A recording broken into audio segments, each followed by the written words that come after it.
Welcome to Adventures of Green and Garb plays Baldur's Gate, Descent into Avernus. And we're here on episode number... Two. Okay, last time we left off, the Sideshow Slashers had gotten a contract from Des to go to Baldur's Gate, meet with a captain of the Flaming Fists, and they were informed that they were to seek out the Dead Three, the cultists of the Dead Three, and root them out of Baldur's Gate for the destruction they have been causing, for a nice substantial reward that Des upped the ante for a little bit, let's say. So they arrived at the Elf Song Tavern, at which point they found a lead there, Tarina, who told them to go to the bathhouse in the lower city that was linked with these cultists, which apparently was being run by the Vanthaper family. They infiltrated the bathhouse and through some shenanigans ended up finding a secret dungeon or lair there. And that's where they began their adventure today. So as you enter the dungeon, they got fun and games. You walk through some steps, probably a good 20 or 30 feet down to the bottom of a staircase made of wood, and you enter. It seems like a sewer, but it's more like an ancient sort of cavern. You don't know how long it's been there, but it's flooded and smells pretty foul once you're down there. So the whole cave itself is hewn from limestone and unlit, so it's pretty dark right now in this dungeon, if you will. So at the moment we have four Fenris, Sovereignty, Des, and Haro. You're walking into this dungeon. What's your next move? It's dark, and not much light is coming down from the bathhouse anymore. I'll go ahead and light my torch. All right, you have 30 foot of vision. Anybody else do anything to get vision? Or if you have dark vision, you don't necessarily need it. I do not have dark vision. Well, that's the torch. Haro is probably enough for all of us. Yeah, I think it's 30 foot, and then even like dim light past that, right? So yeah. 30 feet of regular vision and 30 feet of dim. It's 60 feet total. Then I will follow behind him. Lead the way. You can't lead the way. Are you crazy? I'm just a druid. You have the torch. I hand my torch to Fenris. You take it. Fine. I will then start walking. Does it go in both directions? The torch or like the cavern? Tunnel. Oh, the tunnel. Wait just a second, because as you start to move forward, and Fenris taking the lead, Sovereignty, you're going to also be up front, behind, or? Yeah, I'll also be up front. Okay, and then 4? I'll be with Des. All right. The first thing you see, Fenris, as you march forward, and you as Sovereignty as well, is two figures in the dark. A cat-like tabaxi and a blue-skinned tiefling with wings. They don't look particularly good nor evil. It's up to you to decide what you do. Who goes there?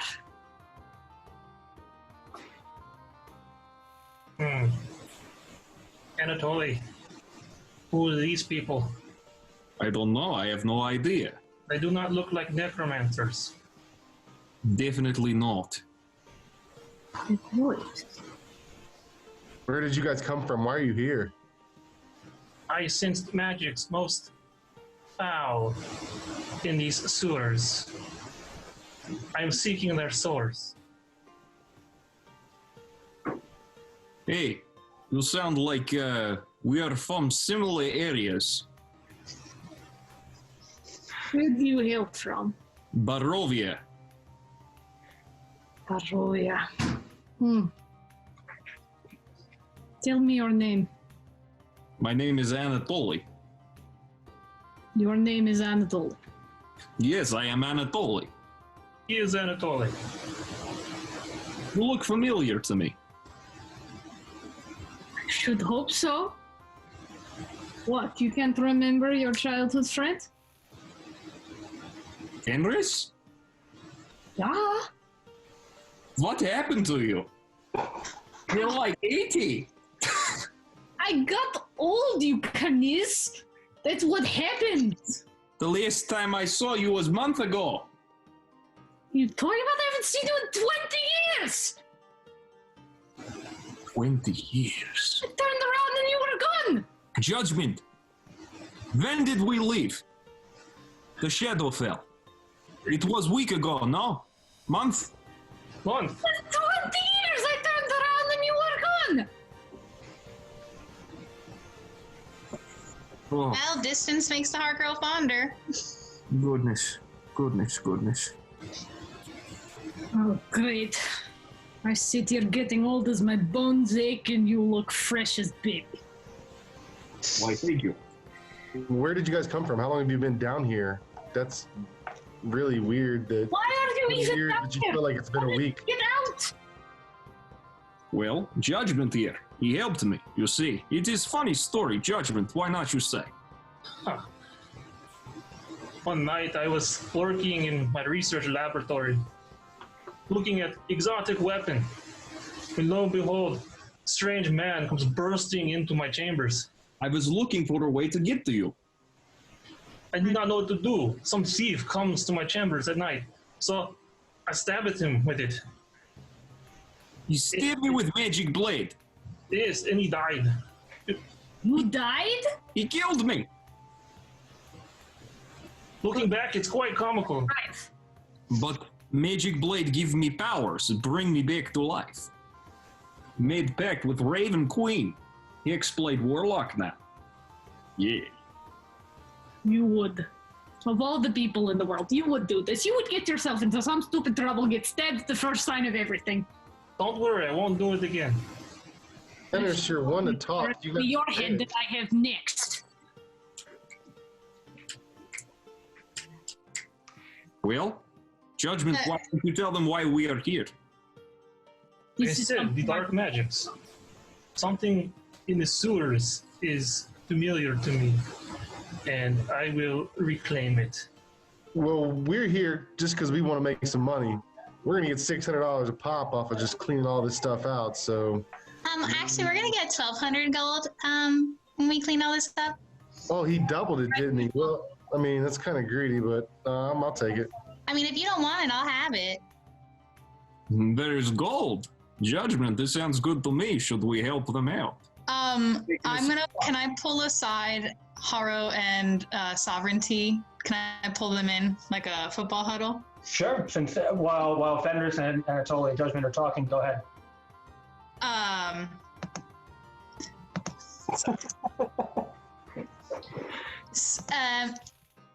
All right, I don't really know what I think about these guys. As I'm a professional liar, I think they're full of griffin poop. So I don't know. What do you guys think? I just think we should keep walking. I mean, how many directions are there to walk down here? Just one that you see. I don't know. You can keep an eye on them. The leopard thing looks like it could take a few hits. I don't know if we can just rely on Fenris to take all the damage for us. Yeah, well, I also think since we left Giggles behind because he was gnawing the poop out of all of us, we could use some extra people. Yeah? What do you think, For?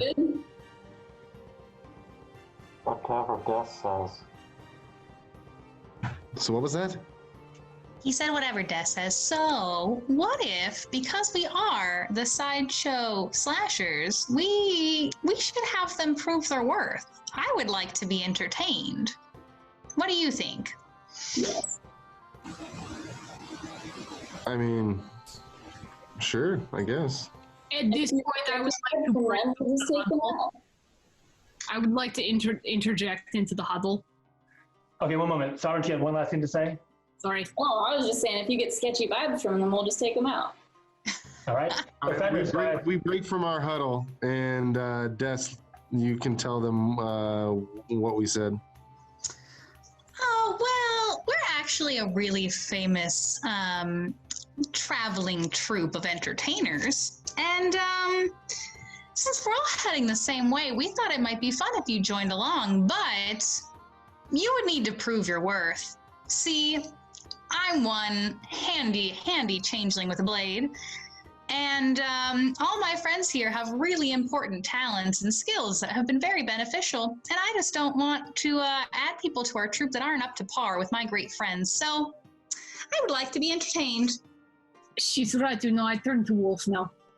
You turned to wolf. I turned to wolf This is now. interesting. Times change. Exactly. Things change. Oh God, for 20 years your friend is wolf. One day we are performing in the streets, and next thing you know, you go poof out of the Shadowfell. Strahd wakes up, I try to find you, and then I am here, and you're there, but 20 years have passed. I have no and idea. now I'm a wolf. Mr. Leopard, we don't do that kind of performance, like stage act, not like a comedy talk show. Oh, well, I'm sure I can do something. Judgment, shall we give them a demonstration of our skills? I am not a performer, but I'm sure I'll make do. I'm interested to see in what you've done in a week. Okay, good. So I think you formed a tenuous contract of sorts, and with the extra money you have coming along, who knows if that's good enough. So, we ready to explore this dungeon? Oh, no. I need to be impressed. Oh, right now. Right now, we're not Okay, moving. Jess, We're do not that. moving another step. Okay, go ahead. My friends are important people. Okay. Judgment, I'll go first. So I use my feline agility to move double speed, 60 feet, and then I would like to fire an eldritch blast out of a backflip. Do I need to do an acrobatics check? Well, isn't that part of you can out of a backflip? Yeah, it would be very easy for you. Go ahead and roll. 15. 15, easy. So that move comes flawlessly, and he pulls it off with a perfect 10 landing. A cat-like perfect 10 landing. We all do a polite golf clap. He lands on all fours. I suppose. You have not been sitting on your ass this whole time. Why, thank you. Judgment, do you need me to kill something for you? That won't be necessary.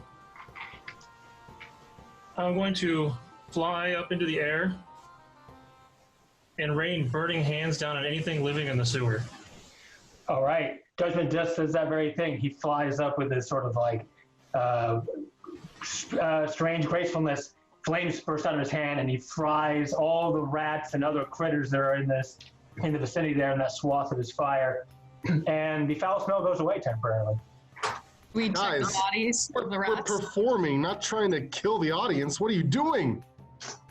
I believe you would call it pyrotechnics. These are more practical applications. Okay, what do you think, Des? I mean, as long as when it comes time to showtime, they don't kill anybody. What do you think? Yeah, I'm gonna I'm gonna cast Minor Illusion. However, I don't know if this would fit the world we're in.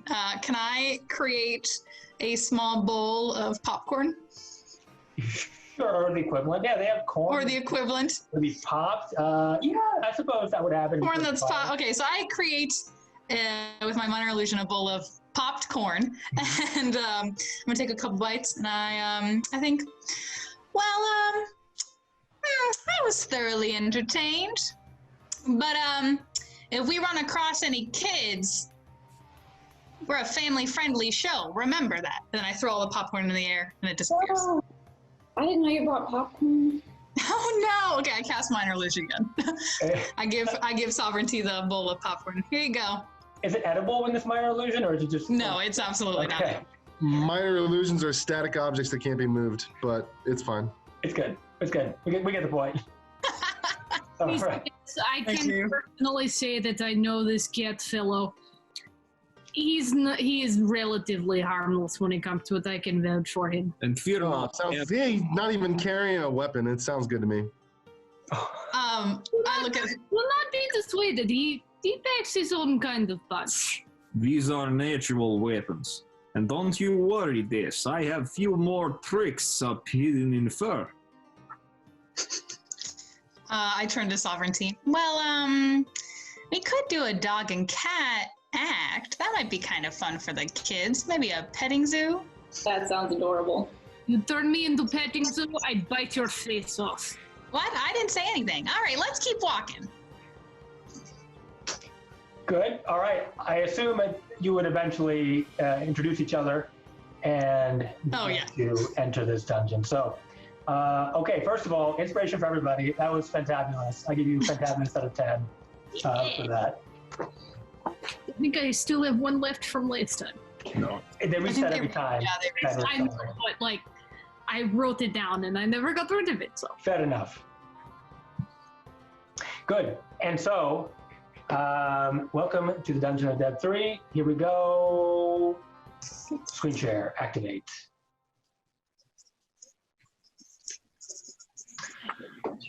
Okay. How would we like to order your walking order, I guess? Was it Fenris, Sovereignty up front? yes, Okay. Wherever you put Fenris, put me behind her. Okay. are you walking with me? Are we catching up? Yes, I will catch up with Fenris. Alrighty. Up front? Yes. Okay, as you see these tunnels through this dungeon made of limestone only can do about two people shoulder to shoulder, so. Excellent. I will go behind its sovereignty, is it not? That's right. Fantastic. And Hero, no? It's Haro. Hero, nice to meet you. Okay, who's gonna take up the rear? I'll walk with 4. Okay. Is that good for you, 4? 4? He says yes. Oh, I have to put the different view, sorry. As a way to expand it, I have more people here. He Yeah, didn't say anything. He's doing head movements. Remember, guys, we're not in the same room. Yeah, that's good. Use You're your right, I got it. I expanded the screen so now we can see the head movements. Go ahead. Yeah, Yes, you should Beth? see everybody. Excellent. Okay, good. Oh, I just said if you put it in grid view, you should still be able to screen share and still see all of us. That's what I did. Yep, thank you. Yeah. Okay, Judgment, are you going from The very back, yes. The very Safe back. place. Excellent. As you enter the dungeon, you actually do see there are 2 ways through here. One to your right and one to your left. How would you like to proceed? Here's the thing, y'all. I say we go left. Because we had this old saying in the area, maybe you remember, that these people called what are they called? The goobies? The goo... What? Do you not remember the saying that when faced with choices, you always go left because the goo... You have been... Aro, I think we have our comedy act. The Google.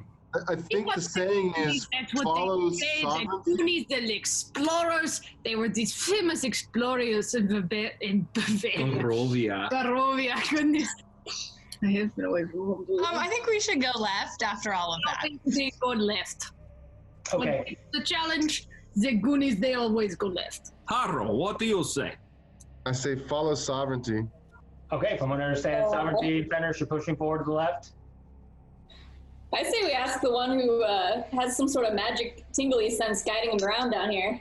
Oh, very nice. So, Judgment, you do get a scent, as you said, of some kind of fire, brimstone, sulfuric scent coming down the left tunnel. Very faint, but it's over there. Since you seek my guidance, I point to the left tunnel. Did he use his better judgment? All right, and down you go. No. Nope, not that kind of act either still. Okay, so Sovereignty and Fenris, why don't you both give me a survival check? As you make your way down this tunnel here, still a little bit of water here. It's just your footsteps sort of brushes some water. Should I use inspiration? I think I'm going to use my inspiration on that, because that was... Oh, wait, no, you can't on checks. Never mind. No, I can't on checks. Never mind, I got 7. Okay, so Cool, that's a 4 for me. a 4 and a 7. All right. A 4. A 4 and a 7. Great. You see you're walking down a tunnel and it's dark at the other end. Wonderful. Is So it mining village? it's not the mining village. All right, in terms, and you have 30 feet, right? For your. Oh wait, Haru has the only light source, unless No, somebody has. He gave it to Sovereignty. Oh, you're sorry. Or no, to Fenris. I gave it to Fenris. Okay, so you can be about 30 feet ahead, unless you have anybody have dark vision like 60 feet. I have dark vision 60 feet. Okay, and you too, Sovereignty. Yeah. As you can see, the end of this tunnel, basically, some stairs are descending down. See anything, my friend? Watch your step. Hey, bird man. Watch your step or fly. You choose. Thanks. By which he means stairs. Yes. Stairses. So you keep going down the way, you get to the stairs, which that's upstairs. Anyway, and you see a door at the end of this hallway. Excuse me. So these doors are, as you're getting pretty close, you can see they're made of really just rotting wood, and the water underneath is climbing up the wood, and they're just not in great condition. So. Look at this mess. It's just like home. Buildings falling apart. Everything in disrepair. Don't you remember the old house with the leaky roof? Of course. I'm not a fan of man-made structures. This is unsettling to me. Is the door locked? Is the door locked? Well, you get up to the door then, I assume? Yes. Oh, are you guys okay with that? Yes. Okay. When you get up to the door, it is not locked, though, but you can see through the rotting wood, there are cracks in the wood. I think I will press my eyeball up to the crack and see what I can see. All right. Inside, you see some dead bodies on the floor, just littering the floor in the middle. It's like a square room, but turned to the side. Is that a diamond? Like a diamond room. Do I be scared? Called a nimbus. It is. They're a bunch of sleeping zombies. Now, Is it a rhombus? Yeah, it's a rhombus. Okay. So Fenris explained to you what she saw. Well, Well, I mean, there's not another door, so. could we send robot man in so that if there is magic gas or something, he will not die? Okay. that's a good idea. Well, I think that's a good idea. I am okay with this. So you're heading in then? Okay, for yes. Wait, sorry. Can I hold on. Wait 1 second, please. Can I cast, is it too late to cast heroism on him? It is not too late. Sorry. No, as he's walking through, I mean, everybody has to get on their backs to the side of these walls, these limestone walls covered in goo, really, as he makes his way forward towards the door. Okay, so I'm gonna go up to 4. Before you go, is it okay if I give you, can I imbue you with some bravery? Not that you really need it, but it might be nice to have if you would like it. If this would make you feel better. Yeah, it would make me feel better. Okay.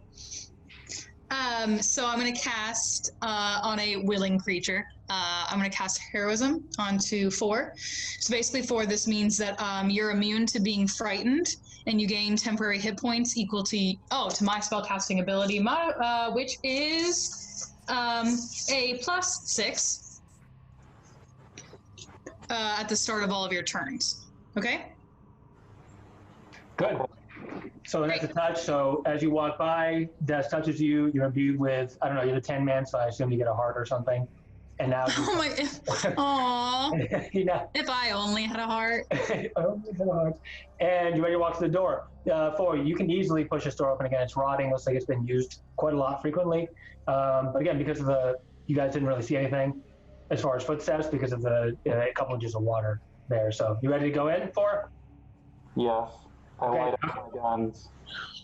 You what? I have tinkered with my guns to make them so they light up 5 foot as light sources. All right. I have them And lit up. do you bust in, going slowly? I move in at a steady walk. All right, the door opened. And inside you see what looks to be dead people. And they're wearing nice vestments. I mean, the corpses are kind of bloated for being in the water, but they don't look like citizens of the lower city of Baldur's Gate. Hey, we should check their pockets. I'd like to start rooting through some of these bodies. Hey, 4, say the magical words. I'm not dying. Okay. Is it safe? Can I tell if it's safe? Do you want to go investigate the bodies before they do, or if there's any gas or anything, or why don't you get a perception roll for?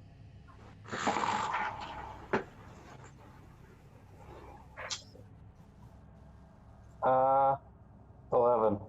11? Okay, the bodies, you've been around living creatures before this, right? Okay. The bodies, Our village is death. that's right. The bodies are all, to your understanding, dead. No heartbeat, anything. And you don't sense any gas, which would be, anything like that would hurt you or anybody in your troop at this moment. I turn around. It is safe. I see dead people. Oh my god. Okay, it's safe. Okay, we move forward? Yes. Yes. Okay. This will move with your lead. You all head inside the room.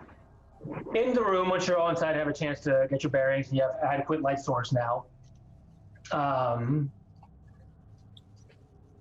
You see 3 doors, well, really 2 doors, and an open door to, okay, how do I explain this? I guess I'll just do cardinal directions. So a door to your east, a door to your south, and an open door to the west. Now, each of these doors, they're not made from wood, they're made from stone, and they're been sort of crudely carved into them are the different icons of the Dead Three. Judgment, what's your tingly sense saying now? Judgment, I'm just going to tell you as you go along, you feel from the east door, although because the doors are closed, but you still from the east door feel or sense this odor, which really you're only attuned or keen to. I'll point to the door in the east. I sense more from that direction.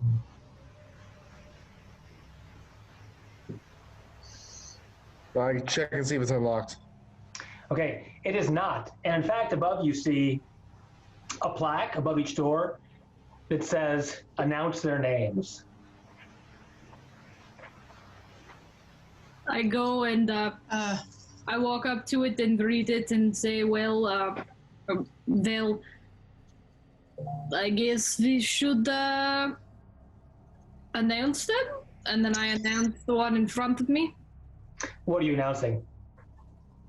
What does it say? Okay, it says announce their names. Now, you all were informed by Lord... Hey, it's the names of the Dead Three. You got it. Okay, so that's... Powder and Bones?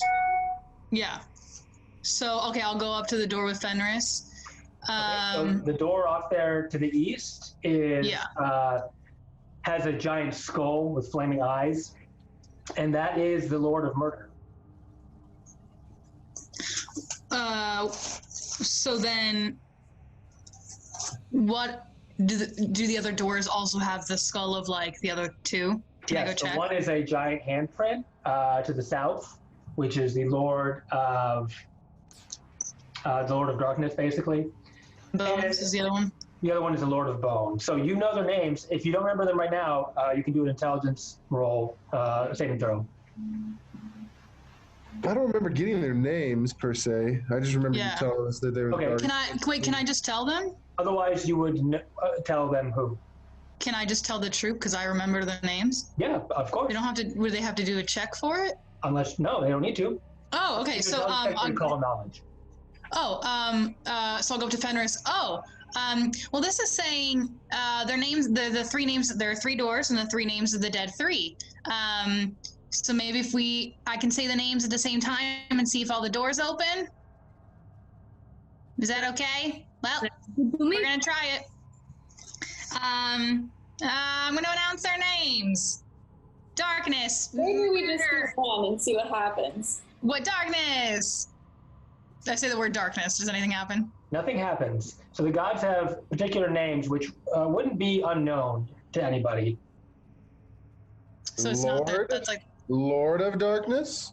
Lord of Darkness. All right, everybody who's interested in trying to get through these doors, give me a intelligence saving throw. God of Darkness.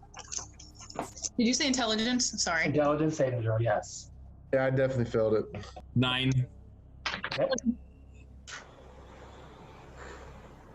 Very smart. 15.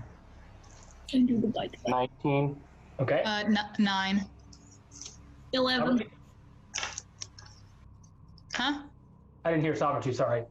Oh, 15. 15. Okay, sovereignty 4 in judgment. Maybe because of where you've been or your background. You remember these three names, which is Bane, Ball, and Miracle. And these are gods that transcend the multiverse. So judgment, you would know them as well. The last one was Miracle? Yeah, Myrkul. Oh.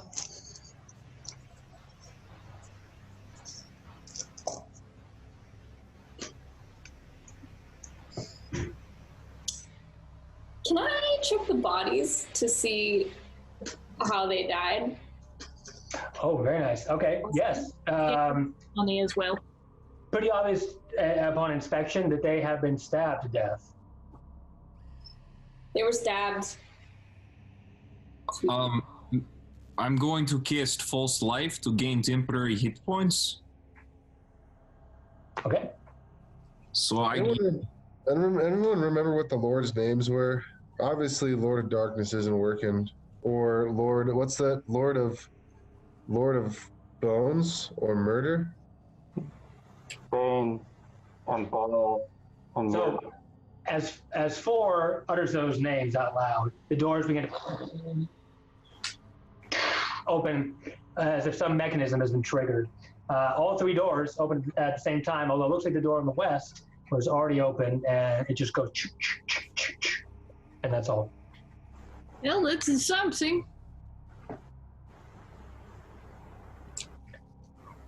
Okay, well, should we continue east where judgment senses whatever it is? Split up. Is there anything on the bodies in terms of like jewels? Because they're rich citizens, we're assuming. No, it looks like the money has been taken from them. Lame. Anything of value, yeah. What do you think? Should we go on together, or should we split? Should we split up? I think we should stay together. Yeah, I also think we should stay together. Yeah. Well, What do you Dad, think? what way would you like to go? Let's go east towards the scary door. Hold on. Before we do that, what about the doors that was already open? aren't you at all curious as to why it was opened? Yes, is someone else already here? And if they were here, maybe they have something we might want. Maybe they're under us and they're dead. Yes, well, they still only got one door open, so maybe there's something inside worth looking at. You're the one taking the hits. I'll follow you. Okay, let's go that way. Maybe we can get these jewels back, because these people were obviously wearing some, so. Yes. Heading west then? Sure. Yeah. Okay. Which one is that? Which one is west? The west one. The one under Just doing cardinal directions. Based on Never eat soggy waffles. Nope, I know which way west is. Which name is on the door? Oh, which name is on the door? Good. The name on the door on the west is We're like God sovereignty. is Ball. That was murder. So whoever murder is. Oh yeah, sorry. Yeah, there's a murder. I thought murder was east. I thought Bones. It was a Bones. That was east, or was it murder? What was on the east, David? Okay, Or, sorry. so Yeah. okay, here it is. So the east was, and if I said it wrong, sorry about that. So to the west is Ball, which was murder. Murder Right. ball. Yes. To the east is Bones. yes. To the east is Bones. Thank you. Is that Bane or Miracle? So Bones is Miracle, and to the south. Okay, to the south is Bane. South is Yeah. darkness. Bane. correct. There it is. And you said darkness. His symbol's the hand. Bones. What was his symbol? Like a flaming skull. Bones is a skull. Yeah, Bones is a skull, and then And then murder is. Murder's what's- also actually what's that skull. symbol? yeah, murder's actually a skull too. Ball is also a skull as well, with fire and size versus Miracle. It's just a bone, like just bones, basically. Like a skull. Imagine like a skull and crossbones.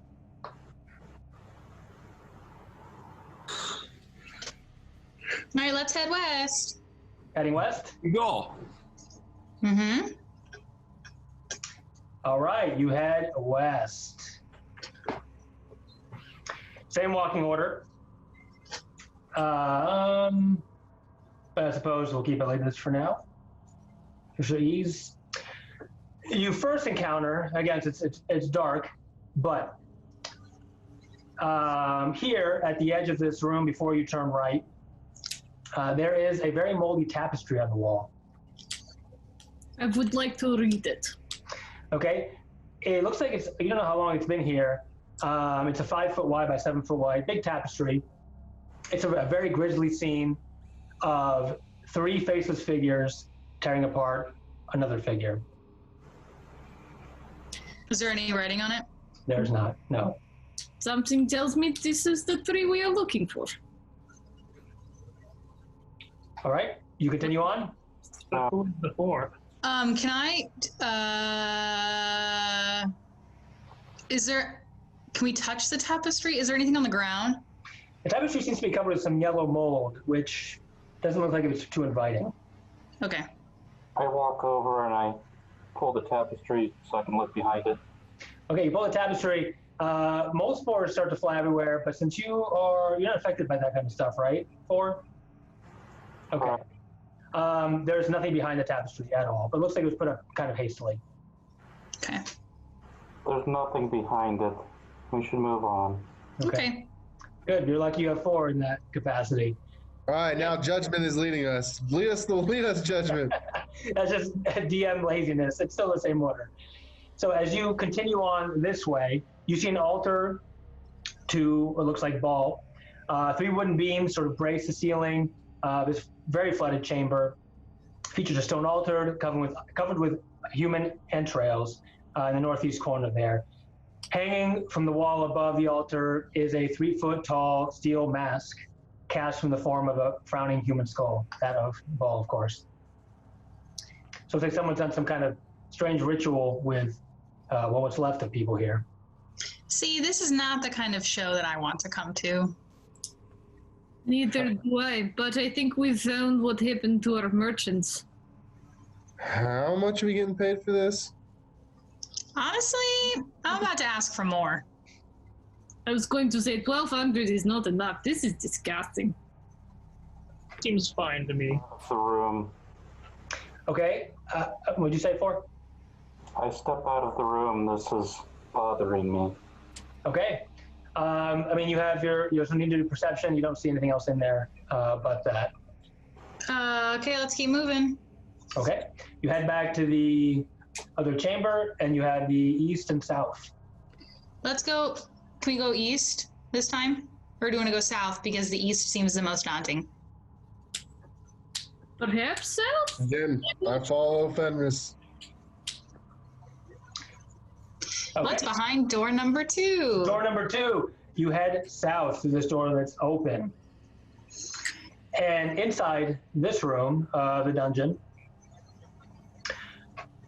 it's pretty empty. You see just piles of bones, basically, arranged in very strange, unnerving patterns. And a lit torch lies on the ground there. A lit torch? Mm-hmm. It is not ominous at all. What do you say, my friend? I'm gonna turn to 4. 4, can you go pick up the torch? Sit over. Yes, ma'am. Maybe we should look before we touch this. Am I sensing any magic from that torch? Okay, give me an Arcana check. I mean, Do you want, like, what do you mean detect that's magic? up, dude. I'm sorry? I have detect magic going. Oh, you have it going? Yeah. Okay, sorry.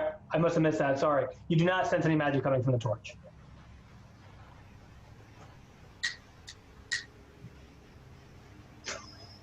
And I sense someone is here. We don't know that though, right? The torch. And I pick it up. Torch is not magical. Someone lit it. Well, whoever it is, if you want your torch back, you're gonna have to come and get it. Okay. The torch is here. That when you pick it up you see that it's been burning for not too long. This seems freshly lit. Indeed. Should we It's lit. Should we go to east now? You see some rough-hewn steps going to the west from this room. Like a partially collapsed crypt kind of. Let's finish exploring the room first. I go through the steps. Okay. Thunder heads down the steps. In here, again, it's like a crypt that's been collapsed and been sort of like untered, or dug up, basically. So who's going in here? I guess just Fenris. All right, and you see a grave there with just a decomposed, very old decomposed skeleton there inside the, But it's been opened. yes, coffin. Weird. Does there appear to be anything of value there? They're going to get close enough to check? Yes. Okay, so you get up close to the coffin there, and you do see some books, like old books, but they don't seem to have much meaning to you. Hey, one of you magic people, come look at this. Judgment, you can feel some magic coming from those. Is it safe, Fenris?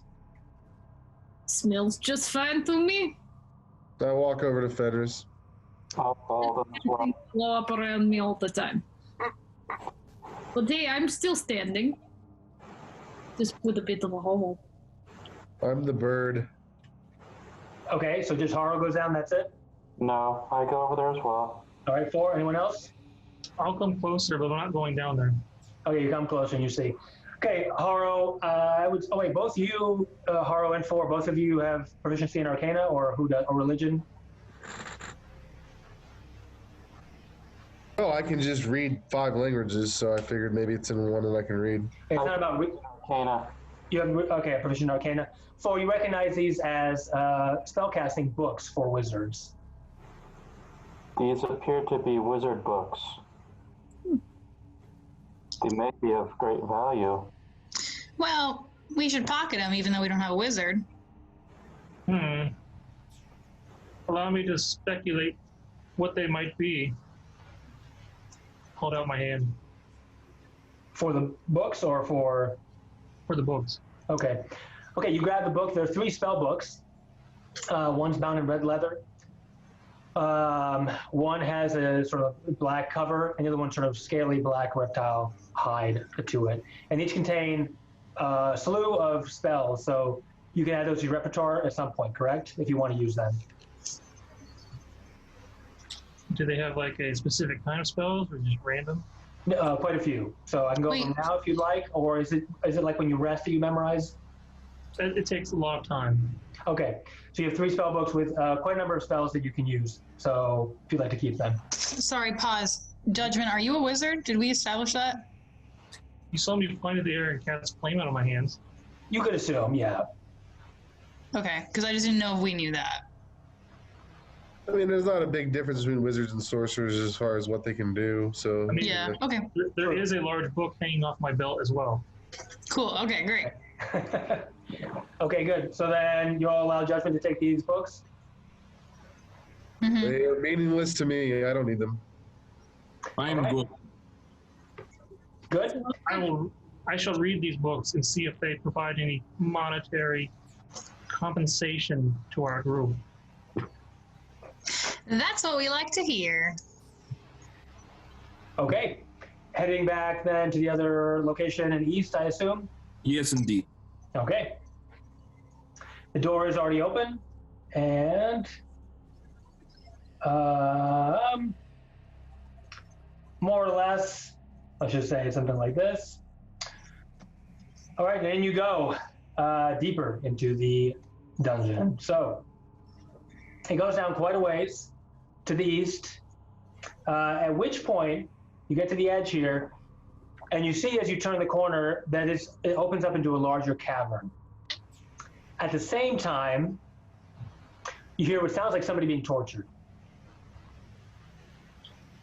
Are they saying any words or anything? Or just screaming? Ow. But more, Is it... we can't tell, like, what kind of animal it is, though. Is it human? it's a person being tortured. Yeah. Pretty heinous screaming. I think we should make haste. And triple our rate. Quadruple. Okay. You ready to turn the corner then? Can we peek around? You can peek around, yeah, if you're in the front. Would you like to? Yeah, I'd like to peek around, see what's Okay, there. Sovereignty, you can peek around. Oh, and they're gone. All right. Turn the corner, at which point you see in this cavern, it's probably about 20 feet tall, and as you pretty darn wide here. Its eastern part's unlit, but to the west, you see somebody shackled to a wall to the west there. He's just in a loincloth and the burlap sacks over his head. There's also, at this sort of like altar, you see 2 very grim figures, fully armored. One with a mace in his hand, and even bigger person wearing a bucket helm. The one in his helm is jabbing his prisoner with a spear, causing him to twitch and scream in pain. So that's basically what you see, and it's all going. All right, team, 2 guards, 1 prisoner. Let's go. Can I see what the guards look like? If you took the corner, yeah, you can definitely see what the guards look like. Again, they're just 2 armored figures that you see right now. Okay, I'm gonna change into one of the armored guards. Can you add Can armor? I do that? I don't think so. No, I don't think you can add armor or anything like that. I can't add the armor. You can't even see the- Oh, so I wouldn't know what he looks like You on the can just underneath. change your physical body, not what's on you. Yeah. Yeah, I'm saying, but I couldn't see what they are underneath the armor. No. I mean, there's some goggles with like X-ray vision or something like that, but you don't. I don't have that. Okay, so that's what I was wondering. Okay, never mind then. All right, Sovereignty, I assume you charge forward then? I'm looking at Des. Are we getting in there? Yeah, do we want to prep before you just run in there? Guy's getting tortured. Let's go. All right, let's go. Let's go. Wow, I didn't know that we were all good guys now. Well, he's I am. I'm neutral good. don't you think?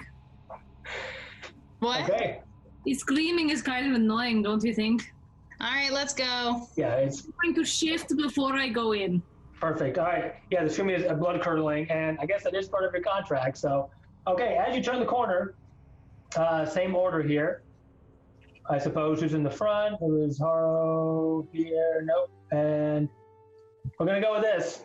You turn the corner, at which point, at the same time that you do that, 3 figures pop out of the darkness there. The same guards that were upstairs that sort of have this dead, undead, some kind of strange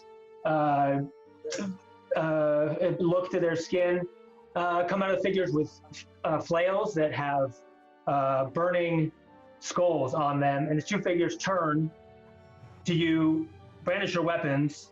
At the same time as well, 2 weapons on the ground rise up and start to be magically imbued. And the 2 figures yell at you, "Get out of here!"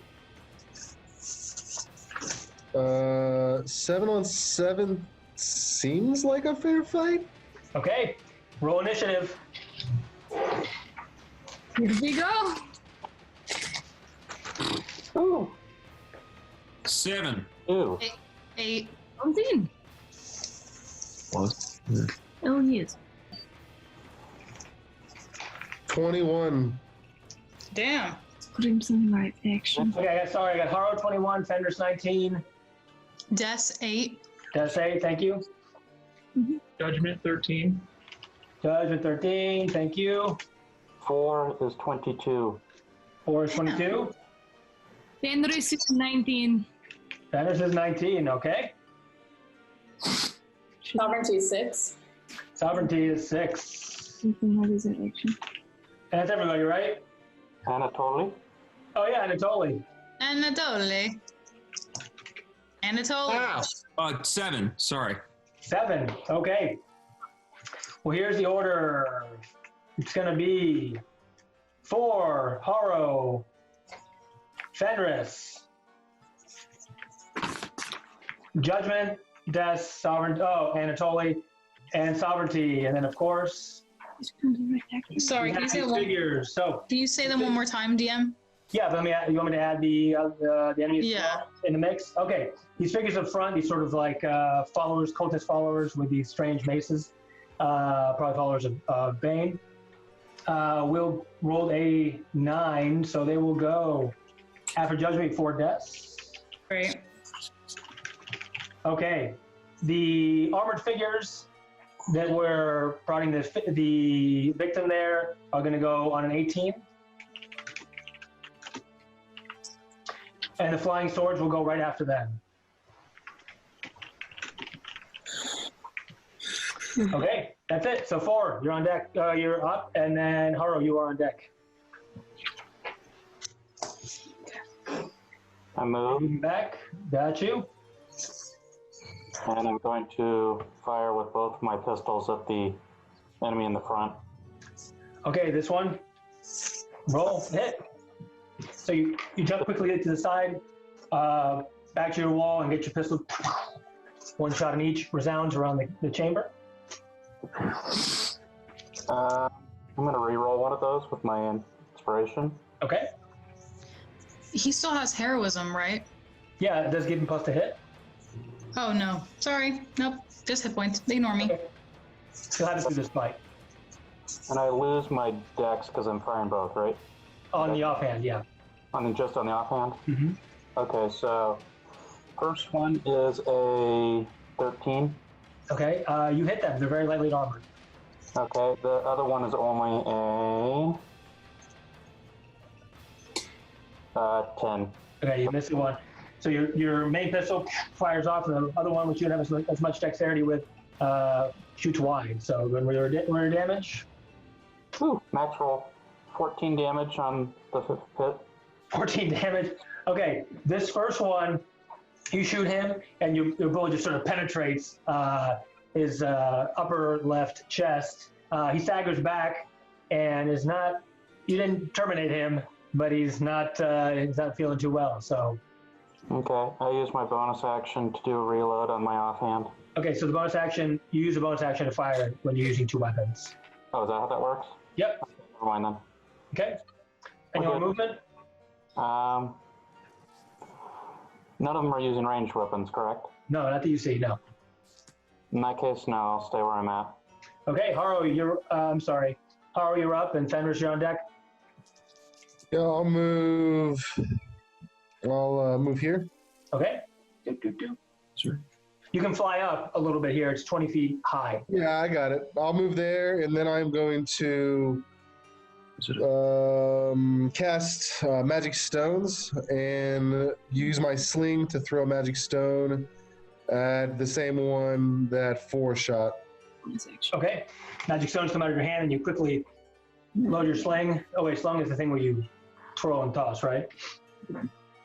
Yeah, sling is the thing you twirl. 21. You got it. All right, you hit him straight on the head. Honestly, damage doesn't matter. It's enough to take him down. So you bash his skull in, and he thumps down into the water, which almost covers him. Which one is this? Awesome. All right. Which I one? got one, guys. I got one. Yay, Haro! Hey. Wunderbar. Good. Any other movement or any other action, bonus action? No, the bonus action was used to cast the stones. Okay, got it. Does that mean he's gone? The X? He's gone. Fenris, you are up. And then Judgment, you're after a couple more enemies. All right, I will move up to the one in the top corner. Okay, right here? Yes, with my morning star, take it and go to smash it right over the head. Okay, so transform Fenris, who's part where features take on this appearance, and she rushes forward with her morning star, and very intimidating, I gotta say. So roll your hit. I'm going to use inspiration. Okay, go ahead.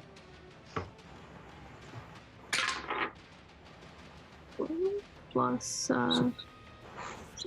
18. 18. You got him.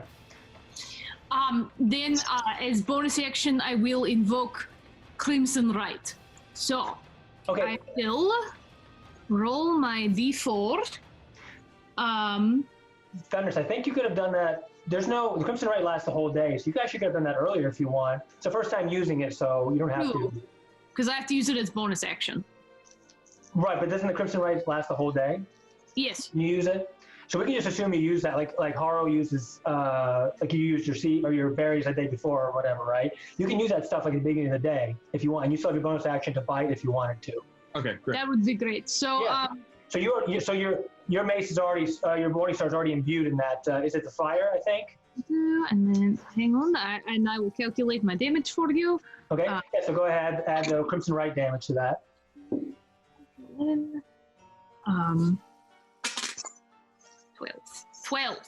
12 damage. Okay.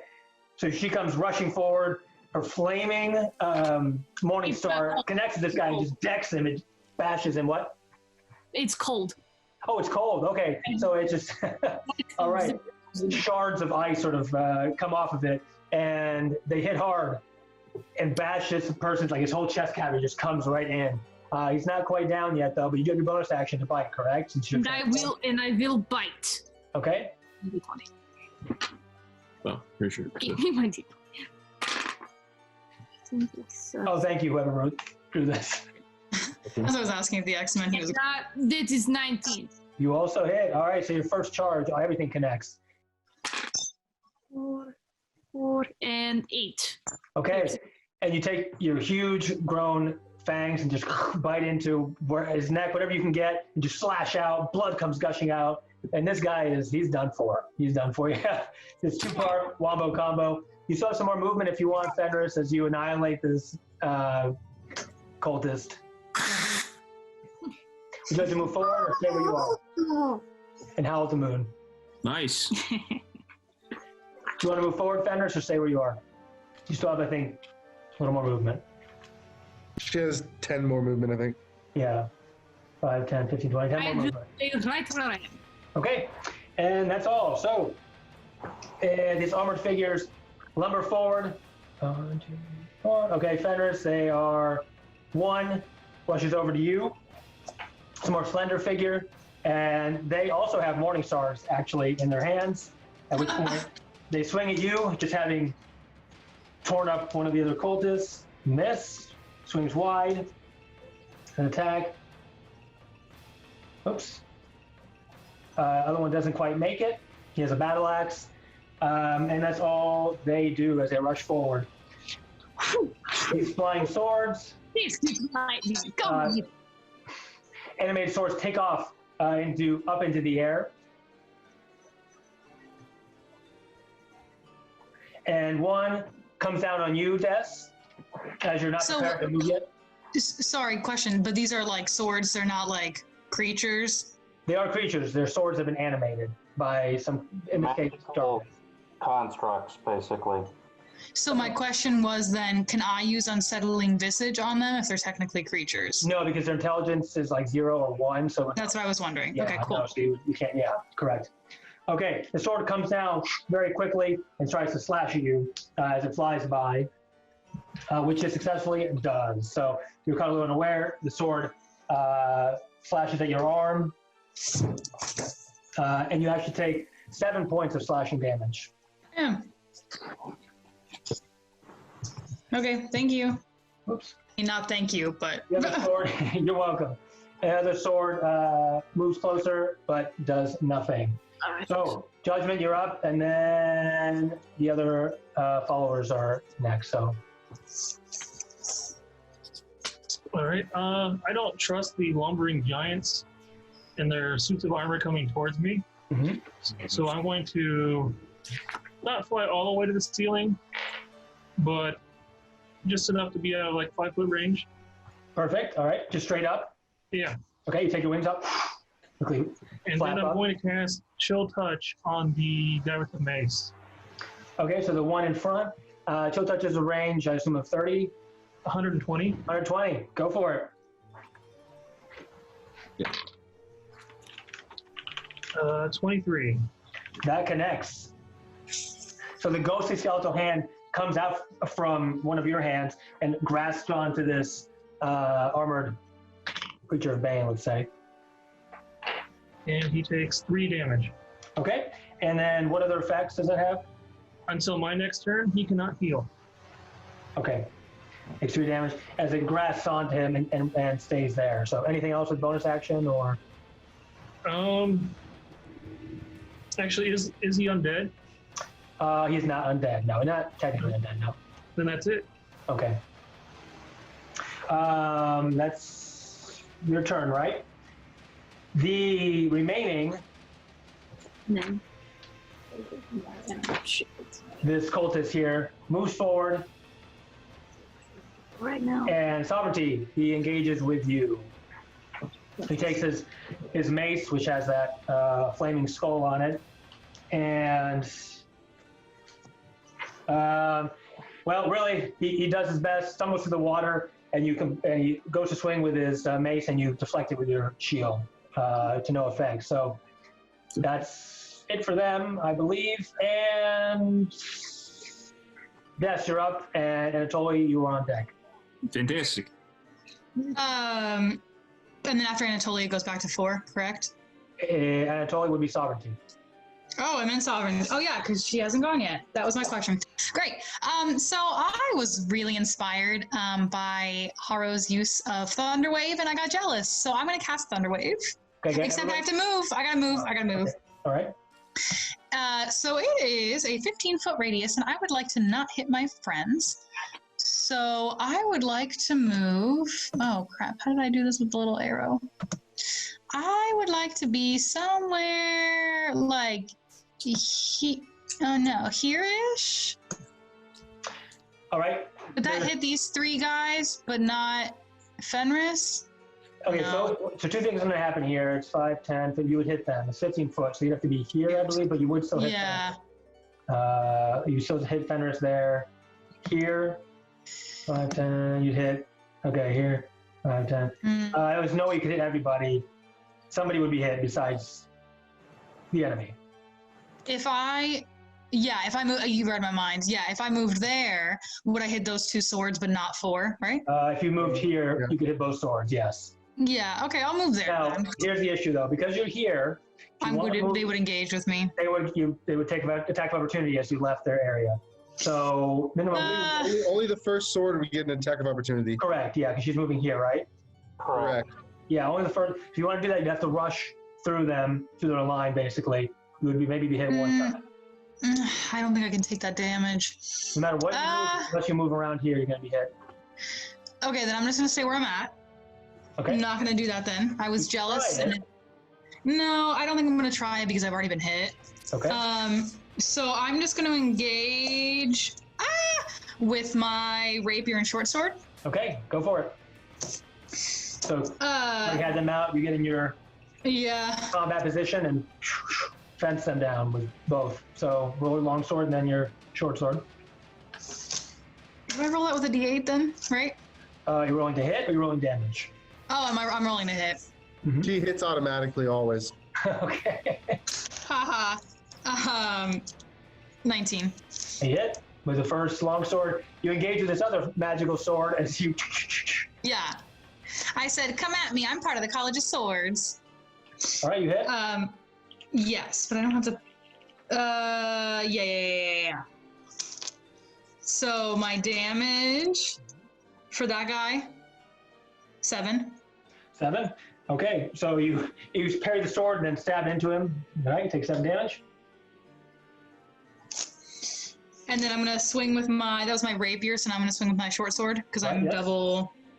Oh my god! I'm going to re-roll. I'm going to use my inspiration. Okay. That was bad. We're not going to do that. Wow, I rolled the same thing twice. Oh wait, no, would I get it? Was the attack bonus count here then? Attack bonus. Yes, you add your attack bonus to your hit. Yeah. So, okay, that's still probably bad. 7? No, that's unfortunately missed. So your short sword swings wide as the flying sword easily evades out of your attack. So you can move a little bit, but... Well, yeah, no, I'm not done yet. I'm gonna, that was miserable. I'm gonna give a bardic inspiration die to sovereignty. Okay. As my bonus action. So that gives you... An extra D4 towards to hit. For how long? Is it just like 10 minutes? No, it's a D6. It's a D6. Yeah, it's a D6. Is that a concentration spell or is it? No. Bardic inspiration is just you grant it. It's like she does a quick song or tune or whatever to inspire her. Yeah, and she can use it on an ability check, attack roll, or saving throw. It's a D6. It doesn't say time. Okay, then it's useful until she uses it, and she can only get 1 per day. Got it. Yeah, it's only 1 use. Okay. Yeah, so I'll give sovereignty a D6, and then I'm gonna back to F up. Okay, anytime you leave, see the circle here, anytime you leave the circle, you're gonna get attacked. Oh my god, then I'm gonna stay there.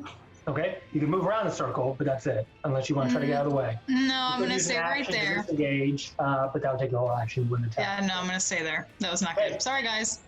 All right, sovereignty, go ahead and take the field with your inspiration. No, wait, I thought it was Anatoly next. Oh, yes, thank you, Anatoly next. I need to read my chart. Okay, I am going to cast Eldritch Blast, try to hit this man right here. Okay, you can do that, no problem. So that takes the aggression from the sword. You fire up your Eldritch Blast with your clawed hand. 13. 13 does not hit the armored person. Then I will use my inspiration. Okay. This beam of crackling energy goes towards the... 24. 24 does hit. And it does 8 force damage. 8 force damage. Okay, it engulfs this armored cultist and does a significant amount of damage to them. So, what's your next move? I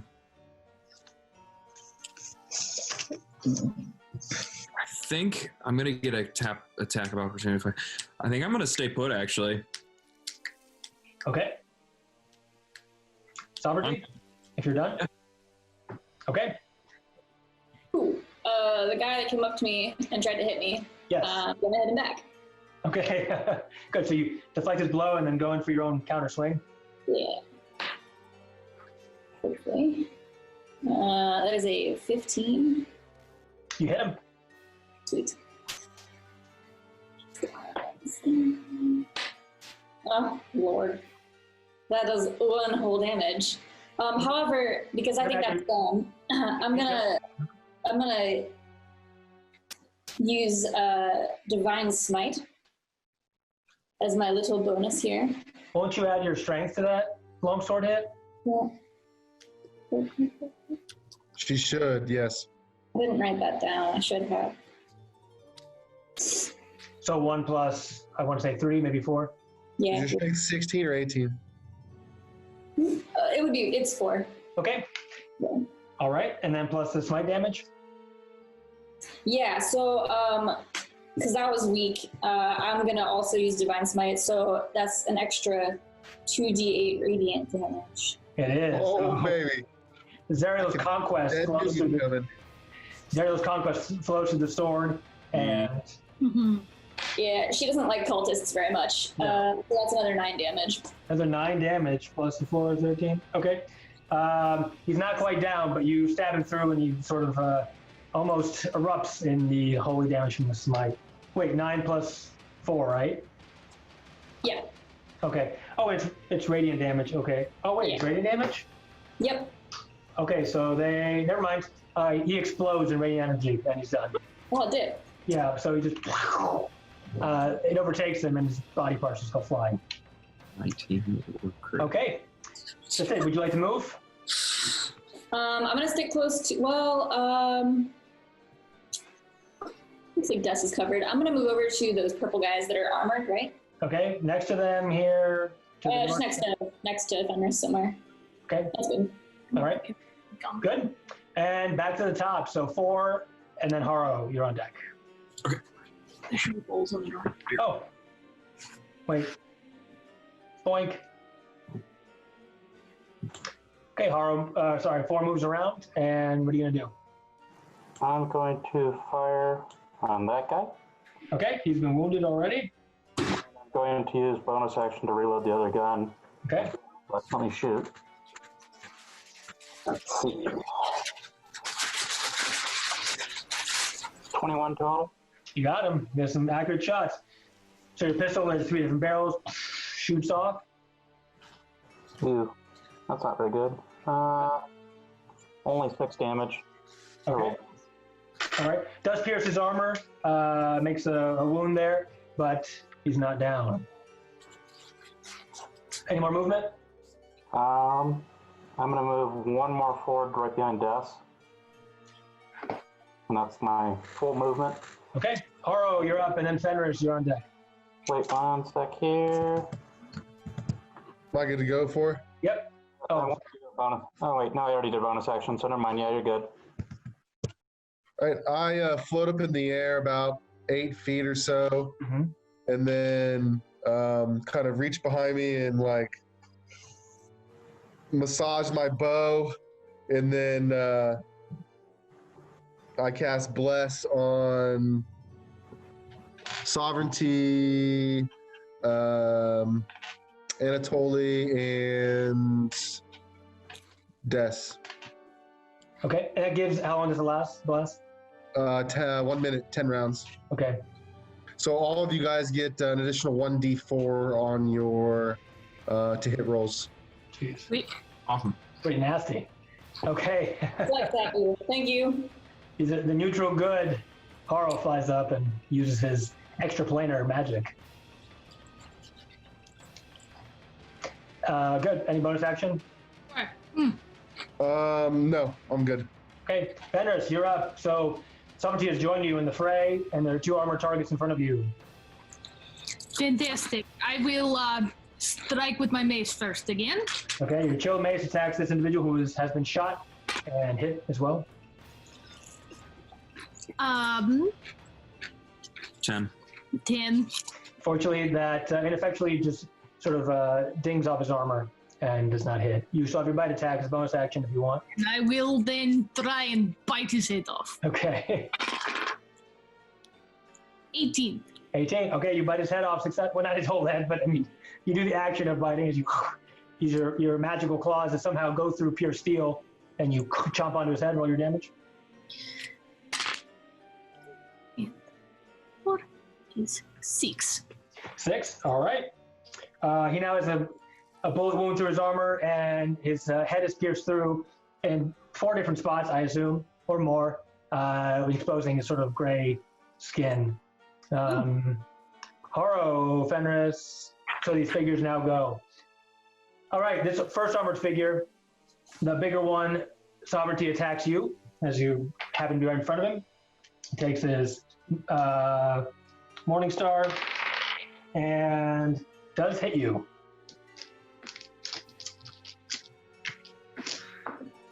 Hits you for 9 points of bludgeoning damage. Oh no, wait, the Morning Star is... It is piercing, I think. Be bludgeoning still. What's up? Shouldn't it still be bludgeoning? No, I think Fenris has one too. It's not. I thought it was bludgeoning too, but I think it ends up being piercing. Oh, okay. Okay. And then the other one with the axe, Fenris, goes up to you. There is no Fenris. Huh? There is no Fenris. Okay, that's okay. I know. I got it for her. She's just grabbing some food. That's why I know the AC. So it is ineffectual. So Fenris, as this battle axe comes down, just dodges easily off to the side. You dodged a battle axe. Good job, kid. And it misses. Okay, next, these flying swords. Haro, flying sword, comes up to you. This was already up in the air, and it tries to just pierce into you at full speed. And does so. You take 6 points of slashing damage as it penetrates you a little bit in your upper area with the sword. The next one continues to attack you, Des. No! As you sort of are doing this, I don't know, Princess Bride battle of sword versus sword.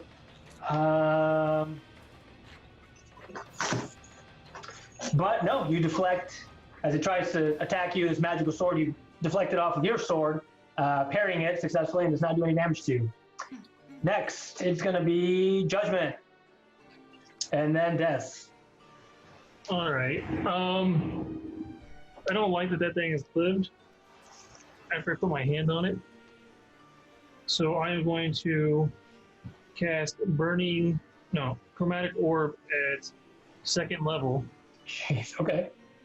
And make it fire and fling it into that Morning Star guy.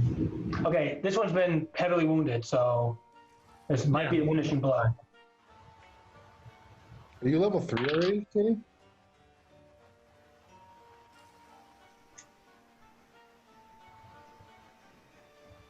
Uh, 23 to hit.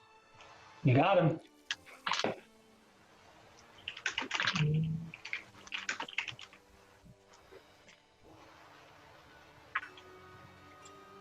15 damage. All right, jeez. Okay, so you create this sphere behind us. You're still flying in the air. You create this 4 inch diameter sphere of fire and the flames, and you cast it off, at which point it strikes true on this armored figure who's already been hurt, and the flames completely overtake it, and the armor just sort of singes away, and the whole figure just disintegrates into the ground as you utterly destroy this cultist. So that's it. Any bonus action or movement? No. Okay. The other followers of Bane are dead, so it's going to be Des and then Anatoly. Great. Can I cast? I don't know if this will make any sense. Hideous Laughter on the sword? Sure. Wait, no, I think they have to have an intelligence level to. Yeah, that's kind of the problem that I'm running into. Because same thing with like Vicious Mockery, it's the same thing that like Yeah. wouldn't really. These don't really have intelligence per se, so. Yeah. Hey, David, I died because nothing disappeared. Oh, thank you. It disintegrated. Okay. Uh, To the judgment bolt. all right, I'm just gonna engage with the sword in front of me with my rapier and short sword again. Okay, so you're just back and forth. The flash of steel. Remember, you have an additional D4 to your hits. Mm-hmm. Thank you. To my hits or to my damage? 1d20 Oh, plus well. your d4 plus whatever your bonus is to hit. Yep, great.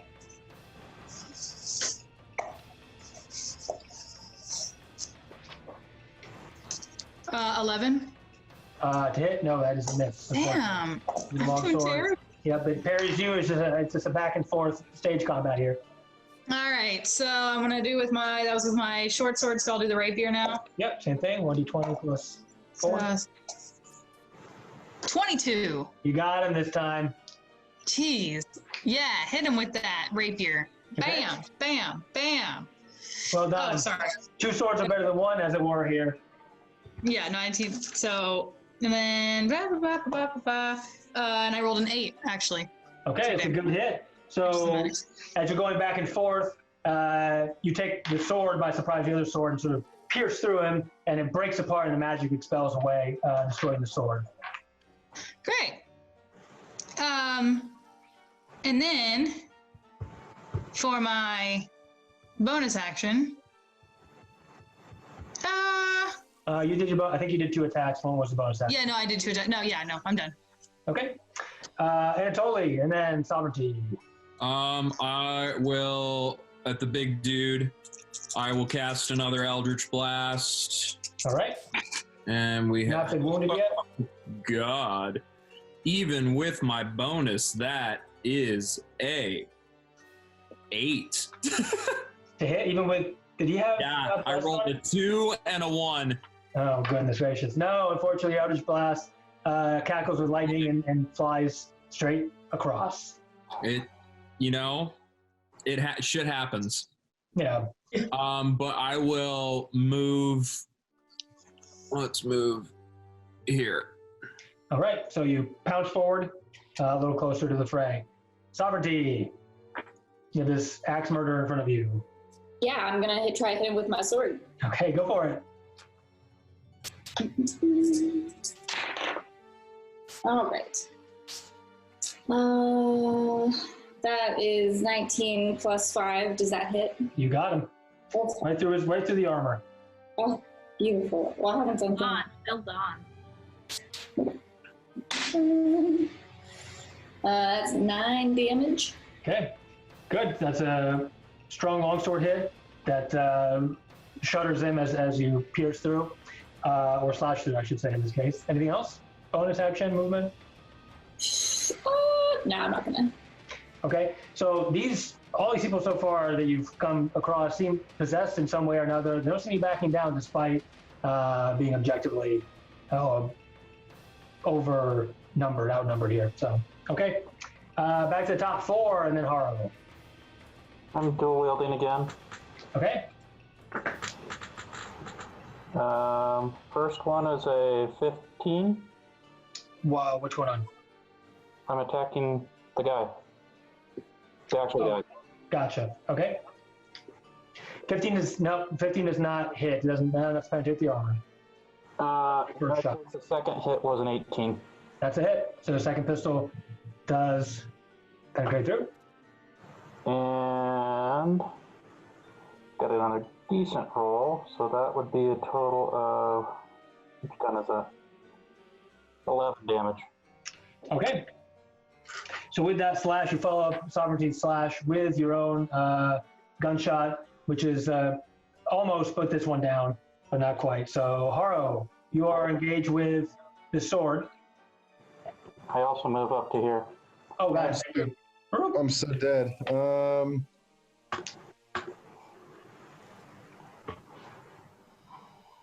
And Fenris, you're up next. None of you guys wanted to save me, huh? No one wanted to beat this thing up? Now, I use one of my spell slots to cast Guiding Bolt. Okay. At this fellow right in front of you? What? Huh? You? At the sword. Okay, got it. So you prep your guiding bolt, light of energy pulls forth as you shoot forward, and roll to hit. It's the hit, right, on that? I critted 20. Okay. I don't remember spells crit. Jeez, I don't. Oh, do spells crit? I don't know. I don't think we ever solved it, but it's okay. Just go ahead and do it for now. Roll double the damage and see what happens. It'd be 8d6, right? Yeah. So 8 plus 10 plus 7 plus 5. 15, 20, 26 damage. That's enough for you to take down this sword all on your own. I guess it's encompassed by this radiant damage and falls lifeless to the ground. Okay. Any movement? Bonus action? Yeah, I'll move 30.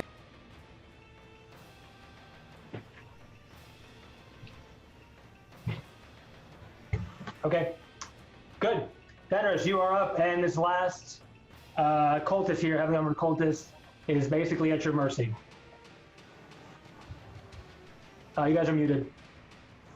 You're muted. Jess, you guys are on mute. You guys are muted. There you go. Okay. Alrighty, I'm going to give one mighty swing of my Morning Star.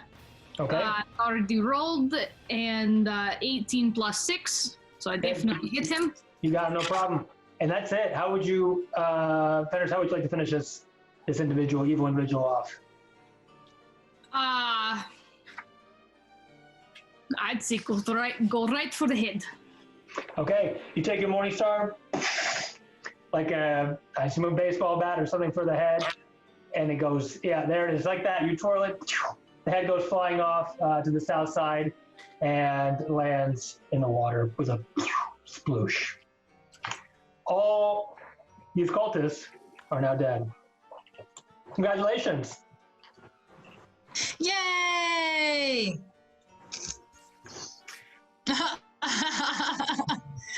Four says we're getting out of here. Gotta go Four. check on that poor guy.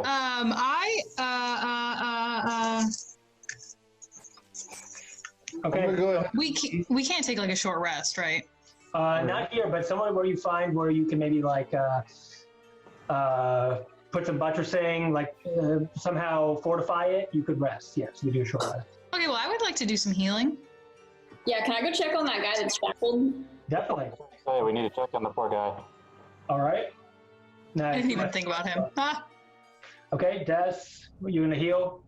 Yeah, I'm gonna, I think I'm gonna use one of the berries that Haro gave me. That's a very good idea. So, I'm gonna just use one of them. So it adds 4 HP. Okay, you guys, if you want to use the berries, go ahead and do it now. I think how many do they have each? Haro, 3? Well, Des has 5, Sovereignty has 5, 4 has 5, and Fenris has 5. The others don't have any. Oh, that's right. Yeah, Judgment and Mental don't have any, unless you want to share. I eat 2 myself to put me back to full. Okay. All right, so keep those in mind. Otherwise, you can short rest, use your hit die to get back hit points, but not here. But you can go back or something. Does it make sense? This is probably a Haro question. Well, like, I right now need 3 more hit points to get back to full. It feels like a waste to use the berry if I can't use the full 4. It's up to you. Don't care. Okay, I'll just hold on. Okay. I fly over to the guy that's shackled to the wall with the spear in him. Okay, we'll get to you in a second. You guys were healing up, but 4 and Sovereignty did not heal up, and so they were already up there. Fenris? Fair enough. Pause for a minute, talk real quick. David, is the other episode up, and do I need to post about it? It's not up yet, no, because I want to do the intro first and add it. Just let me know when it's up, because I'll post about it. That was all I needed to ask. You're Great, thank you. Appreciate it. All right, the master of the MC of our group. Okay, and what else? Judgment. And are you doing anything? Yeah, I wanted to go over there as well. Okay, you head over there as well. I'll check it out too. Okay, so there's 4 of you as well. And but anybody who wasn't healing at this point can go over. Right, so there's an altar here to Bane. And you see off to the side a figure who is, at this point, probably unconscious, with a burlap sack over their head, as I mentioned before. Just hanging there, tied up. Can I use spare the dying, or are they actually dying? No, it wouldn't work. They're not dead. Okay. He's not dead yet. It's not. It's making a splint. Can we get him down from the shackles? Absolutely, no problem. Yeah. And then to get him back to consciousness, would that be like a medicine check, or should I use lay on hands? Or okay, Medicine check would be enough. Yeah. maybe not the best one for this. But, 13. 13? Okay, that's enough. You can stabilize some of those piercing wounds. Put whatever cloth or bandage you might have on you, get like a healer's kit or whatever other pack you might have, and you stabilize them. He doesn't seem awake though at this moment. He looks like, I assume you take the burlap sack off his head? Yeah. Okay, all right. He looks like a, just based on his appearance, and you can smell maybe a little bit of like perfume or whatever. It seems like a human, like a noble. Definitely still from the upper city. Like everyone else you've seen that's been dead has been from the upper city and a noble of some kind. Do we think this is what they were doing to the other bodies and then just dumping them out there? It's quite possible. Okay. Can I join? Can I join them, or am I still healing? At this point, if they're done, you can join them. Okay. Okay, everyone can join up. If we cast healing word on him, would he wake up?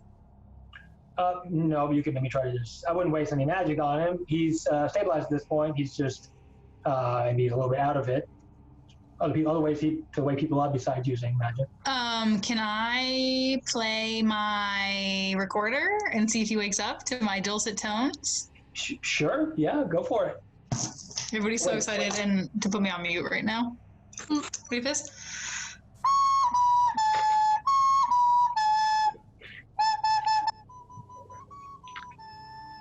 Did her volume get lowered arbitrarily? No, I swear to God, I did not touch anything. It does that. And every time she does it, it wants the computer itself. So the computer's It wants to mute her. It wants to mute her, so it cuts her off. I can tell. See, it's doing it right now. Yeah. So really, that's wild. They're not touching anything. It sounds perfect. That's what we wanted to hear. The melodious tone of Death. Of my schwam. Yeah. And a bardic music. Give me a performance check. I'll give you a performance check. Well, it's so bad that we all want to like cover our ears. A bard who can't. Oh my God, 16 plus 4 is 20. Okay, everyone feels very emotionally moved by your performance. Wait, no, that's wrong. 16, my performance is plus 6, Okay. so it's 22. Same thing. I mean, this might as well just be like a John Lennon concert or something. And John Lennon sings Hot Cross Buns. Yeah. Anyway, and so the individual, which Sovereignty has been patching up a little bit, wakes up and opens his eyes and says, and sort of John like feels Lennon? his body for his wounds. Oh, wait. Am I, because I never changed back, so I'm still the noblewoman, right? The human? You're still, what? Yes. The one that I was up in in the spa? I didn't change back, did I? You did not change back. No, you're still. Andrew, I can't hear you because you're muted. Still can't hear you. I don't think he's. Okay. I thought you were saying something to me. You just mute yourself again after unmuting yourself. If you say so. Oh, okay. That was a long walk to that one. Okay. All right. He wakes up and again he touches himself. He says, "Oh, what was that beautiful music? Where am I?" So you're underneath the bathhouse of the Vanderpurs, and you went through some hard times, but it's gonna be okay now. So you should go up there, back to your home. But what were you doing here? How did you get He looks here? himself and he has no clothes on except for a loincloth. He says, "Oh, how indecent! I'm part of the Jasso family. You must know of me. You seem a noble yourself." Of course, I'm part of the Periwinkle family. We were practically neighbors. Okay. He says, "I don't know of you, but please, I must get out of here." Yeah, but how'd you end up here? You know, my mom's gonna want to know because we were neighbors. I'm She's not gonna sure. I be was walking worried. down an alley in the upper city, and it all went black suddenly. I think someone hit me, and then felt like I was being tortured, but I couldn't see. Yeah, but did you frequent that bathhouse? No, of course not. Yeah, and what were they saying when they tortured you? Nothing. Something about the dead three. I don't know. In the language I can't even understand. Please, just let me go. I'll have a nice reward for you. The Josso family has much money. Yeah, so, With that writing. yeah. So could you leave some of that money, let's say at the Elsong Tavern? Could you leave it with the barkeep, Alan? Tell him, a little old elf is gonna come get it. Certainly, whatever you want. Just let me go. I've heard nobles have been being targeted this whole time, these past few weeks.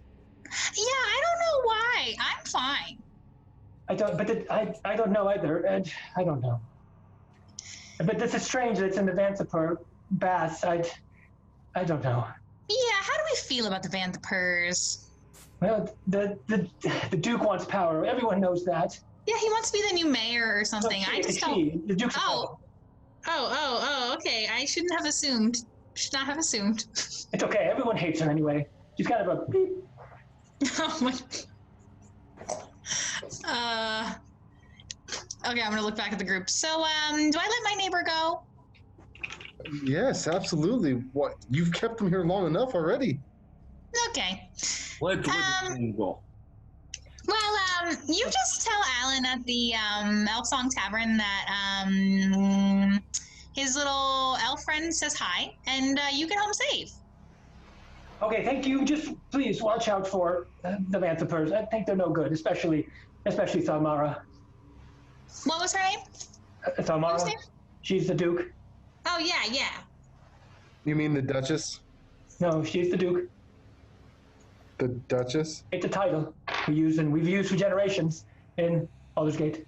Yeah. Well, you just tell everybody that Periwinkle saved you, and her friends who are super cool. Okay, it's strange. I don't know. I know most of the mobile families in the upper city, but can I have some clothes? Well, you just tell them that we saved you. Oh, okay, and some clothes.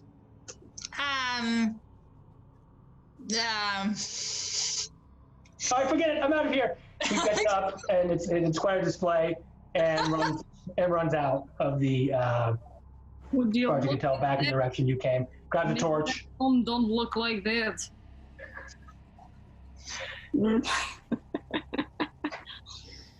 Okay. And you all make fun of my schwam. My sham. It's the name of the recorder. Schwam? What's a schwam? Okay. But we got some money. Everything here in this particular altar area. Is there anything at the bottom underneath? Like, is there a reason they were torturing him in the spot they were torturing him? Is there like a pool of blood or anything?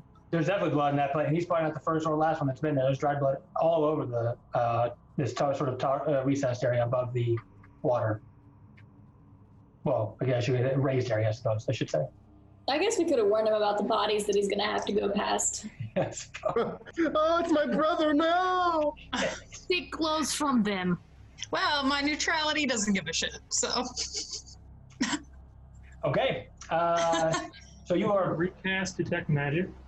okay. It's probably how long does it last? 10 minutes. The fight was like a minute. You can still have it for a few more minutes. It's also concentration, so no. Oh, okay, because you had to cast a spell. Right, yeah. Okay, that's fine. You can recast it. Okay, at this point, you really feel and smell the particular power you're searching for to the south. Oh, wait, let me bring the merp back up. Merp. Here's the merp. There we go. He's the merp. He's the merp. He's the merp. To the south. I believe what we're looking for is that way. Who did the blue? Who did the arrow? Me. Then, why don't you lead the way then? I don't think he should be leading. Let's take his vocal cues, and Then you and give me the Sovereignty should torch probably and lead I us. will go. Or maybe Anatoly. He looks pretty buff. I just start I'll walking. go first if that is what you want. Okay, so 4 and Alatole head down. I Everybody will else? follow. Sorry, Fenris? I will follow. Okay. At which point, you head to the southwest here, and this door is actually fully collapsed. Although you're really sensing that power from past this collapsed area.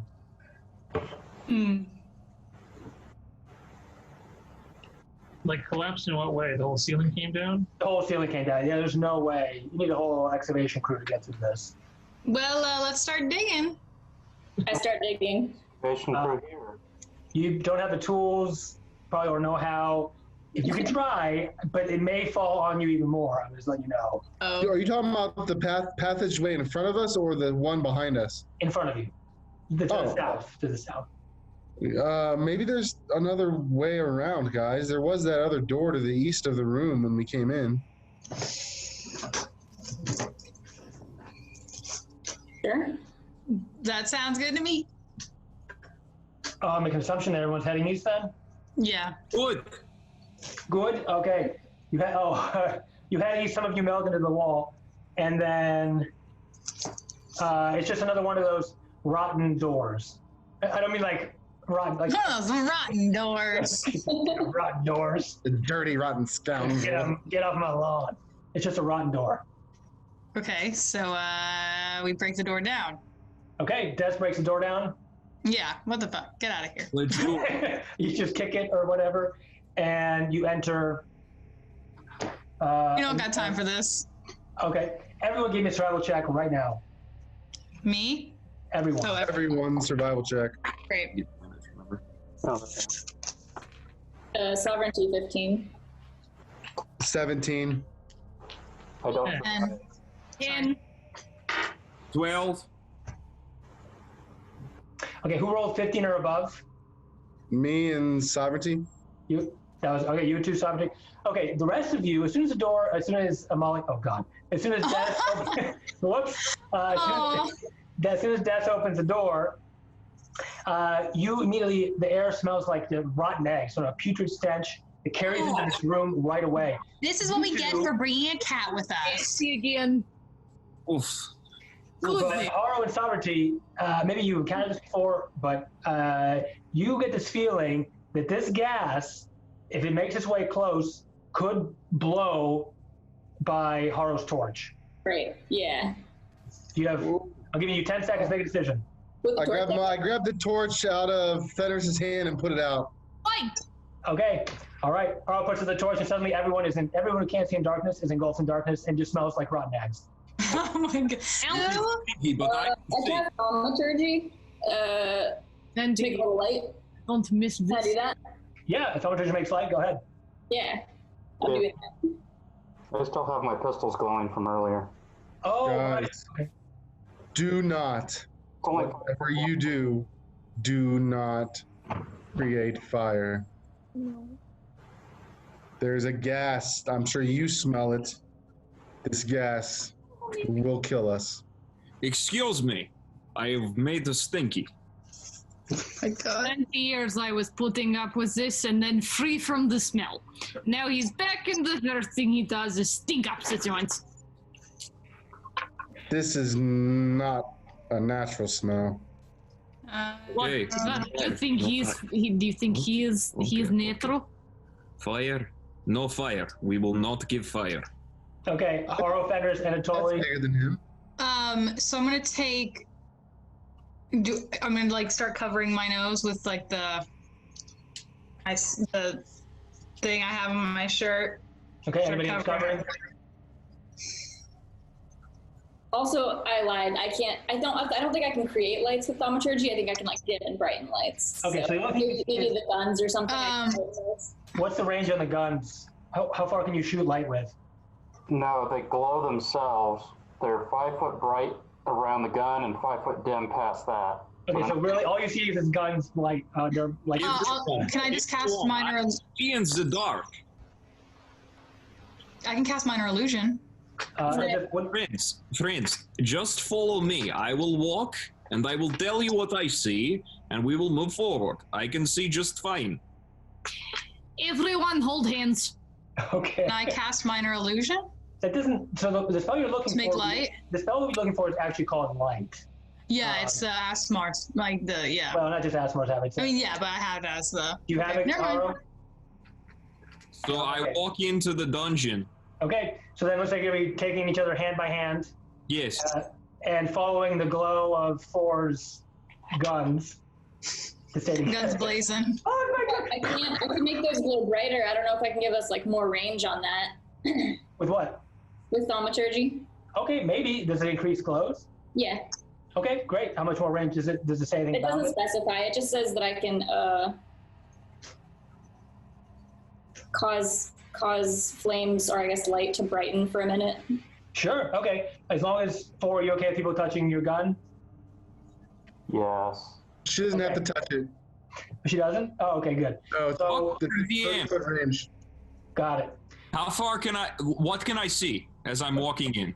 Okay, as you walk into this area, this is just an open... It's a flooded room, has wooden beams in the top. It's still a hewn, like a limestone cavern area. Nothing particularly. You can see a few ways down and some steps to your right that go down and maybe loop back around to the area you're looking for. Why don't you go Other ones ahead, further away. Anatoly, you go ahead and check it out and come back. So we're not wasting our time going all the way around the room if we want to go down the stairs. I can do it. Guess everyone sit still until Anatoly goes and checks out. Yes, we will walk down into the room. Okay. Anatoly goes, and he's with his feline dexterity. He makes very little splashing sounds in the water as he walks. I will say, before I move any farther, if we took a short rest, no? No. No. Well, we didn't? You No, not could yet. go back one of the rooms. If you could close the doors again, you could maybe set up there for a short rest. Oh, no. Never mind. I thought you said short rest. No, we're good. I am good. Okay. All right. You head down there, and you see, as you look around the corner, another altar. This is an altar to Miracle. Sort of, it's a dry, partially collapsed room. There's a stone altar there. Humanoids, bones and skulls, all sorts of other pieces of bones are littered around it. And the top of the altar has just maybe about a dozen half-melted candles made of black wax, which are currently unlit. Okay. But Judgment, you smell this odor, and of course using the magic sense, coming from that same direction. I see some candles. There are more stairs. Let me go down the stairs, and if I see anything, I will let you know. Okay. I keep moving. Okay, you keep going. Give me a perception roll. The stairs, by the way. Yeah, the stairs. I walked to the top of them. Okay. So are we left in darkness then? Oh yeah. Everybody should be following me. Okay, I guess we are now. 17. Okay, you see skulls of bones, which may or may not be something. Okay. Here, Judgment. What? What is it? Here, do you think you can make it downstairs? Judgment has dark vision. Of course he I can. fly down the stairs. Okay, fine. Okay, everyone else. Do you sense any magic on these bones? Or are we good? We keep moving. You do not sense any magic on the bones, but what you do sense is something. Well, you have dark vision, right, Judgment? Yes. Okay. All right. So behind the altar, there is writing on the wall, which for anybody else would be like scribbles, but you make it out to be this encrypted necromantic language that Professor Baxter was working on. All right. What does it tell me? It's like an incantation. So it's literally a spell written on the wall. Yes. Which somebody has apparently appropriated because you don't see Professor Baxter in here. that you know of. Right, well, I would like to try and figure out what the spell does before I would say it out loud. Okay. Everybody's gonna head in to this room with the skulls and crossbones and so forth. Yep. All right. So this is a spell of animate dead, but it's not. It's unusual. It's unusual. It's not a typical spell of animate dead, which I guess you couldn't use it anyway because your proficiency, your wizard spellcasting ability isn't at that level yet. But it looks like you could still evoke this incantation if you wanted to. Because the entire wall is a scroll. Basically. It looks like this spell upon the wall would animate the corpses hereabout. Well, we don't want to do that. If you do cast a spell, you would know. Well, give me an Arcana check, Judgment. Did you just 16. 16? Okay, that's pretty high. You would know that if someone were to do this incantation, whatever came up or whatever happened with it would be under their control. Fantastic. Well, before anyone that can stop me then, I will cast the spell.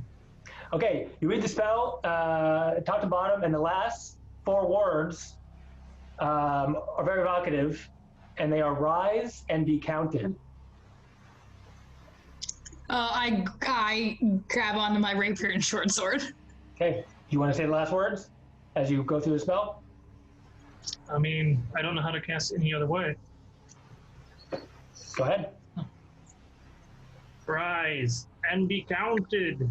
Okay, so these, what looks to you guys like scribbles on the wall, glow red. They shoot out like this red, like flames basically from them.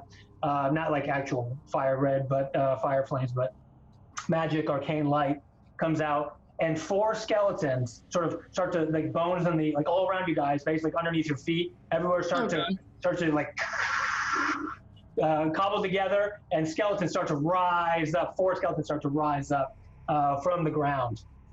At which point, these skeletons, and maybe you've been adventurous for a while, maybe you've encountered undead or whatever.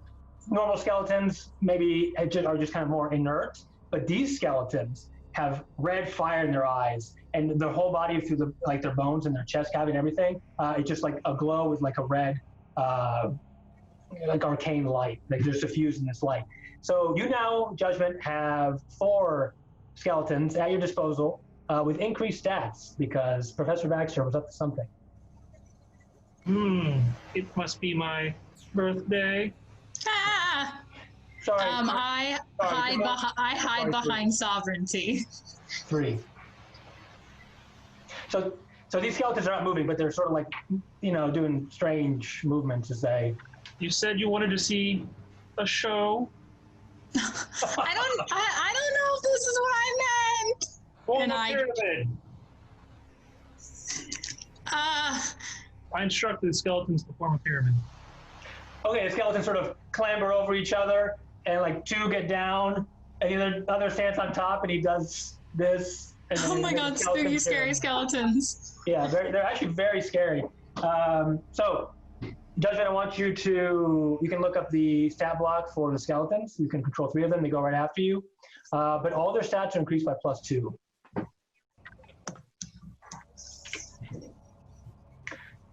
So if you can do that, and then I need to.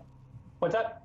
He does this thing with the dead sometimes. It takes a little getting used to, but it's very, very, very coolness. You might want to redefine what little getting used to means. It is very unnatural. This is unsettling. Not something I would ever want to get used to. I'm just cowering. I'll just stay right here. Everything is perfectly fine. Yeah, well, I just met you like 10 minutes ago, so.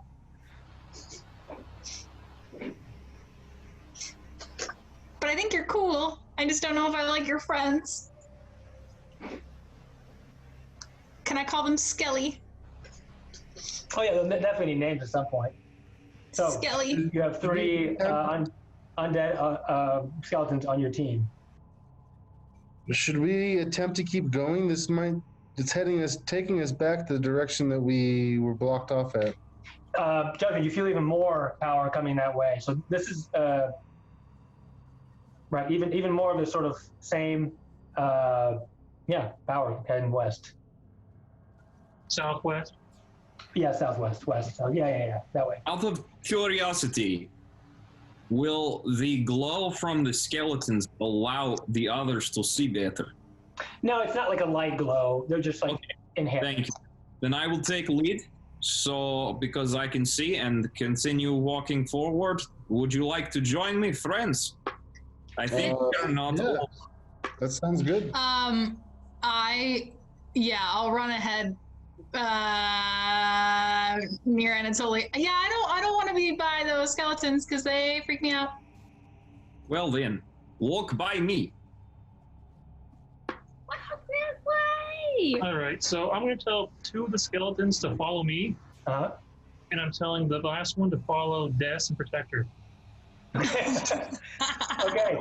All right. So Des, like a skeleton, as you're walking, a skeleton goes just following right behind you. Maybe I'll feel better if I turn to the skeleton. My name is Des. What's yours? 5. We will call you 5. Okay, This is 4. Okay. All right. This one now has a name of 5. That's 4. I'm Des. You can call me number 1. And then I keep walking. Okay. I'm not certain animated skeletons have like intelligence value or anything, but anyway, we'll get to that later at some point. Not intelligence value, but like free will or whatever. Okay, well, Anyway. that's 5. Okay, so now They have an intelligence of 6, so 8 in this case. But if they're under somebody's control, can they talk and do these kind of things? They can speak the language they used to speak, right? Before they died? they understand all languages they spoke in life, but they cannot speak. Okay, that's what I thought. Yeah, so he would just wave in that case. So you get no feelings of evil nor bad from these skeletons. They don't have vocal cords. Yeah. All right, Okay. Keep heading west or go back to the room with the gas? Let's keep going. Okay, so you head Well, west. do we want to, sorry, because we have the skeleton down, do we want to take a short rest in this room? Can we do that? I mean, Do we want that? it's not very well defensible, so I'm going to say probably not, unless you have Okay, a real never good way to block it off. Or maybe have put the skeletons on watch, maybe? I don't think we need it. Okay, that's fine. All right, continue heading west then? Yep. Yeah. Yeah. Good. All right, you head west, another door which you can easily open, and there are two more doors here, south and west. You're getting the feeling west, Judgment. I only see one door. There's a door here. This is the collapsed door to the north, and this is an opening here. I sense the power to the west. Perhaps this was a way around. Okay. Lead the way, Anatoly. Follow All me, right. friends. So Anatoly's leading the way along with 4 still, Mm-hmm. Yes. and Des has a skeleton friend named 5. All right, excellent. You head west. As you do, this opens up into a morgue. So it's kind of partially collapsed. 3 wood beams, big wood beams, sort of brace the ceiling, and there's a scorched wooden table with a human cadaver resting on top of it, and a frighteningly thin woman in a black robe is studying a corpse. Her face is hidden beneath a cowl. Where is she in the room? She'd be by this table here, this wooden table. Okay.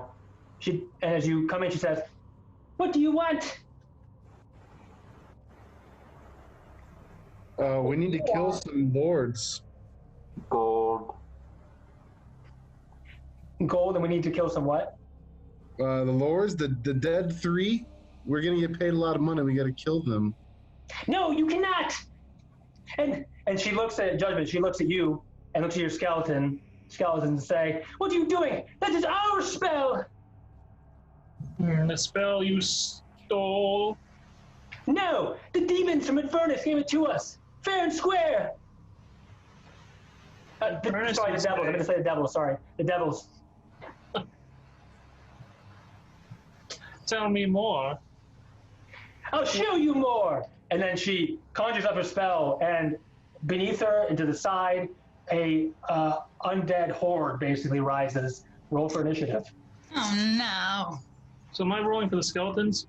Yeah, they go right after you. That's how Anime Dead works. All right. 15. 13. 13. 7. 5. Okay, wait, I need to, sorry, I was getting that ready. Tell me your name and what you rolled. Would probably be the easiest, thank you. 4, 15. 415. Fenris, 13. Okay, thank you. Des, 13. That's 13. Anatoly, 7. Okay, Haro, 5. RO5.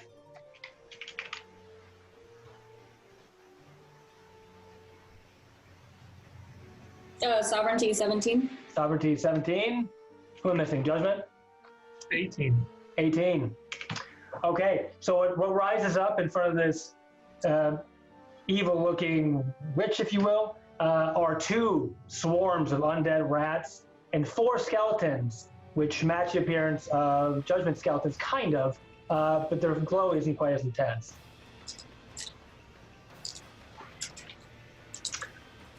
Okay, so here's the order. We got Judgment goes first, Nice. followed by Sovereignty, followed by the swarm of rats, followed by 4, followed by Fenris. Fenris and Des have the same initiatives. Mm-hmm. You guys can choose. You can And go then first. after you two, after Fenris and Des, it's the skeleton. Then. And last but not least is this cloaked figure who is summoning the undead. What about me? Oh, and totally, sorry. So I'll go from the top. Judgment, Sovereignty, the Swarm, 4, Fenris, Des. The skeletons, Anatoly, Haro, and then this witch. Who said, sorry, that the devils gave her the spell. The devils from Avernus gave her the spell. All right, if we're good to go, Judgment, you're up first. All right, I'm going to fly up. So I got line of sight. Okay, yep, you would. And then I'm going to cast Ray of Sickness on the Necromancer. Okay. Go ahead. Is that a save for that one or an attack? I'm going to make an attack first. Okay.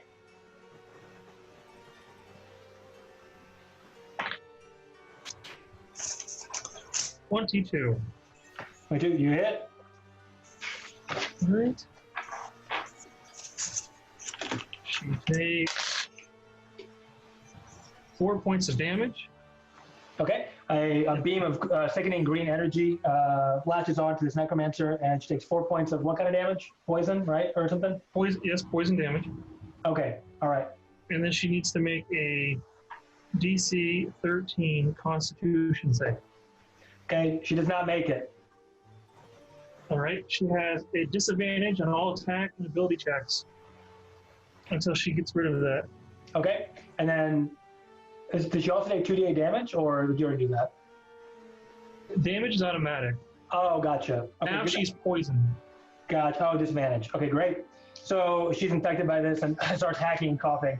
Okay. Any other bonus action? My other action is to tell the skeletons to go forth and kill. Oh, that's right. Yeah. Okay. So they can move 30 feet.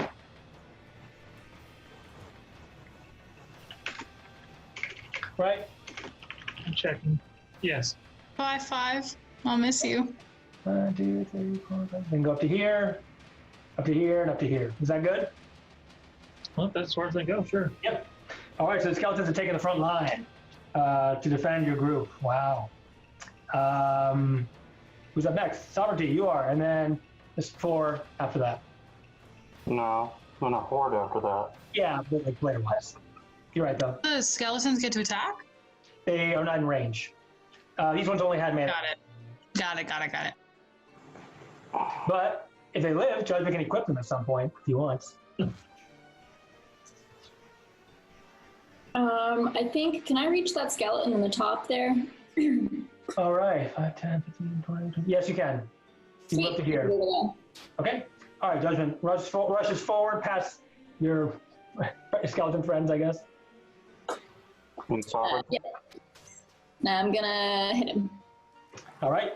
While getting a longsword shield out and slashing at the skeleton. So that's 14 to hit. 14 to hit. You hit him. Oh, sweet. Okay. Not rolling so hot. Cool. Yeah, that's a 1 damage plus 3. Okay. 4 damage to the skeleton. All right. You slash at him. Some of his bones come off, but it's otherwise mostly unfazed. Anything else? Nope. That's it. Okay. So these rat swarms move. One moves towards you. Wait, no. Okay. They just rush forward towards the skeletons, and there's like dozens of gross, slimy, grimy rats that start to try and nibble on your skeleton horde. Judgment. So they actually have 14 AC because they're stronger. Your skeletons. At which point the hordes of rats miss the skeleton and somehow dodges out of the way, I want to say. And these guys this one gets nibbled. At which point it takes 2 points of piercing damage.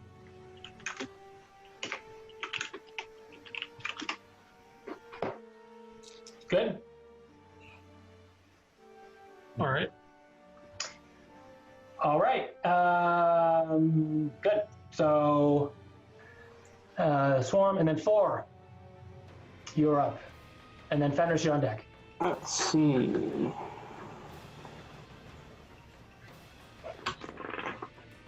I'm going to just move up 1 space behind the skeleton.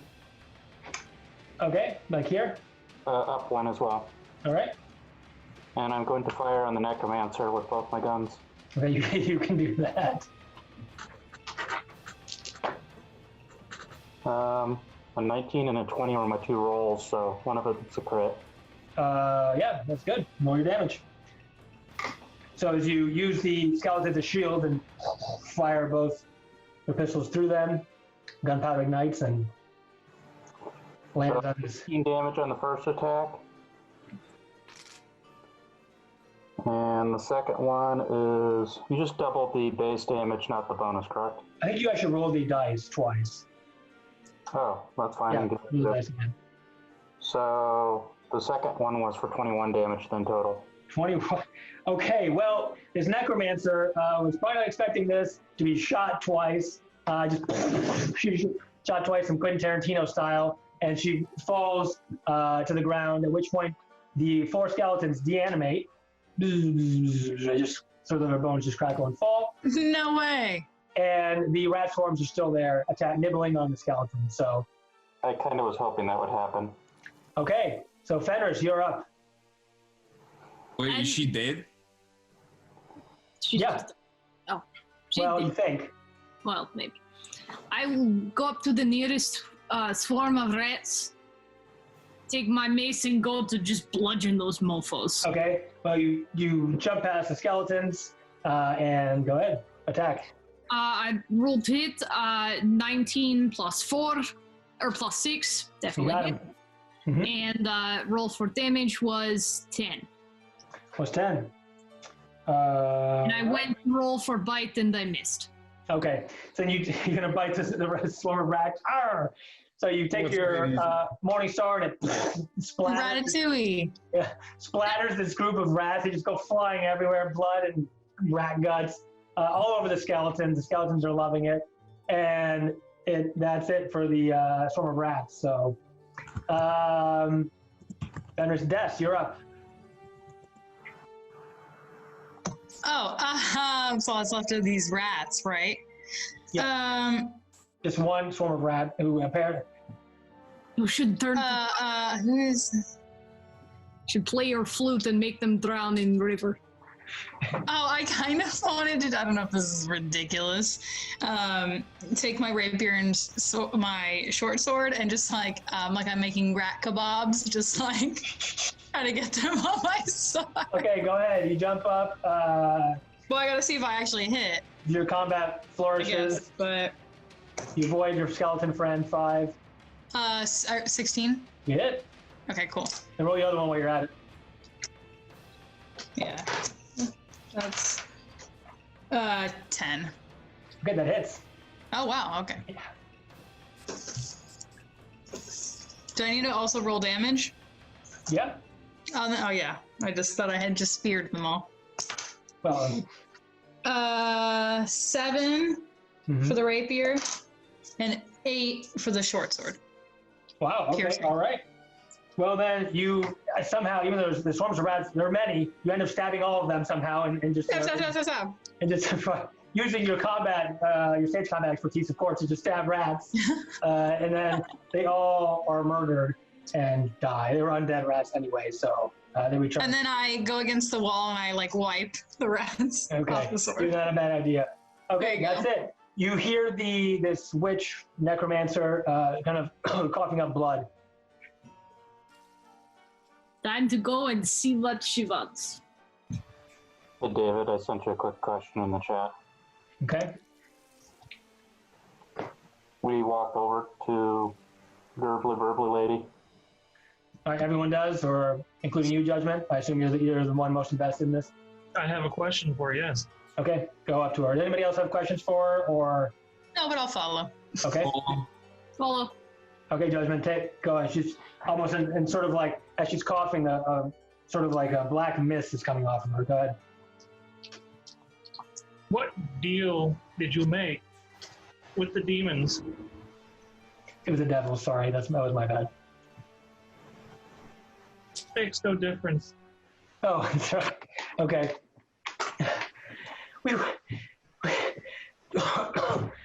We wanted to control the city. Which The city? demon game. What do you want with this piece of crap city? There are better cities. This is full of shite. The Dead Three, they want control of everything. And the devils will let us have it. But what do the devils gain? Don't you know? Power, I assume. I'm not the one who made the pact. Who is? You she coughs up blood for the last time and dies. Worthless. Oh, to get it. I guess we should look around for clues. Yeah.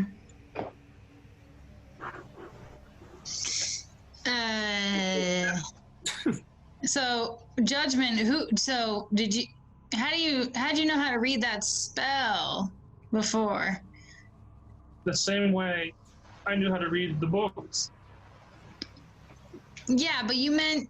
Oh wait, no, I don't know that he mentioned somebody that he used to know. No, he didn't. And no, you don't think you necessarily tell that this spell was unique. I don't think it's Okay.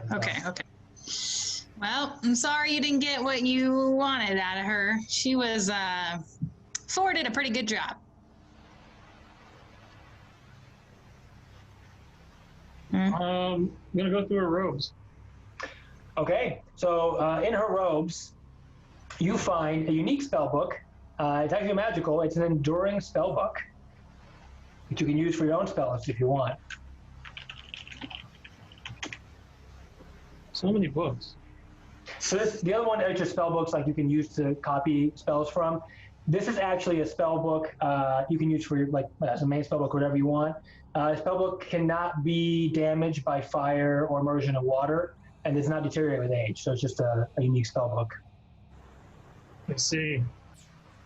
Also, what she's wearing is a cloak of protection. Dibs. I think the judgment was up there first, though, right? True, but it's up to you. I mean, you can all kind of tell magical gear from mundane. Oh, okay. I just didn't know. Like the whole robe. What does Cloak of Protection do again? Cloak of protection is a cloak you put on, gives you +1 AC. And saving throws. And saving throws, yeah. We can't hear you, Andrew. Andrew. For the love of God, stop muting. I said I recommend we give it to one of our more upfront people. You guys can decide who gets it. Dibs. I think you're going to have another magical item. Just pointing out that it's a black robe, right? Yes. Well, yeah, but why can't Judgment keep it? Aren't you a tank? No? Am I wrong? Judgment is a tank. The tanks are Morgan, our Sovereignty, are me, and our Fenris. But it depends, and it depends on what makes the most sense. Cloak of Protection isn't a tuned item though. Items that increase AC are all attunement items. It's fine. You're not wearing any attunement gear right now, so it's good. Basically, the what you're going to want to decide between is: do you want to give it someone up front that already has a high AC, or do you want to help somebody in the rear that does not have high AC and could use it? For example, in this case, yes, it would help Fenris and Sovereignty, certainly. Judgment can't wear armor, so this would be the only way he would get AC. Yeah, that's what I'm saying. I think that you don't have to get Judgment everything. I'm just saying. Well, I mean, I don't care about the books. What am I going to do with the books? Judgment, would you like to keep robe or do you want to give it to me? You can have it if you'd like it. I will take robe. Okay. It's a black cloak of protection, and you put it on, you get +1 to AC and +1 to your saving throws. It has little bits of blood staining on it, though. A little bit, yeah. It wasn't shot through because it's magical, so. So I have 19 AC. Whatever you got, you got. Oh, I guess you're finally about equal to me. So wait, +1 to all saving throws, right? Is that right? Judgment, is that what you said? Yeah. Damn, it is nice. Can we take a quick break by chance? That's a good Yeah, I'm idea. going to second that because I'm getting hungry. Okay, let's do a quick break. Let's take like 10 or 15, whatever. We have food coming. Yeah, let's say be back at like what 8:35, 8:30. You Fenris, geez, hold on a minute. Let me pause this. Presuming, okay, I see. Mad. Okay, here we go. So you leave the morgue and head south. All 7 of you and 5, 6, and 7, I want to say. And there's one more door to your south. You can head back to the gas room. We need a map. Oh. Buttons. Buttons. There you go. Buttons. Do you see the thing? Yeah. Okay. So we just cleared out the room over there. Correct. Yeah, that was the morgue. So we've gone back. That's the collapse door right here. Yep. You got it. So we go south? Yes, let's go south. All right.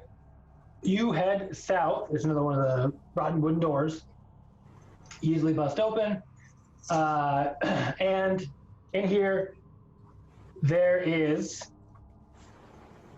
nothing but a hungry-looking rat scattered pulling his way around the room sniffing and looking for food. We keep walking. Okay? Skeletons lead the way. Huh? Skeletons lead the way. Skeleton. For now, I'm just going to do this. We're good. Another rotten door. And I kick it down. All right, and Des is the spearhead of this operation. You enter looks like it channels her inner awareness. looks like a flooded crypt. It's water is a stank. It's foul smelling. It's been here for a while, and there is a crypt to the north. We move to the north. Yeah. King of the North. Okay, you plod through water. She's my queen. All right, and you arrive at a crypt surrounded by about 2.5 feet of water. You just have to sludge your way through a little bit. It goes almost to your waist, depending on how high you are. And it's covered. It's covered with a lid. And Judgment, is your detect magic still going off? Yeah, as soon as we ever leave combat, I'm recasting it. Okay. Is it like level 1 spell or like a cantrip for you? Okay, so it counts as a ritual spell, which means out of combat I can cast it. That's amazing. That's great. Okay, good. So you can sense some evocation magic coming from the crypt. From this little, crypt. I mean, is this like what I'm like following all along? No, it's completely different. No.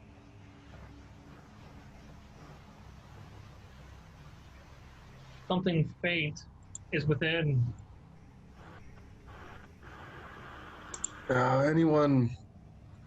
You guys want to try to push it open? Yeah. I'll let you guys lead the way. I'm not much use when it comes to the brute force. Oh yeah, no, I'm not gonna kick it open. I want to give the person with the highest strength the lead on this, and then give them the help action to have them roll advantage. I assume if that's what you want to do, just brute force it open. Would that be sovereignty? Don't know. Got a 16. I'm going to use Strength? I'm the primary person as well. You're going to use what? Guidance. Guidance, okay. So 16 strength is the highest we got? No. How is Jess higher, or Fenris? Are you higher than that? 16 strength? I am 18. Yeah. So shouldn't Fenris do it? All right. So Fenris, do you want to take the lead on open the lid on this crypt? Yeah. Do it. Sure. Okay, so you're going to roll 2d20 plus your strength plus a d4 with guidance, as 4 imbues you with the luck of the gods. And everyone else can help push too. This is help action. 2d20, take the highest. I'm just having the skeletons help. Okay, great. Everyone goes around one side of the crypt. Push Fenris it. takes the lead. Her big muscles, she pushes. 19, 2, and 4. Okay. 25. Jeez. Okay, without a problem, the lid comes off and reveals itself in there. A sarcophagus of inside there's just skeletal remains basically, and there's some carvings in the inside around the inside of the crypt there. It's like, a crypt basically. It looks like some kind of barbarian wielding like this magical morning star in like a frenzy. Is there any writing in it? No. Is there anything actually on the skeleton? Yeah, a morning star. I Like to take that. use identify. You do what? I use identify and touch it. Okay. As you go to touch it and you're going to identify, it attacks you. So you go to touch it, and it becomes sort of it's a spiritual weapon, essentially, and it comes out and attacks you. You take 13 points of piercing damage, and it blows you back, at which point the morning star settles back onto the chest cavity of this, what you assume to be a barbarian warrior. Ow. Maybe if Fenris grabs it, it'll know that she knows how to wield it. Yeah, I don't think that's a good idea. Morning Star is a very difficult weapon. Fine.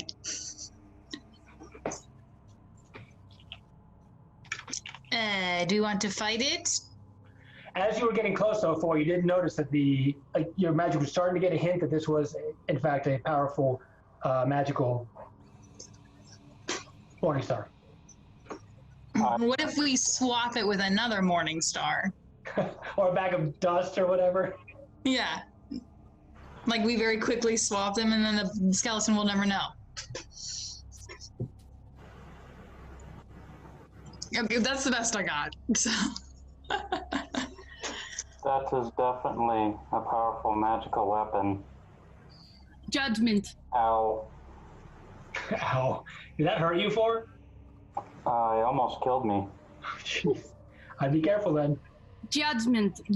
Do you think perhaps you can work some of your magic and get it to subdue? I have not learned the means to remove spells. Perhaps not remove, maybe just change. Do you want to give it a shot? You can like a disable device, but with an arcana instead of like a dex. Okay, that sounds interesting. May give it a shot, I guess. If that's your thing. I mean, someone can cast guidance on you if they want, or you can just go for it. I touch Judgment's shoulder, and I tell him,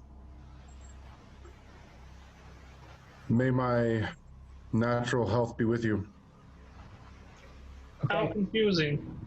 But you feel imbued with Haro's power. What does that mean? So D20 plus D4. Did he bless you? Now he guidance. Oh, okay. Whoops, here. Total Don't of 10? die. I'm sorry? A total of 10? 10? Okay. So you go to try to contain the energy of the spiritual weapon using your arcane know-how as a wizard. And you have a sort of like mental struggle with the spirit, at which point you are able to quell the spirit of this weapon, but you do take psychic damage doing so. Oopsies. You take 9 points of psychic damage. But now the weapon is probably sort of unimbued of its curse and just lays there still. I'm gonna like fall against the wall, Okay. touching my head. Okay. Take it. It is yours. The judgment has done a great thing for you guys just now, by the way. I didn't think that was possible. But he has taken a toll for that. You can tell the judgment is very worn out because of that and might need some help. Yay. Okay, I'll go up to Judgment.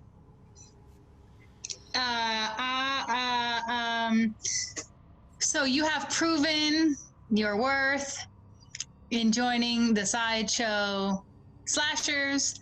My friend Haro gave me a berry, and I would like to give it to you, my blue friend. So I give him one of the berries, so it's plus 4 HP. I used 3 of those to heal myself back up as well. Okay, so 4 just mashing berries. So Judgment, you get these special Sideshow Slasher berries. The SSSB. From the Sideshow Slashers, we got them good berries. You good berries. Feels It's like terrible when why you're is- feeding me. Just eat it. Do I have this magical morning star now? You feel like you can touch it now? He said it was yours. I will go and pick it up. Okay, as you touch the Morning Star, you feel the primal power of the barbarian sort of entering you through this Morning Star, and you now have a +1 Morning Star. Yeet. Nice. I touch it to do another identification check now that it's not attempting to kill people. Oh, okay. You know it's a +1 Morning Star. Otherwise, because you identify is really important for magical items, but you know it's +1 Morning Star.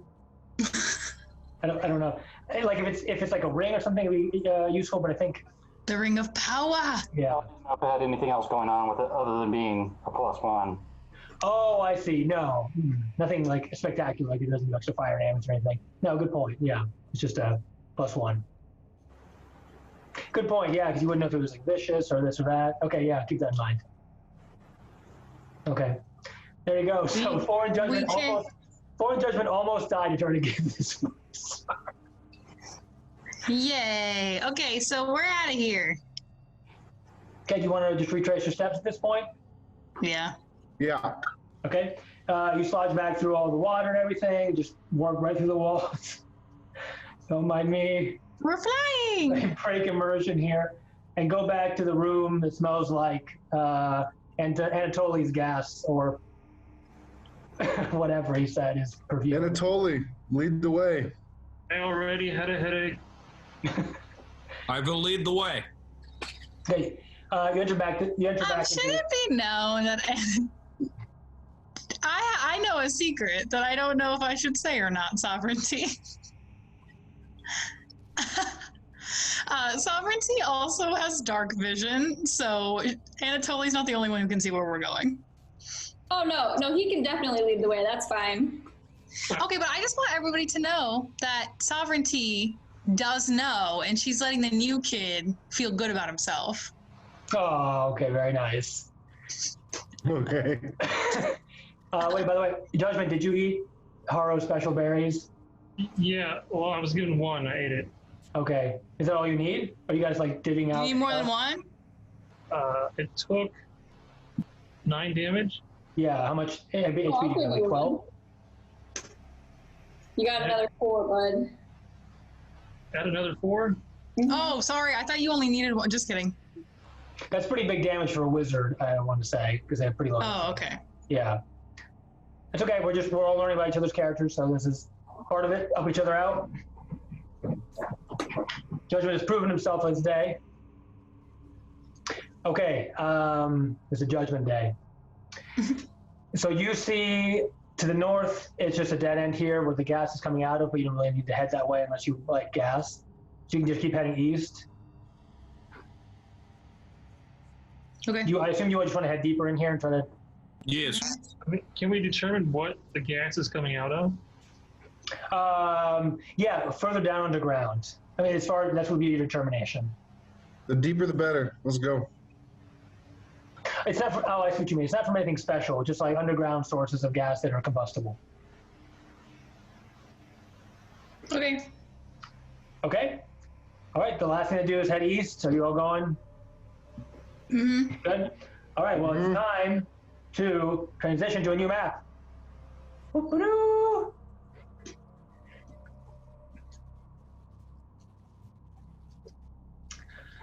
At which point, you are now... Resume. Okay. Are we good? Can you see the new map? Mm-hmm. Thank you. Friends. Sorry? We're missing our friends. Our skeleton friends. Oh no, the skeletons is gone. That's all okay. right. We know that they're there. I need to pause. No, we get the skeletons back. Oh yeah, we need them for combat. Probably. I'll do regular skeletons. Skeleton whales. Yeah, What? skeleton whales. I don't think so. All right. And there you go. All right, Judgment, your skeletons are back. Your skeletons are back. Hooray. Oh, did you name that yet? Or is that like TBD? Isn't it 5, 6, 7? 5, 6, 7? I'm not going to name them until we make it out of this dungeon and they've, lived. Okay, well, one of them's named 5. Okay. We'll see about that in the future. Okay. You heading east. It seems like deeper into this dungeon. To your right, as you go in, is a right here. Oh wait, sorry, I can ping this right. First, there, so like a partially collapsed crypt. There's really no way in or out, and there looks like there was sarcophagus in there, but it looks like it's been heavily looted, so really no reason to do anything there. Okay. We keep trucking along. Okay. as you get closer, keep heading east, you do hear some like moans, like of some kind of maybe undead or something, or a dying cat. So. Same thing. Okay. Continue. Yep, towards the noise, question mark? All right. You continue, and then to your right, you see another crypt. It looks like it has not been looted, though. There's like a sarcophagus has not been opened. It's still dusty, has a heavy stone lid, kind of like the other one you saw. And the north-facing side of the sarcophagus here, there you go. You see some faded frescoes of spear-wielding warriors charging across golden plains on horseback. This is pretty. We should go in. Yeah, you still kind of hear the moans and the groans a little bit further down, but it looks like nothing's happening at the moment. We want to Should we hop go in? this room? Yeah, we can hop in really quickly. Well, what if we? Is there? it still dark or is it lit down here? Oh, it's still dark. You guys, what source of light do you have besides dark vision? The guns. Gun and 2 dark vision people. Could we? Because we have 2. Let me know what you guys think. We have 2 of these like tunnels. Could we break up and Anatoly takes one way and then Sovereignty, so we can just check these really quickly and then keep moving. I'm not emotionally prepared for a breakup right now.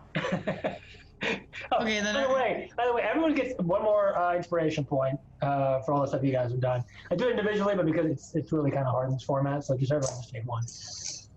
I really Want to try that just to check check this first half this crypt here. Aro's telling me no.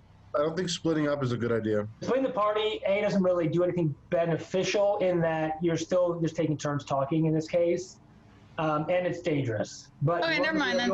It's your troop, Des, so. No, I mean it's a democracy, a desmocracy. It's not, yeah, I'd say. It's more despotism. No, okay, not breaking up. Just kidding. Okay, then we should just all go in the first one. Okay. Do you want to like keep the skeletons on watch? Anybody out on watch? Is that? Yeah. I don't know. What's up, Judgment? Probably a good idea if we're hearing stuff. So there's a door at the end of the hall, or is that open? This door is closed.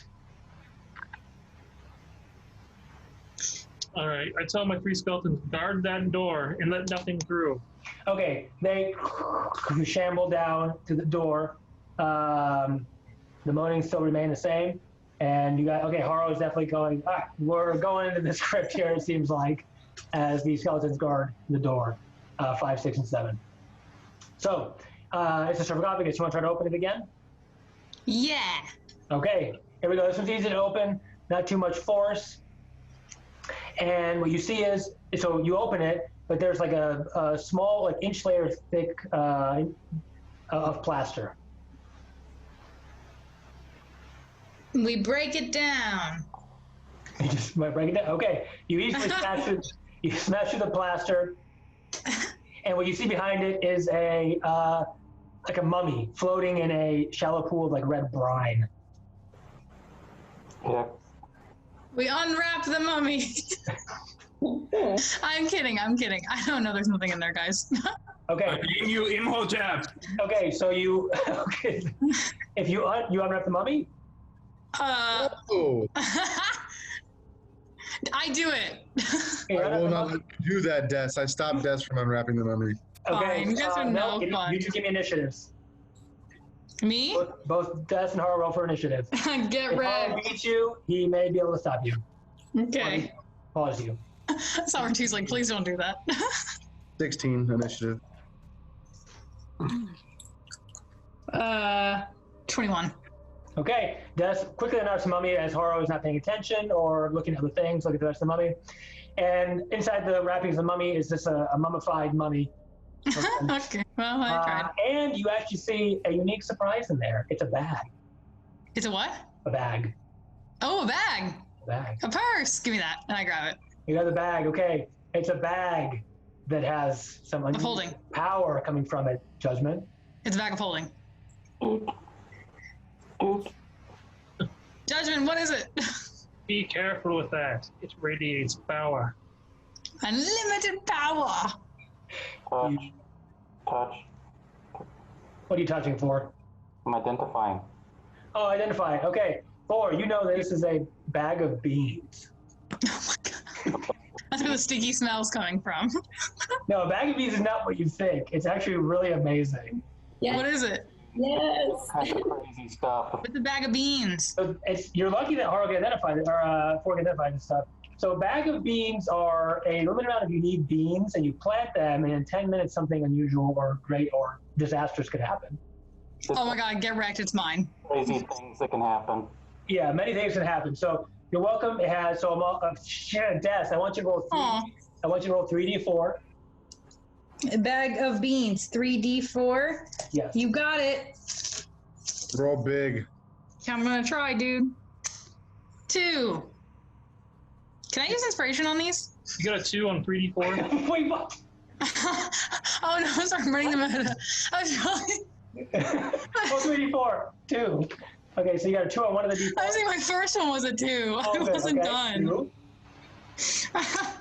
2. 4.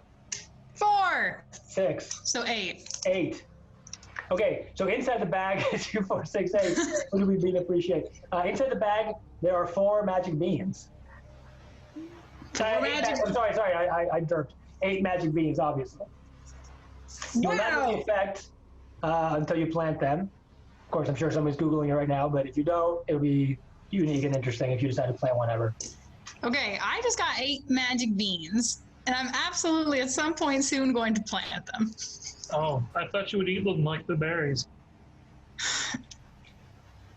I mean, I mean, I guess I could eat them. Because Okay. 4 hasn't told me to not. No, I think 4 would advise against that, knowing the magical properties of the beans. Don't recommend that. You may want to wait till we get outside to plant them. Okay, I'm gonna plant all 8 of them at the same time.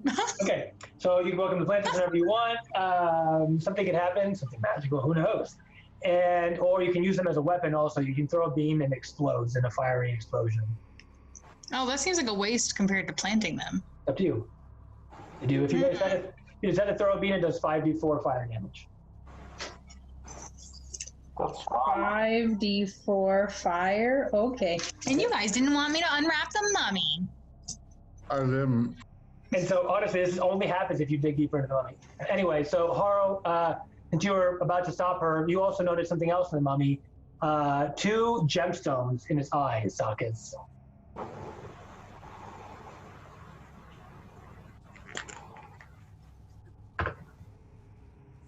Why would there be gemstones in the eye of a mummy? Do I know that? Because they want to give us money. Yeah, because sometimes mummies are people are buried with their earthly With their possessions. riches. They're thinking they would take them to the next world or what? I don't know. Who knows? Depends on the. They want to give us money. Do I sense that the people that are buried here are probably evil and they're part of like the religious cults? No, I would say the cultists took this place over. This place is more ancient than these people have taken over fairly recently. Okay. So if you took the gemstones, nothing could happen, or you could just unleash an ancient curse upon the whole civilization. I'm going to leave the gemstones there. I don't want to disturb the mummy. They look very valuable. Guys, there's gemstones for eyes. I personally don't think we should take them, but you can do what you want with them.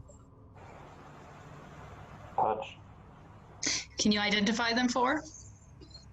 Okay, so 4 touches them, identifies them as very valuable moonstones worth a lot of gold. You say moonstones? Moonstones worth a lot of gold. You pick one up. Whoops. Oh god. Sorry, Moonstones. Did you kill me this time? Nothing happens. They're just valuable gemstones. Nice. Okay, you can sell those later. Yes. On the market. Yes? Oh. Thank you. He just gave, thank you. I will put them in this bag with the beans. I will not plant these though. Okay. All right. Nothing else has happened to the east. Your skeletons are still on guard. And you're welcome. There's nothing else in the script that you see.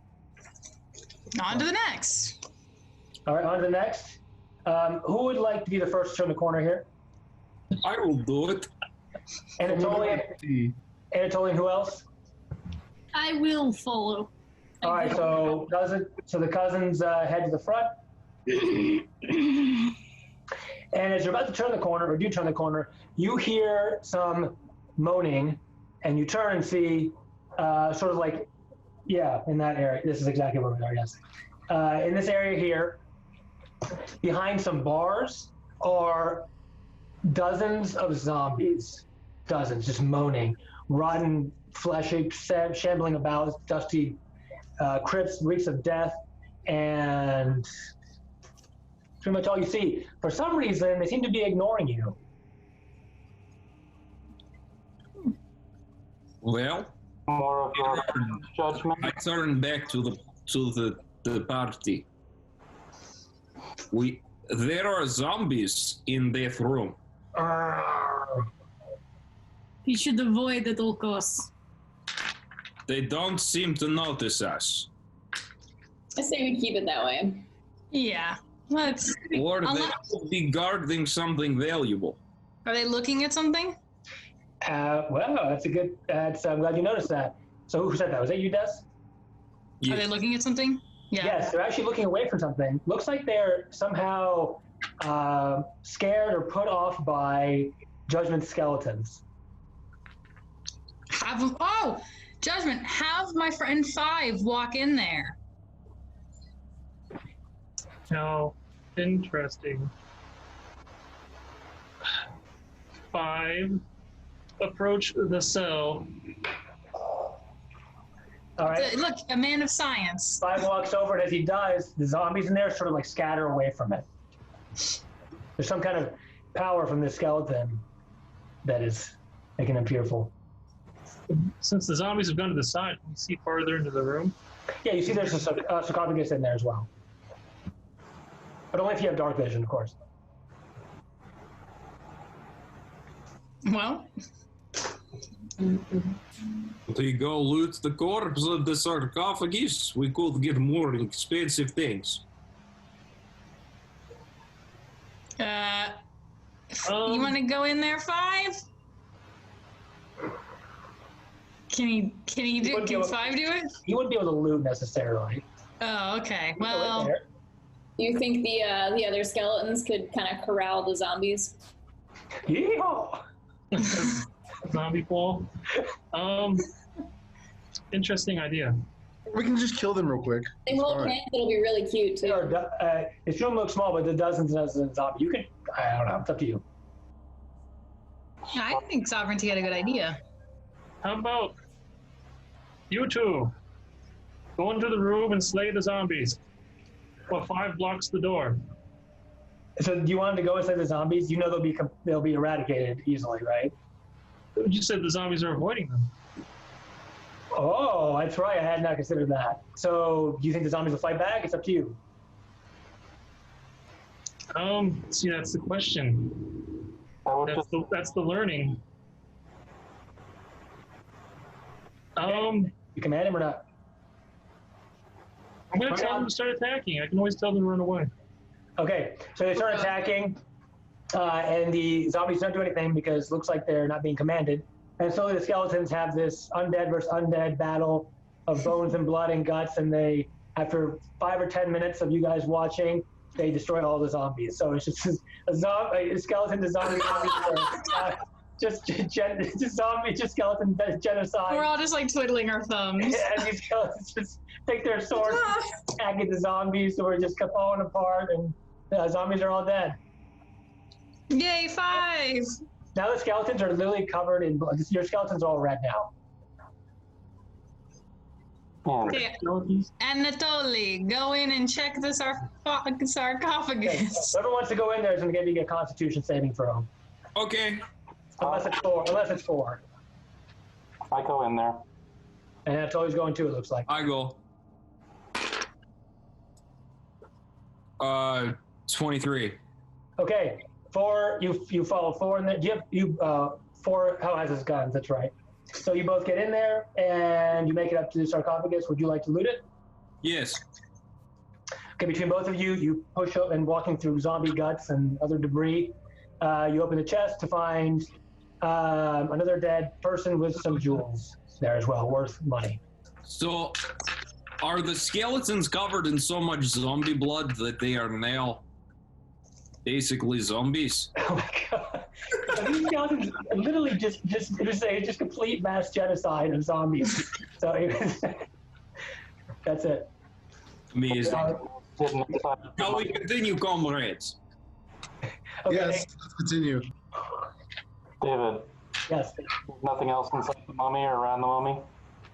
No, just zombies, dead zombies. Okay. Grab the gems and run. Okay, so if you guys watch for 10 minutes, the 2, 5, 6, and 7 murder the other zombies, you find no way to go but east. What stones were they? I'll give you the value later when we finish. They're just like gemstones worth Oh, okay. monetary values. Over to dust as well. Oh, all of them? Yes. Okay, Yeah, well. right? Yeah, I know. I'll just put them in my beanbag. Beanbag's not that big. You can't fit these gemstones in there, Dennis. Oh, well, I'll put them in my entertainer's pack. Okay, that's fine. Yeah, you have place to put gems. Okay, Okay, another crude door you can see through if you want.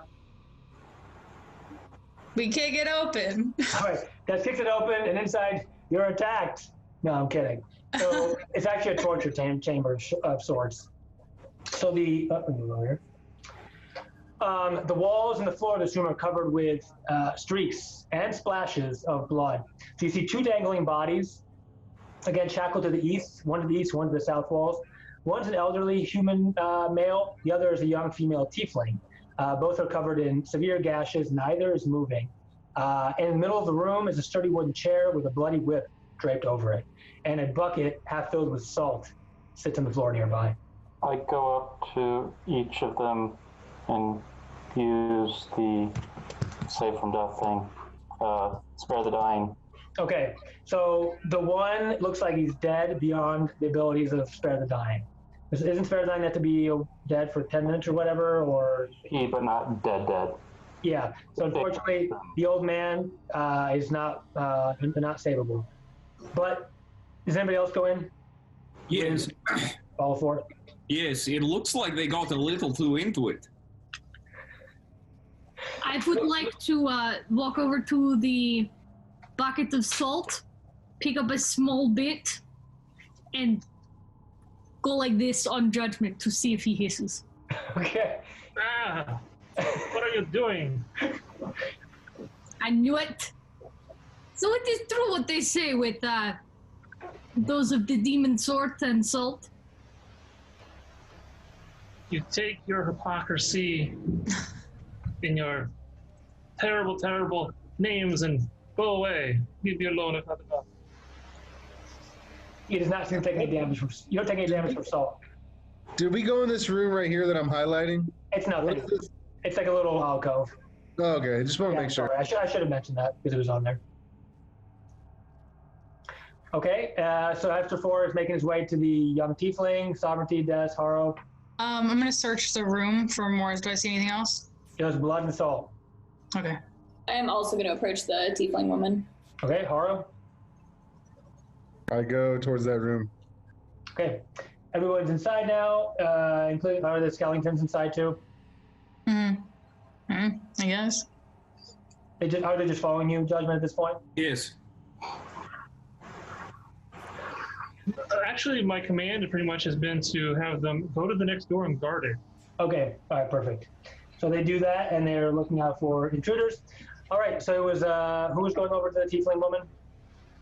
Sovereignty. Sovereignty and 4. Okay, you see her, again, draped up. She's not in a loincloth or anything, just in her noble's attire, of course, like the other ones you've seen. And looks like she is stable but unconscious. So like 0 hit points equivalent. She's just a red-skinned tiefling of noble heritage. Noble tiefling. Well, noble class, let's say. I mean, not necessarily noble. It depends. Hit points is not stable. To spare the dying, you raise them from 0 hit points to stable. But they're stable. I misread it then. Anyway, do I need to use that or not? I don't think so. No, it's just not dying. Is it, right? I'm not sure. Spare the dying, revivify, what the difference is. Oh, yeah. Spare the dying actually works when they have 0 hit points. Yeah. It stabilizes them and makes them so they're not dying. Yeah, okay, perfect. Yeah. So do you want to use spare the dying then? Yeah, it's a cantrip, so I use it. Okay. Okay, so she's still shackled up, of course, but you feel some color and life begin to come back to this tiefling. Oh, she's not still shackled up. I've definitely. Oh, you got her down? Yeah. Okay, so she's down. She has a very serious, pretty serious injuries, lashings, and salt throughout her wounds. And yeah, she doesn't really seem too responsive at first. I feed her a berry. Okay, you can definitely do that. The berry instantly invigorates her and gives her what, the full 2,000 calorie daily allotment meal, right? Yeah, okay. And then she wakes up, her wounds sort of like cauterize and heal up a little bit with berry, those magical berries. And she wakes up and looks at you all and sort of like goes to a corner, not sure what to expect. Why are you here? She says, "Who are you?" Who are we? Who are you? We just saved you. Are you with the dead 3? No, we're here to kill them. There's way more than 3 of us. Oh, okay. I'm glad to hear. What's going on? You tell us. I was at my home and out playing in the garden, and I was attacked. And here I am now. I was tortured, and I don't even know what. Well, it seems like we've run into a lot of nobles down here. We just ran into your friend Josso, another noble. Right, the Jossos. I'm part of the Crest family, Vendetta Crest. Well, nice to meet you. How long have you been down here? I couldn't tell you. A day or 2, it all melded together. You think if you followed the walls, you'd be able to make your way out? It looks dark, I don't know. Who was torturing you? I have no idea. Okay, well, we're going to leave now. You can follow the walls this way, and I show her the direction to the door. And if you keep following the walls, you'll eventually get to the exit. Could one of the... I don't know if this is dumb. Could one of the skeletons lead her out? Do not light your torch! Could one of the skeletons lead her out and then come back? So she's not just like alone? I don't know if you can give them that complicated of an order or not. I think they can only go so far away from judgment as well. Why don't we take her with us? Yeah, that's what I'm feeling. What's your Yeah. She needs protection, it looks like, given her current state. Okay, could I have her go with you or do anything to the sort? I need whoever's gonna give the word on that to give me a persuasion check. Well, me probably, because I'm +6 persuasion. Okay. Is that okay, guys? All right. All right, you said your name was Cass? That's my last name. The Cass family? Well, my name is Des. I think we're gonna be good friends. I hope so. Anything's better than being tortured. I'm not sure why I was down here. This is building tiefling harem. 22. 22. Okay, she takes you for your word and is instantly sort of like taking a friendship to you. Great, Cass and Des. Nope. What's your first name? It's Vendetta. Are you paying attention? And she looks over. She says, "Is that?" And she gets up and goes over to the other guy who's dead, and it seems like an older gentleman. And she says, "He's part of the Oathun family." The what family? the Hoethuns. Another important patriarch. Well, he was. What are they doing here? This is awful. We have a feeling it's the Vanderperths want to take over this city, and they're trying to get rid of some nobles to take over power. Vanderperths, maybe. Ugh. No one likes them, and the mother and the 3 terrible children. 3 children, you say? Yes, everyone knows of them. What are their names? I don't know. I think the youngest was Mortlock, then an Amric, and then I think the oldest was no, wait, I'm not sure of the ages, and Thirstwell, I think, was another. Anyway, they're conspiring to run this town. I know it. If after seeing this, if you get me out of here, my father runs the Baldur's Gate Gazetteer. I can spread the word of your good deeds and of everything that's happened here. Does anybody else find it interesting that we are fighting to destroy the evil 3, and there are 3 children? Could be a coincidence. Mm-hmm. But Could be not. what do we say about coincidences? The universe is very so lazy. I don't know. Well, there's only one way to find out. Let's keep pressing on. He says, oh, well, I guess you all better the alternative, so I guess I'll follow along. And when she sees the 3 skeletons, she says she's taken aback a little bit and says, what are those? This is 5.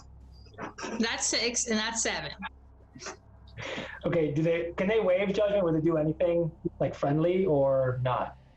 You said they have +2 to all stats, so they have an intelligence of 8? Correct. Well, then they would have the intelligence of like a 10 or 12-year-old, so they would understand and be able to hand gesture readily. Oh, good. Okay, yeah. So then they do, and she hides behind you, Des, but is okay for the moment. It seems like. Yeah, they're as smart as Anatoly. Excuse me. What I lack in... Now, comrade, you know it is true. I can't remember what I was going to say.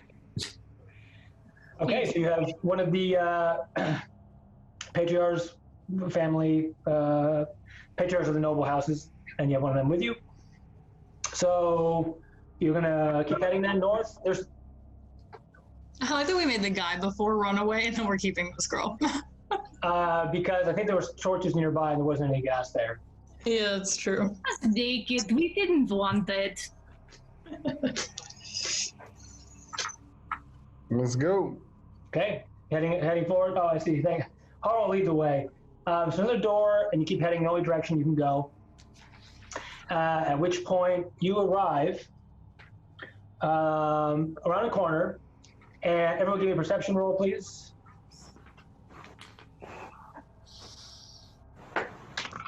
3. At 20. 21.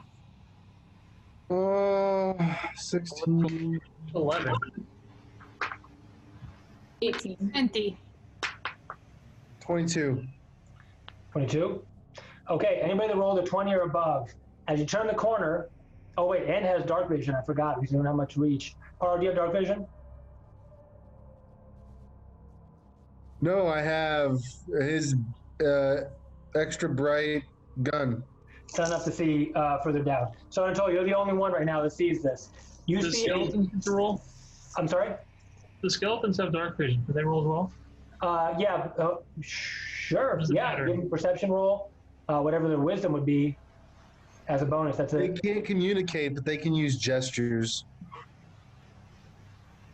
With their +2 to their wisdom, that means it's a flat roll.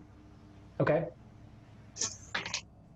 So one rolled a 16, a 15, and a 19. Okay, close, but as I mentioned, it's 20 plus. So Anatoly, this is all on you. You see a posted guard at the door about 50 feet off. Looks like he's looking and listening intently for intruders. You have one action. I'm going to give you 20 seconds to figure out what to do.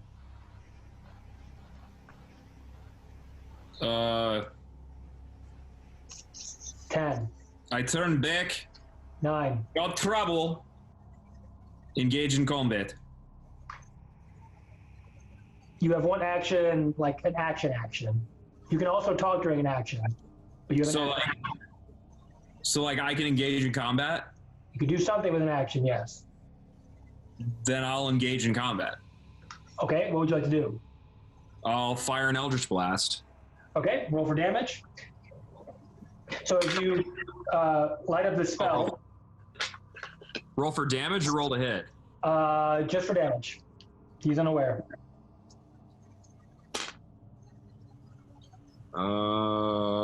8. 8? Okay. So this Garb, which is further down the way, the rest of you suddenly see an Eldritch Blast, like a force of thunder energy come out from Anatoly, and it shoots through the darkness and explodes onto something further down. At which point, Anatoly, you see the guard you thud him towards the wall with the force damage, and he gets knocked unconscious, and looks like he didn't have a chance to say anything to anybody.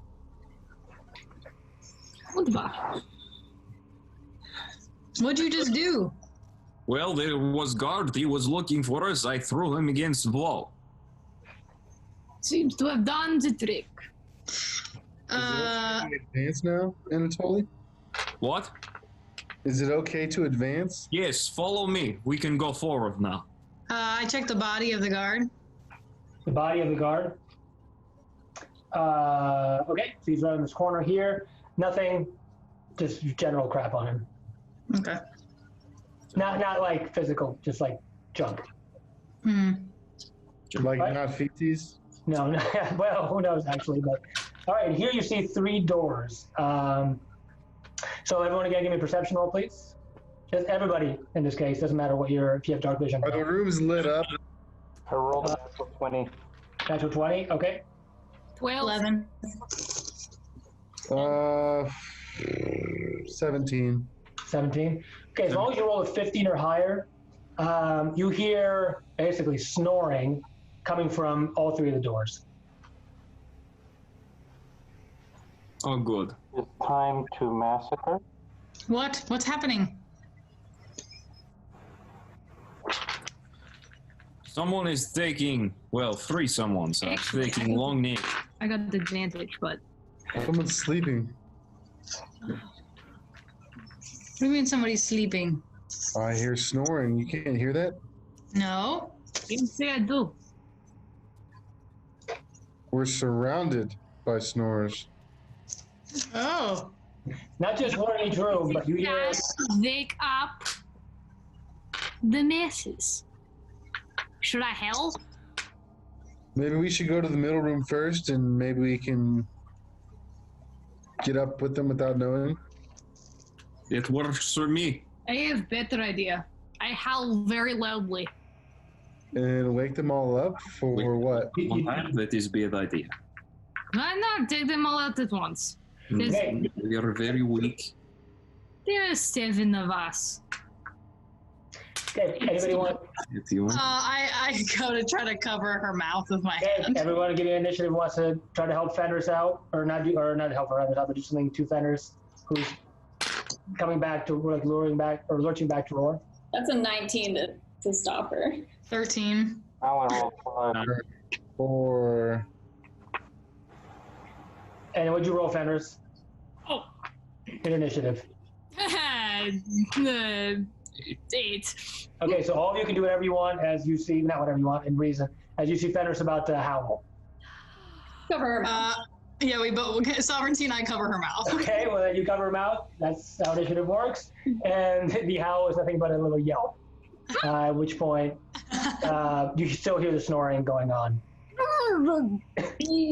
We don't know who's down here or how many there are. It might be better to... Arrow. Ugh. Your Arrow. hands smell like zombies. You should wash them. My hands, I didn't touch the zombies. No. Arrow, let's do your plan. Middle room. Good idea. I Middle follow. room? I go to middle room. So we lost the skeleton. I'm sorry. Oh, he's there. Okay, the middle street. So again, one of these creaky wooden doors. You can maybe open it carefully, but you'll need a dexterity saving throw for that. Whoever wants to do that. I will do it. I'm good at this too. Good. Okay, so you can have one. If you want 2 people do it, you can give one person priority, help action, and have them roll advantage. I got 20. Okay, so you open the door with your wear reflexes, and inside you see 12 of the whatever those guys are, the cultists basically, just dozing away like nothing's happening. The weapons are nearby though. Should we bring them in their sleep? You can definitely try to kill them in the sleep, absolutely, but if you need to do a good stealth check. If you have heavy armor, that'd be a disadvantage, of course. I am very stealthy. I will look around at others and lightly raise Morningstar. Who's the stealthiest? 4? I'm You have whispering. disadvantage. You have disadvantage on stealth. Would you listen to me? I'm asking question. Should we bring them in their sleep? Yes, I think that 4 should do it. Are you proficient in stealth? I'm proficient in stealth. All right, 4, I think you should go You're at disadvantage. and knock them unconscious, and then we can look at their bodies. They are already unconscious. For stealth checks. We need to kill I mean, them. but actually unconscious. I thought we had to kill these people. Then kill them. Here's the problem. The only problem I have with you 4 is that you need like a weapon that wouldn't be a gun, unless you just want to kill one and then alert the rest of them. Can I just hand him my rapier to slit their throats? No, I have a hammer. It's part of my kit. Okay. Okay. So here we go. Oh All my right. God. Or I assume you're going with guidance on your. Can I guidance myself? Can I give him a? no. Can I give him a bardic inspiration dice? You can, and you can also whoever else has guidance if you want. If not, just go. 4, I'm gonna give you bardic inspiration. What's that?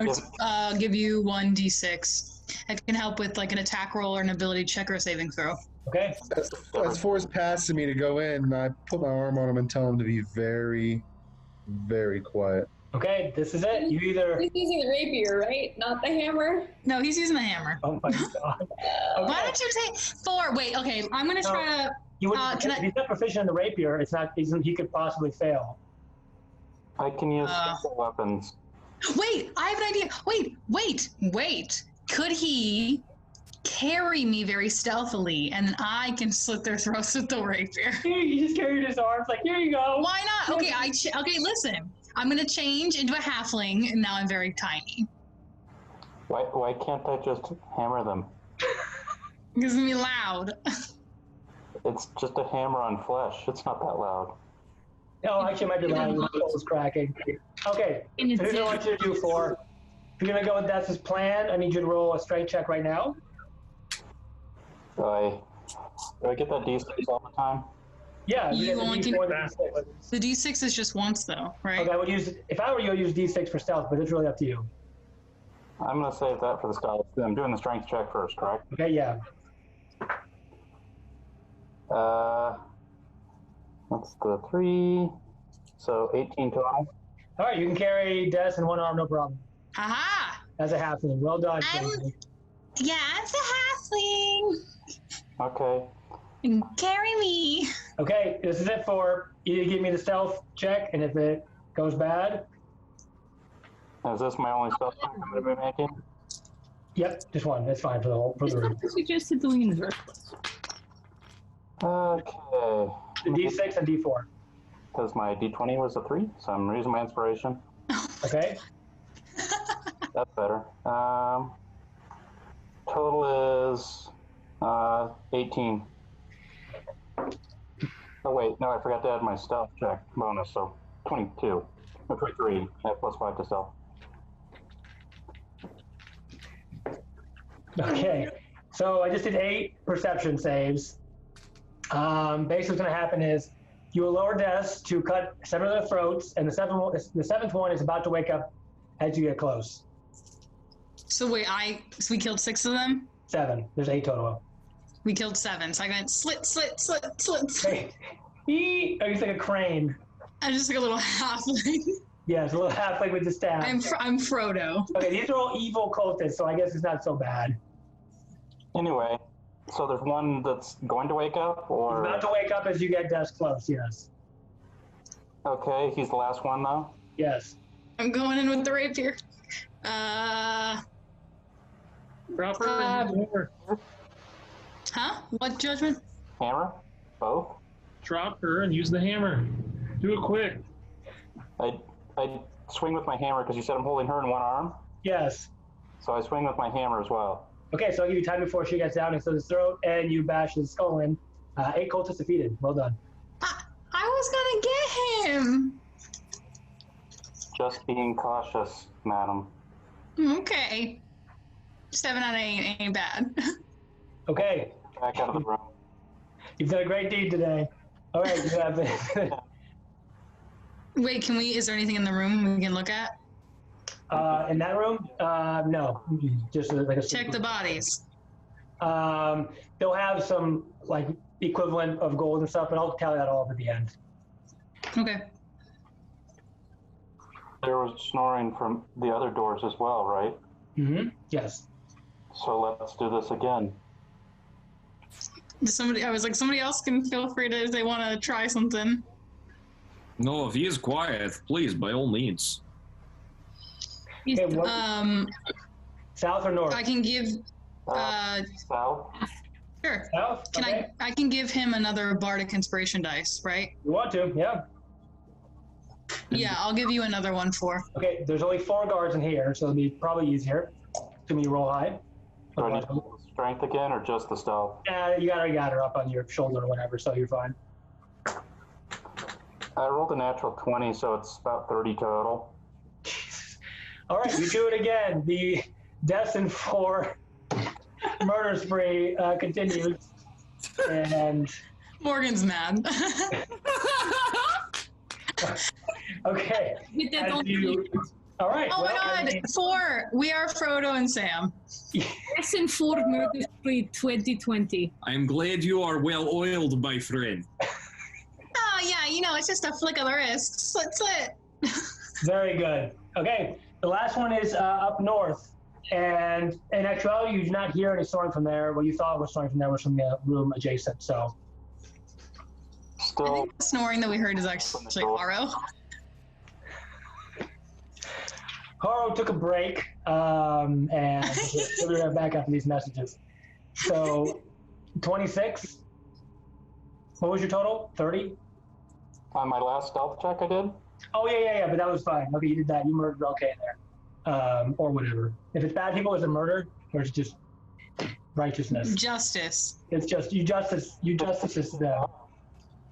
Okay, in this room, you open it up and you don't hear anything, but there are 4 flickering torches in the wall here. This partially collapsed crypt.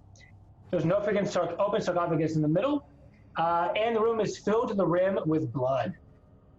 And the sarcophagus is filled to the rim with blood. It's spilling over, and the sides are streaking, and the sarcophagus lid really lies to the half buried to the side. So, yeah.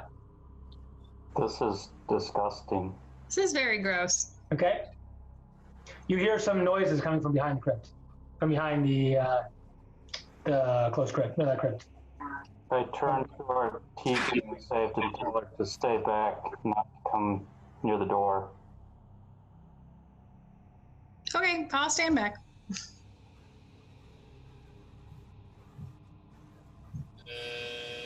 Are you going in? Me?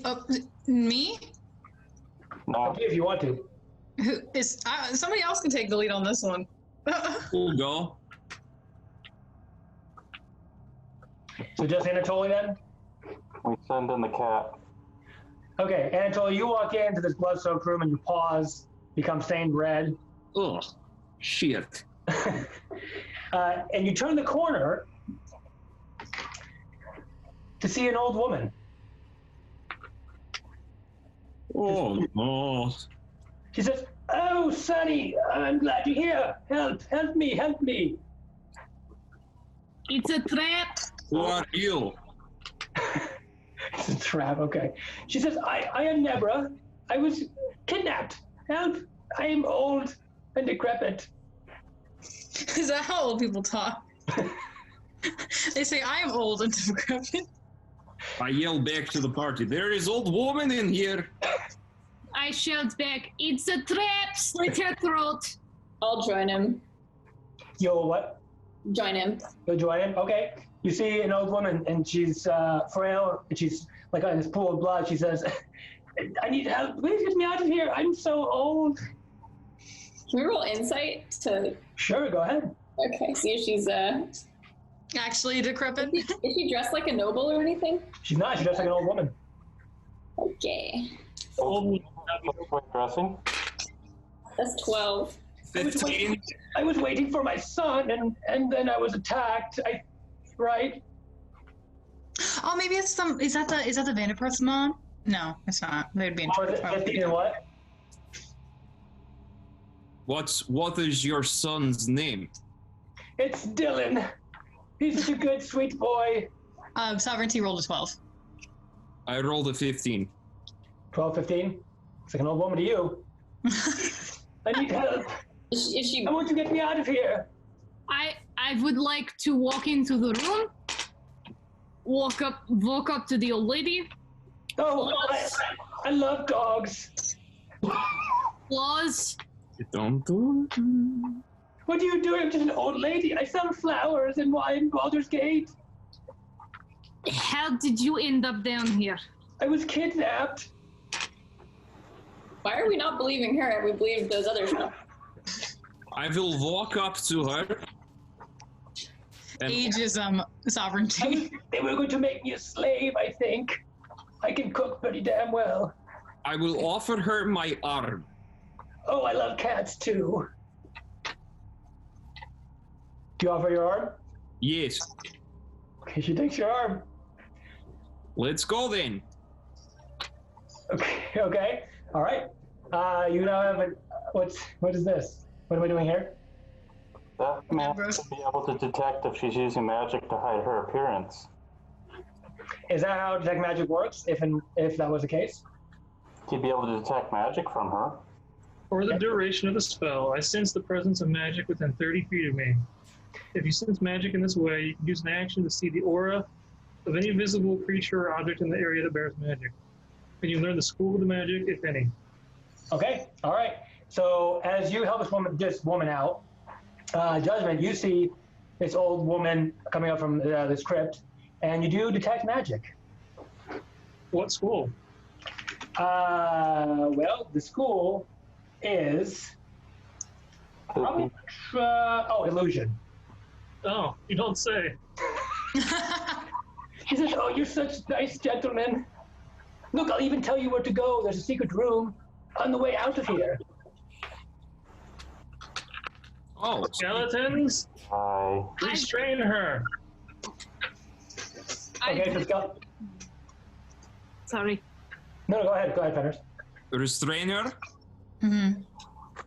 She says, "No, you help me. Please. I'm just an old woman. I don't deserve this." The skeletons I attempt to restrain her. Wait, Well, skeletons are already doing that. The skeletons are making their way in. Oh, okay. Manacles. Okay, so as that happens, what you thought was an old lady. All right, John. Oh my God, sorry. Anatoly, Jesus Christ. All right, you are stabbed. As you're trying to restrain her, a dagger comes out, and her guise melts away into this cloaked reaper, soaked from head to toe in blood, like she's just been in that crypt. Can I use a reaction to respond? Yeah, after you take the damage. You take 20 points of piercing damage, straight into your rib cage. I knew it. Okay. We just slit her throat when we had the chance. This is what happens when you don't listen to me. And So as she does that, though, Judgment, your skeletons subdue her. And she says, "Let me go!" Can I come into the room? Sure. I'm gonna how are you doing, Anatoly? He's dead. Not even. I have 6 hit points. Oh. Okay. I've lived as long as I have. You had 26 hit points to start off? I had 7 temporary hit points and 19 Where'd you get 7 temporary from? from my spell that I cast from False Life that I cast at like the beginning of this. Oh, yeah, 17 points. Level 2. Yeah, that's correct. Yeah. Dang. It's tough for a wizard. You think? All right, Yeah. so you're hit by the sneak attack damage, but yeah, so. All right, she is subdued by the skeletons. What will you do? I can go. Can I give him a berry? The lady? No, not her, Anatoly. Okay, sure. Yeah, here, Grandma, have a berry. She's no longer a grandma. She's like a reaper. Can I execute her? Excuse me, I would like the opportunity. This is my friend she just shanked. I take claws and grip her throat. Yeah. What do you want? For everyone to die! Ha! Then I shall kill you first. And I go to you. Okay. All right. You just clench out her jugular or whatever animals do, and she croaks on the spot. Oh, goodbye. Anatoly, you get 4 hit points from the berry. Thank you. And you have a full belly. Good job, Fenris. Very nice. anyone who dares cross my friends. And then, just for the hell of it, I give a little howl. Very good. All right, well, that was a tricky disguise. Now, you know where to go, though. She mentioned the secret passage. You're welcome to look for it. I roll for perception. Oh, he's awake. What? I roll a perception roll to try to find the secret passage within the room. All right. What'd you roll? 23. Okay, there is a secret passage to the northwest in the room. Just like a stone slab you can move over. It has a small passage that heads into a different part of the dungeon. I found the secret passage, guys. Secret tunnel. Secret tunnel.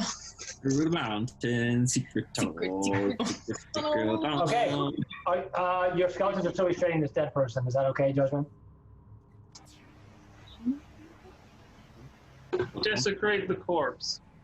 Okay, they slash at it, and it's definitely a dead Reaper. All right. Continue guarding. Okay, they'll guard the room as you guys head to the secret tunnel, or not? Yeah.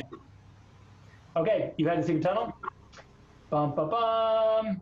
Secret tunnel. Oh, wait, it's all the way up here? Yeah. Is that okay? Sort of passes through like this way. Through. Oh. Is that okay? Mm-hmm. I don't want to leave them behind. Oh, to have them follow you? Yeah. Okay, they clumsily make their way through the tunnel, just hitting their heads on stuff and cracking their skulls a little bit. But they make it through. So you enter an area which is filled with sort of the echoes of a battle a little bit further to the northwest. So this is a 10-foot wide passage here. It's got wooden beams and an old torch, a couple old torches, stubs float in the murky water. And again, you hear sort of up this way, some fighting going on, some pretty intense fighting. We still smell the eggs, or can we light these torches? No, you're fine. You can light torches at this point. Yeah. Okay, I'm gonna grab one of the torches and I'll light it. Okay. All right, you can finally see well without having to hold on to Anatoly's bloodied paw. Mm-hmm. Wipe your paws off. That's gross. And again, you hear the fighting, but there's also a door right to your east here. Oh, I see it. Or you can head to the So head to the fighting or check the door? What do we think? Let's go slice and dice. Let's clear it out as we can. Let's clear it out as we go. Peek in on our way to the fighting. Yeah. Sure. Okay. So you peek into this room. You see it's just an old cellar, sort of that's been collapsed a little bit. Can I roll for perception? See if we see anything. Yeah, go ahead.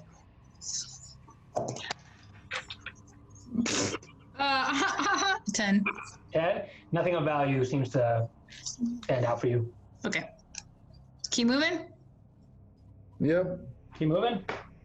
All right, there's only one way to head, which is to the northwest as you make your way to this opening here.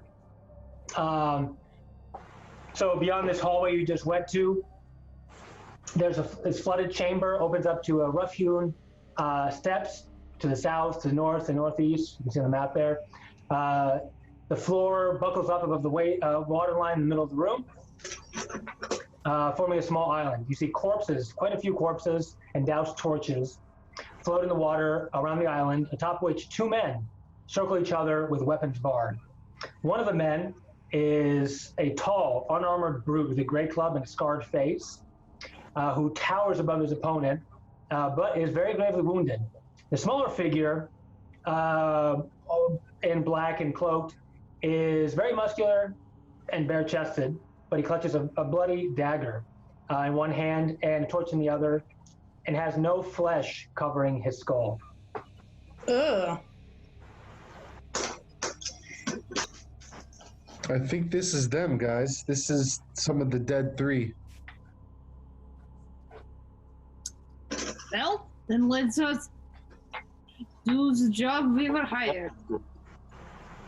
Wait, so who are they fighting? I'm confused. So there's two men, one tall one, which I'm showing you right here, and a smaller one who seems to be probably one of the cultists. The tall one really doesn't seem to have any relationship with the cultists, and there are no signs or symbols of anything you've seen recently that you've been in the dungeon.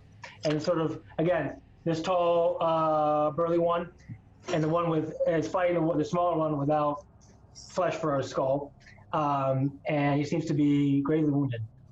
So the tall guy's fighting the cultist? Correct. Well, you assume he's a cultist. He literally has no flesh covering his skull. It's very gross. All right, let's, who's ready to rumble? I'm ready. I am. Are we helping the big one? Yes? I think so. Okay. You can also use words or actions.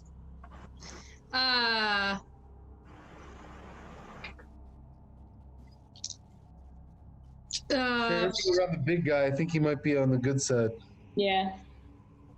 Hey, tall guy. What's good? Do you want some help with these cultists? So he's hurt, and he turns to you, and when they hear you say something, both of them turn, and the one with the no flesh on his head sees you, and as this guy's attention is turned away, he retreats up north. Oops. So I'll turn to the cultist. Are you one of the dead three? He says, "No, I'm not. Thank you for coming." And he sort of like brushes himself off a little bit. So this is not the tall guy, right? This is all right. The tall guy. Where'd the other guy go? Up to Yeah, the other guy ran north. The cultist ran north. This is the good guy that was fighting the cultist. I'm sorry. I was confused. Good guy. He says, "You saved me. Thank you. Yeah, what did we save you from? The dead three. The cultists of the dead three. And you are? Who? I'm Mortlock. Mortlock Vanthaper. Oh, what an interesting last name you have here. Yes, my mother is Samara. She sent these cultists. Why are you down here? Yeah. It's a long story. Yeah, well, I'd like you to tell me the story. All right. Can I roll for persuasion? You don't need to. He seems like he's ready if you're welcome to. Oh, okay. He seems like he's ready to talk to you. Cliff notes work fine. Great. This is all right. If you must know, my mother sent these assassins to kill me. Sounds like quite a piece of work. Weren't we hearing stuff that the Vanthapurs wanted to take over? No. Yeah. No. Yes. Wait, yes. Yes, you're right. This is your bathhouse, and you didn't know that none of any of this was under here? I did know everything was under. I was in on it, but I wanted out. I did not want this to continue. I saw what the Dead Three are trying to do to the city. Them and my mother and my two brothers, they're trying to take down Baldur's Gate, just like Elturel. Are they the Dead They had Three? anything to do with Elturel? I'm sorry. Do you know if they had anything to do with Elturel? I don't know. I'm not privy to that information. They hate me. They just think I'm a. See the scar on my face? My mother did that to me when I was young. I hate them all. Are they the Dead Three? No, the Dead Three are the cultists of Bane, Baal, and Mercure. But they're being paid off by the Vanthapurs, by my brother and my mother, to wreak havoc in the city and try to bring it down. What is suka? What's your mom getting out of it? She wants to run the city. As the mayor. Of everything that's been destroyed? And listen, I'm not sure what their end game is. I'm not privy to that. I promise. Listen, I will give you everything we have here. There's a hoard of treasure that they've brought in here, and just information, whatever you need, I'll give it to you. I just want to get out of here. Well, I no why longer don't want to be part of the game.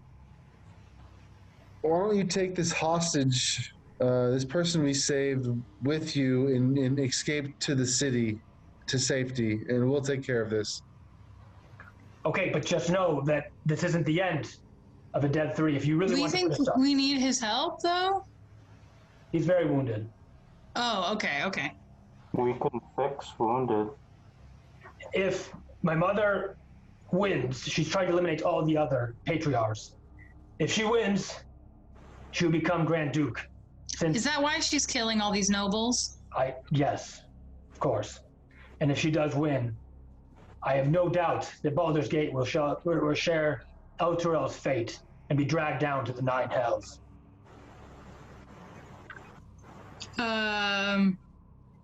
Sounds serious. Okay, so I think that's a good idea, Haro, that he should take Vendetta with him and try to get out of here. But yeah, I think it's a good idea as well. I really don't want to take a Tiefling with us. yeah, no, What? very tiefling per se, but not a hostage, but like a defenseless person into this room. They're Mhm. very vulnerable.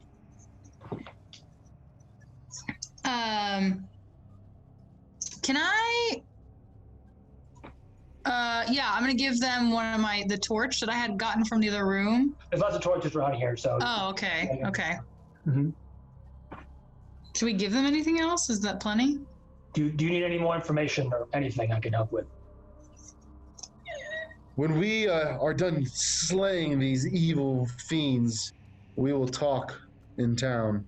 I'm taking the next ship out here. But all I can tell you is, if you want to stop the Dead Three, I'm not sure why you're doing it, whether it's for good or other motives, I don't care.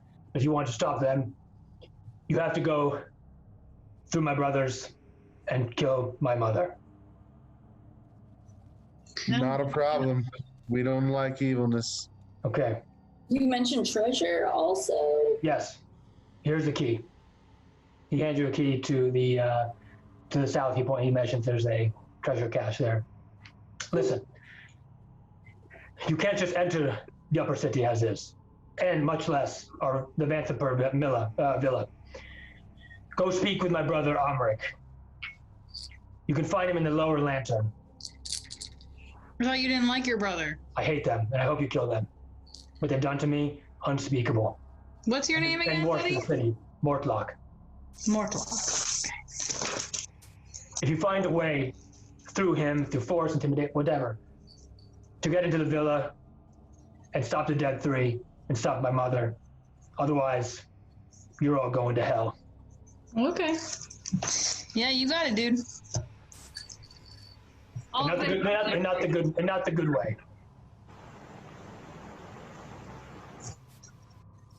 So we're figuring out from your brother how to get into the villa, you said? I see no other way.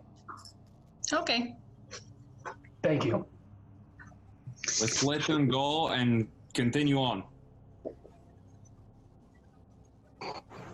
Yeah. Well, we should get the treasure, no? Yes. Let them go. It looks like Mortlock actually knows Vendetta, and he can help her out.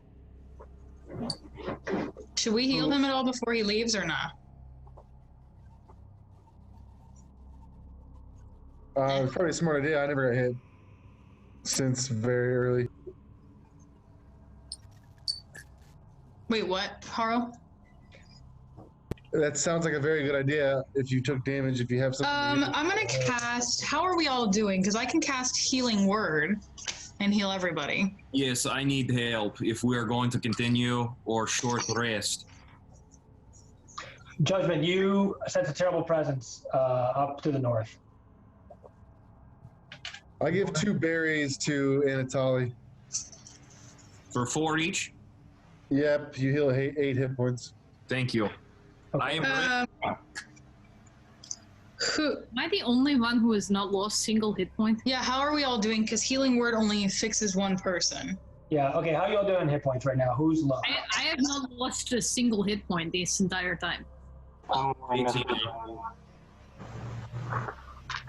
What? One at a Missing time. a few, but Who needs Healing Word? Because I can Okay. cast it. Healing Word is important because it's bonus action. You can take people from 0 hit points to life. If you want to use anything, if you have any berries left over, now would be the good time to use it. A little bit of meta talk, but it is what it Yeah, no, I'm gonna use one of my berries myself. is. I'm not sure how many berries you guys left over. You can make more, whatever you want to do. Now, Does anybody need a berry? Fenris, what did you do with your 5 berries? Is everyone else healed up? I just have them. You what? you might want to repatriate those. Whoever needs them can have them. I haven't needed them. I have 1 left. Yeah, I have one. Does 4? anybody else need them? I'm only missing 1 hit point. I'm only missing 1. All right. I think we're good then. If Judgment, you anyone good? needs one, feel free to ask me. I have plenty. Do we need to give one to this dude? The bald dude? No, I think he's fine. Okay. Okay. Okay, yeah, I'm good. All right. He says, good luck. Thank you. Be I, safe. The lower lantern. That's where you'll find him. Got it. All right, let's go to where he said the chest was, the loot. Okay, there's loot to the south, and looks like the last evil presence that Judgment can feel, which is up north, is that assassin. So south, there is lots of loot. Lots of loot. Are you ready for this? Yeah. Okay. So the short flight of stairs, you get to a circular chamber, 4 padlock chests, and all the chests have the symbol of Tiamat on them. Oh, Oh. so she's the god of scariness in hell, right? Yeah, it's the evil dragon queen, basically. Yeah. Okay. And they're padlocked. I'm proficient in thieves' tools, so can I open them? You also have a key. Oh, He gave oh my us god, yeah. LOL. Ha ha ha. All right, get in there, sovereignty. Who's doing the opening? She has the key. Whoever has the most hit points and the best roll. They all explode. All right. So you open the first chest. Just go left to right, I guess. So chest 1 holds, okay, a lot of gold. So plus the gold earlier. Let me just give you this lump sum total when we're done. Is that cool? All right. Yeah. So this is a lot of gold and more gold and a potion of fire breath. Ooh. What's this? I will take it for right now. I could be fire-breathing wolf. A real hellhound. Write it down. Good. Amazing. Write it on your sheet, Jeff. No, because we might not get to use it until like 3 things from now. Okay, so a bunch of gold and a potion of fire breath. Got it. Okay. Let's start moving north. All right, you don't want to open the other 3 chests? Oh, yeah, no, I open all thought of you them. were opening them, all of them left to right. Okay, next. Just one. So next has a bunch of rare jewels and gems with lots of gold as well, and a potion of ice breath. Ooh, who wants it? Why don't you take it, snow leopard friend? Why don't we give it to someone who hasn't gotten anything? Yeah, what about 4? Do you want it? Oh, ice robot? No, thank you. Judgment? Not my style. Ah, okay. Well, no, Haro? No, any takers? I'm sure they're used for something important. I'll take it for now. Okay. All right, you can use them to breathe fire, basically, and do a lot of damage. On ice. Or ice, yeah. All right, chest 3 has even more ridiculous amounts of gold. Like, you open this up, it's just like one of those shining chests you see in Indiana Jones or whatever. It's just gold, gold, gold upon gold. And there is also here a potion of thunder breath and a insignia of claws, magical item. What's the insignia of claws? Insignia of claws is the following. I think you have to attune to it. Any natural weapons you use get +1 to hit and +1 to damage with it. When you have That means like teeth and claws. I'm sorry. Yeah. For you, Fenris. Anybody who uses natural weapons can use it. Wait, do you mean like actual teeth and claws, or can like we Guys. put it on a sword? No. Anyone that has a natural attack can use it. So, like Fenris and Anatoly. I suppose Oh. you can. Okay, I did not know what that meant. So Jess takes it. Okay. +1 to hit, +1. So So then your bite attack will be +1 to hit and +1 damage to it. didn't you already get? I'll take It's a that. dragon. If no- Yeah, give sovereignty the thunder one. Yeah. This is +6. Sounds good. Excellent. Okay, and whoopsies. The last chest.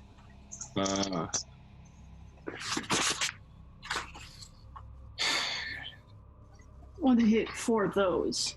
Okay, you open the last chest, and there's Yeah, it's +7. Here. also jewels. There's a lot of money. Oh my god. Okay, just get ready when we're done here. This is insane. And Yay. you get a potion of acid breath. Need to redo this, but I would just. Ooh. Okay. I need to. All right. And in here, something very unique and valuable. You can't put a monetary value or a magical value on it. It's a mask that resembles all 5 heads of chromatic dragons. Oh, I'll take that. Um, No. Do you want a judgment? never display that you have that. Huh? Don't It's a display. representation of a dark god. Never show anyone that you have it. Oh. Oh, I thought it was like a theater mask. Okay, well, how about you have a judgment? No, thank you. Should we not use it? You don't have to use it. No, I'll take it just in case. We don't know where we're going. You are the Thank masked you. woman, so Mask of dragons? mask of chromatic dragons, I suppose. Yeah. So evil dragons. Okay. One's black, blue, green, red, and white. Look, I'm a one-woman show. So, and in judgment, if your magical insight power is still blathering, you sense an intense evil power coming from this mask. That's clearly already stated. Never Oh, let that's true. anyone know that you have that. Yeah. Okay. I'll keep it in my bag of beans. I'm hoping you use goddamn bag of beans. Okay, Okay, who wants the acid potion? I'll take it if nobody else wants it. drink the acid potion. Okay. Acid breath potion is mine.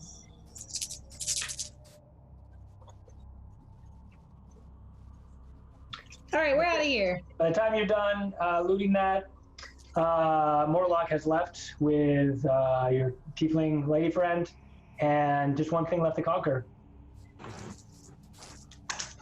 Let's go. Oh, You ready, Ed? To maybe the final battle? Yeah, this is probably all that I have in me for tonight. This last battle. Okay. All right. You head north to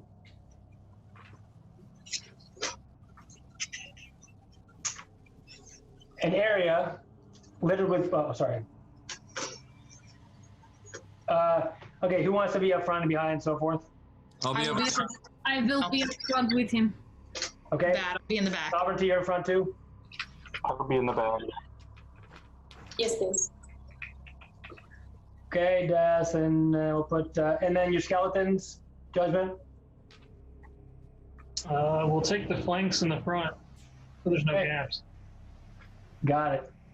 All right, you turn the corner and you see that crazy-looking assassin without flesh for a head, communing with 3 statues, and you can guess of what. A statue of Bane, Bow, and Miracle carved out in like obsidian, and each one seems to be emanating power, causing this individual to grow in size and grow in strength, and the evil presence of darkness sort of flows about him. He turns and just roars some strange bellowing roar and initiative. Let's do this. Damn it. Lost this fight, so they made their monster grow. Okay, let's do that. So for now, this infused with darkness cultist goes first, as he's grown in size. And you see actually tendrils from each of the statues latching on to this large figure. Okay, and at which point it charges forward towards you all and casts Thunderwave. Shit. There's a save for that, right? There's a save for that. All right, I need everybody in 15, so everybody basically to give me a Constitution saving throw.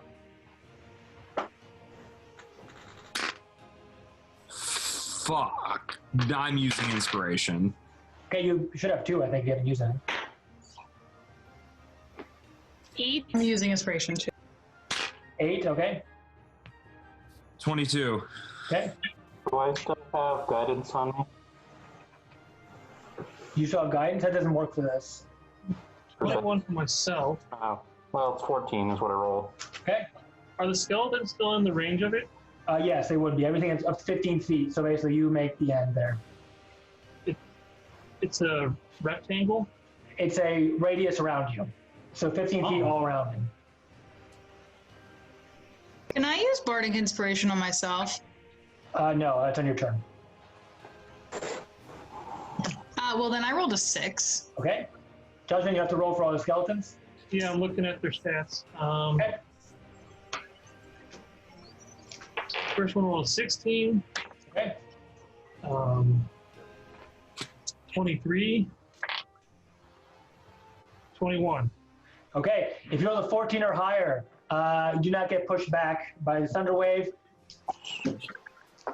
I'm just saying this is lucky. All right. So if you made your save, 14 or higher, you take 4 damage. If you did not make your save, you take 8 damage.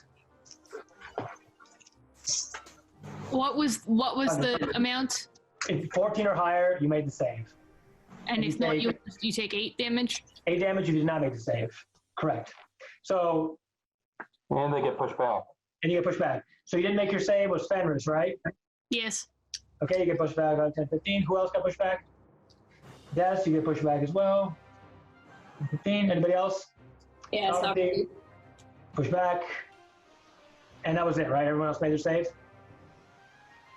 Yes. Okay, good. At which point he follows up with he's now wielding 2 long swords, and he attacks you, Anatoly, with the other one. And swings wide. So he is done. Next is Fenris. All right. I will get up from where I am and go at him with my Morning Star. All right, you charge forward. 14. 14, unfortunately, does not hit. I will blight. Okay. Your Morningstar bounces. Yeah, bite did not go. I did not go either. Okay. And you that's with your +1 Morningstar and your +1, and with the +1, the thing you have claws? Nope. What would her plus to hit on claws be? Whatever it was before, just an extra +1. Oh, sorry, never mind. Ignore me. So was the first roll you did with the Morningstar, was that with the +1 or the regular? Yes, it was still like very low. It was very low. It was 14 total. Yes. Was that when did you use the +1 or did you not? Yes. Oh, you did? Okay, all right. Okay, unfortunately both My bite was like 3. Oh, okay. Seem ineffectual against his powered up state, so that's all, Fenris. Haro, you're up. You're muted. We cannot hear you. He's unmuted himself, I think. Sorry, I had annotation on. When you have annotation open, it doesn't let you use the unmute. I'll cast Guiding Bolt on him. Okay.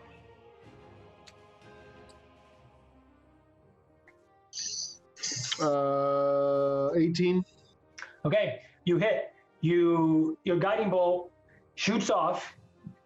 The radiant damage bolt hits him, but the damage is completely suffused as the 3 tendrils coming off from the statues make him not take any damage that you know. So any bonus action or movement? Yeah, where are the tendrils coming out of? On the back? Sorry, I should have moved over. These 3 statues here. What type of damage is Guiding Bolt? Radiant. So if it's not doing damage to him, then yeah. Nothing will. Yeah, I'll move 30 forward 30 exactly. Okay, which way? Towards the 3 tendrils. Okay, you'll be hit by attack of opportunity. What? By him. You're gonna move right through him, right? I mean, can I fly around? No, he's large size. He would have enough range to hit you no matter where you go. Even if it was up in the air. All right, 1 second.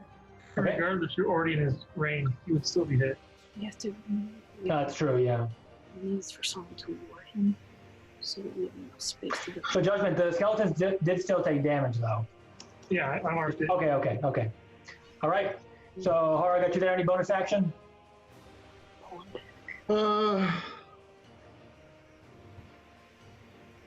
No. Okay, so the rest of the team, you both saw Fenris and Haro's attacks basically be completely rendered immune by whatever is evil, dark presence is helping this cultist out. So, Des, you're up. And that makes me feel like it's coming from the statues more than him. Yes.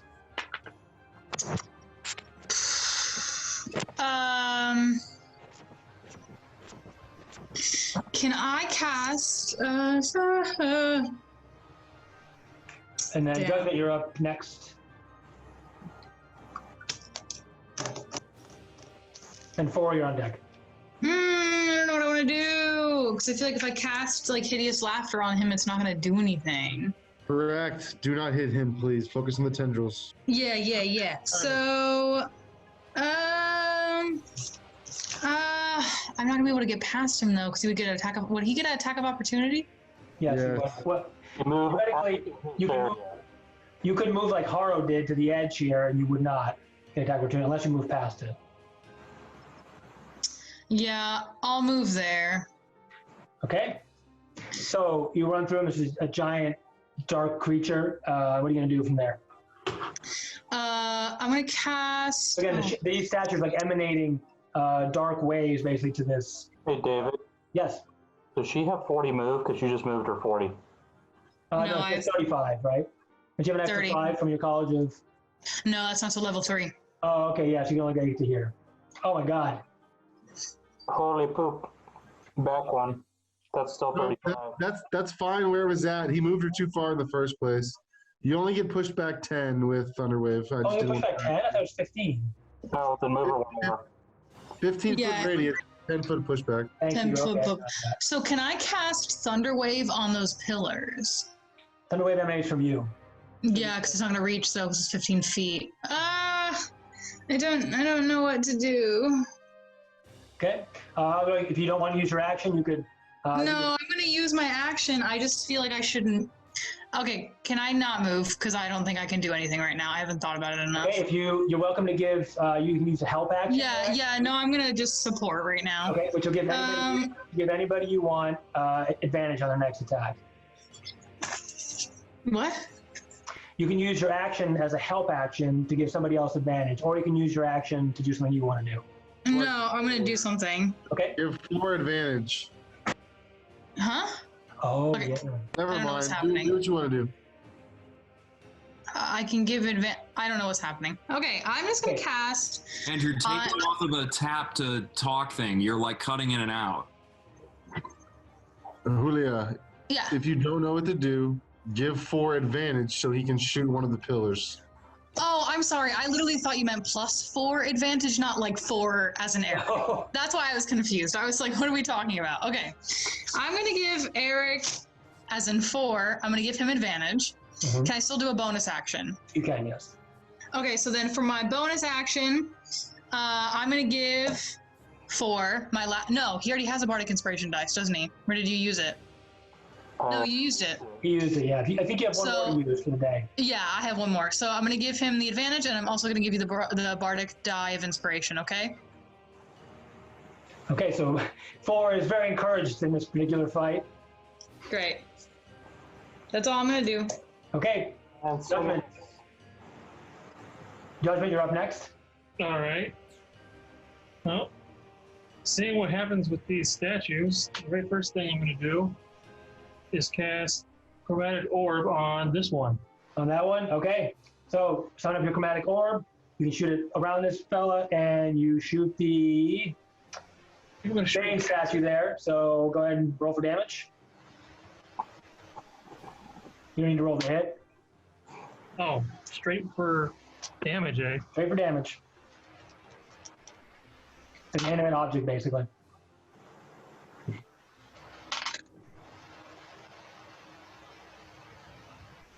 $16 damage. 16 damage. Wow, okay. So your orb flies past this evil creature at this point and hits the statue of Bane, which is that of a sort of armored man, if you will, and completely just shatters the statue, and one of the tendrils disappears, weakening this creature. Well done, well done. So you can use bonus action movement, and then you have the 3 skeletons. All right, I want to move myself to here, Okay? and I'll stay flying near the ceiling. Okay? And skeletons. I can't really get anywhere, so I'm just gonna yell, "Fight him from behind!" Okay. They'll circle around and start ineffectually stabbing him with their short swords, but doing the best they can. Good. That's the skeleton's turn. Then Sovereignty, you're up, and then Anatoly, you're on deck. no. 4 is up, and then Sovereignty and Anatoly. Thank you. I move around him, All right. You go. and then I'm going to shoot the statue. Okay, go ahead. Roll your damage. So this is a ball statue. It's sort of a large, again, dark statue with a harlequin's mask. 13. Damage Yeah, on which gun? my first hand. Your first gun. Okay, it does blow a big hole in it, but it doesn't seem to have done the whole job. I'll fire the second shot then. Okay? Do I need to roll to hit? No. Okay, so the second shot It's is massive, enormous statue. So 6. 6. All right, that's enough damage. You blow Ball's head straight off. You blow Ball's head straight off, and another tendril disappears. Anything else? No. Okay. Sovereignty, you're up. And then Anatoly, you're on deck. Excellent. So which of the statues have been hit? The top two is the bottom middle. one is The bottom one's standing. left. It's a Merkel statue. I could dash it, but somebody can probably hit it before I can get there. I'll just do it. I'm gonna dash over to the one on the bottom. Okay. So he's gonna be able to attack you. Is that okay? What's that? He'll be able to attack you. Is that okay?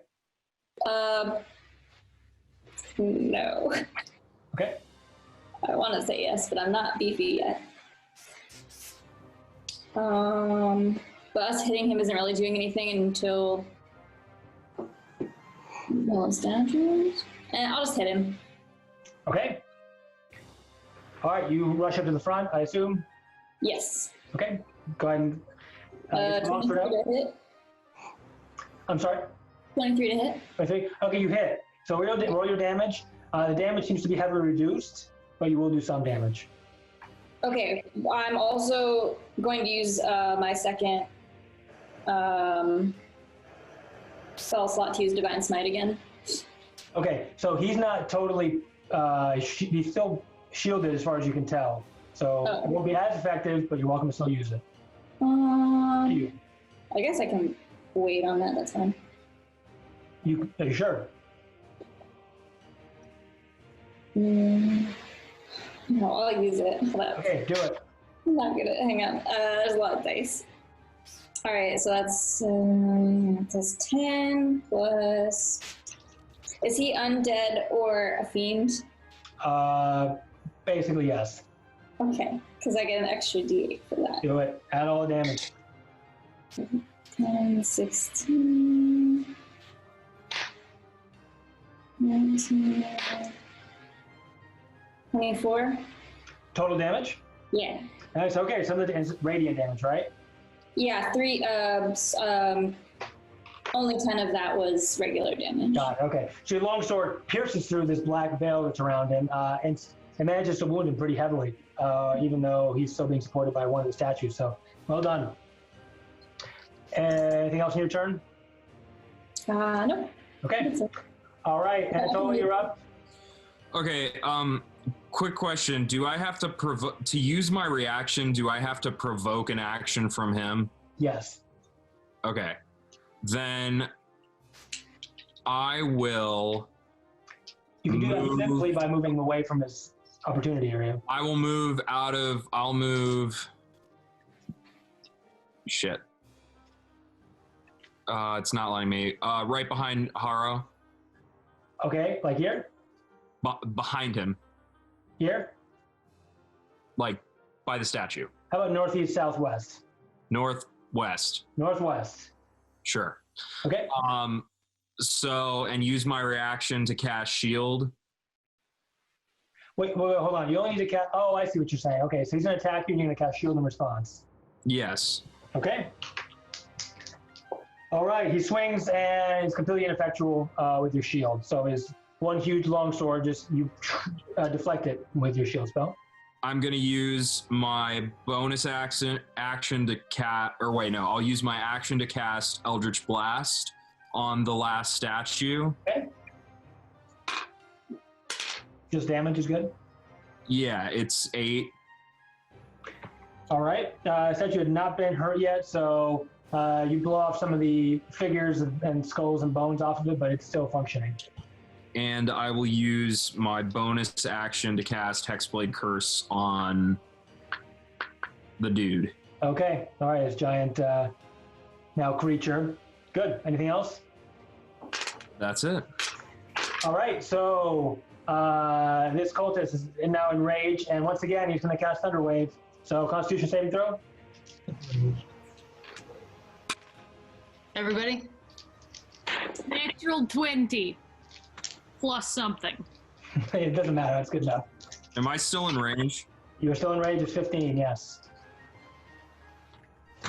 Am I in range? You are not. Everybody. So the only people who do not have to do it are Death and Judgment.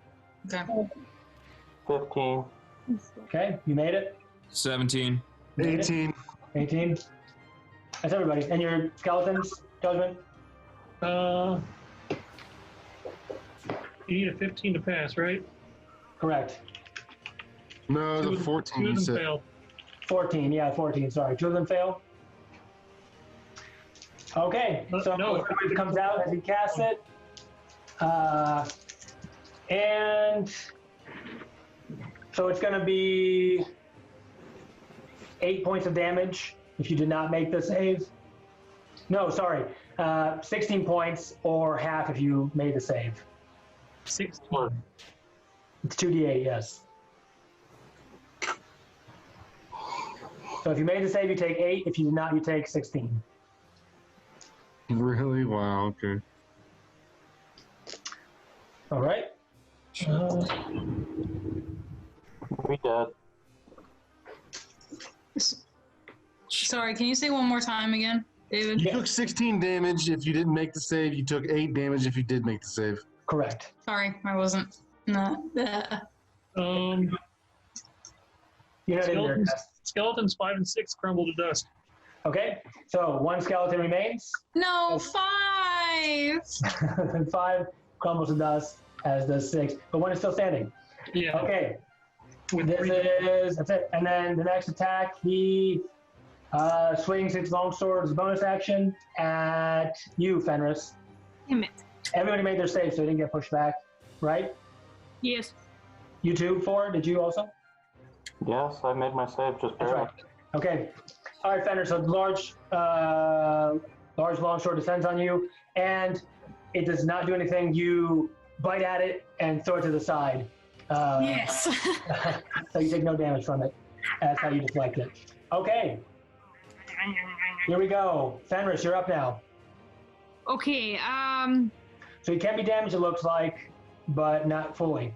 Let me get that statue out. No, you can't. I can't. You have no way. I have to go for big guy with. Okay, go for big guy. Go for big guy.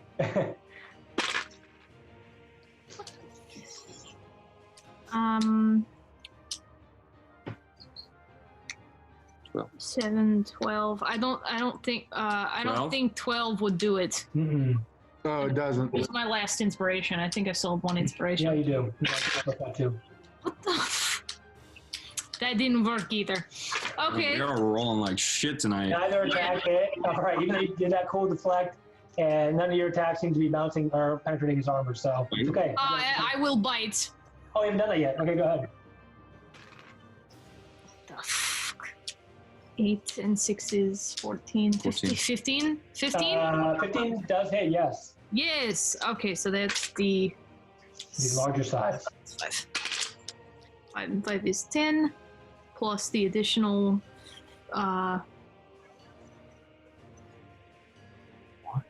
Just an extra 1, yeah. And Haro, you're next. Plus the extra for the talisman, so 11. 11. Okay. You chomp at his knee. Arr, that's pretty much all you can reach. And he is more and more wounded. Haro, you're up. Alright, I shoot one of my magic stones at the Statue. Okay, roll your damage.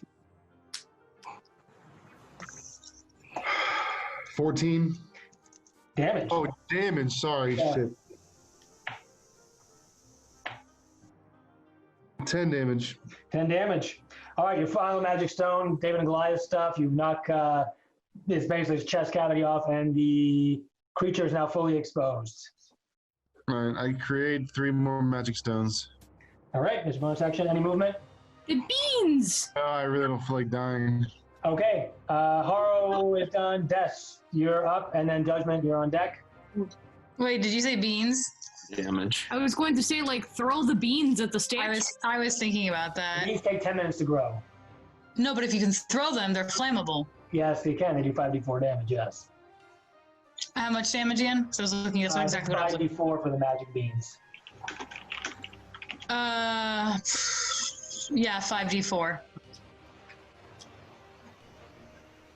Hold on. They're But- 10-foot radius. You would hurt everybody around him. What are you talking about throwing magic beans? Like, there are other ways to kill this guy. I know, I was just thinking it'd be fun. Okay, so if I You can't cast... just be 10 feet. You'd kill 10 feet, 5, 10. Yeah, you just You'd kill a skeleton at worst. No, come on, man. We can do this intelligently. Oh, no, I know. I just was curious. I'm just Two spots below the boss, 10 feet hits no one but the boss. Oh my god, yeah, right here. You're right. 5 Yeah. You can throw the magic beam, 10 foot radius. Okay, I'm gonna throw a magic beam and see what the fuck happens. Kill him, but it's a good damage, I guess. Very Yeah, good. yeah. Okay. So you take a magic beam out of your bag and throw it? And I say, here you go, Jack. Okay, so the magic beam is a green little beam. It floats off, it hits the ground, nothing happens, and it explodes a massive fireball. Roll 5d4 damage, which is substantial. And explodes off to the side. He lurches as he's blown up by this beam. So, that's 3.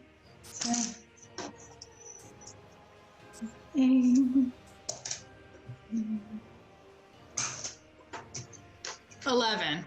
11? Okay. He takes 11 points of fire damage, and his left side is singed by this magic fire beam. Toot. Anything else? And, yeah, I'm gonna. How are we all doing health wise? Because I can cast Healing Word. We're probably all very close to dying. 3 hit points help. Yeah, I'm gonna cast Healing Word. Who's up there at the front? On Fenris? Yes, please. As my bonus action. So Fenris, you're gonna get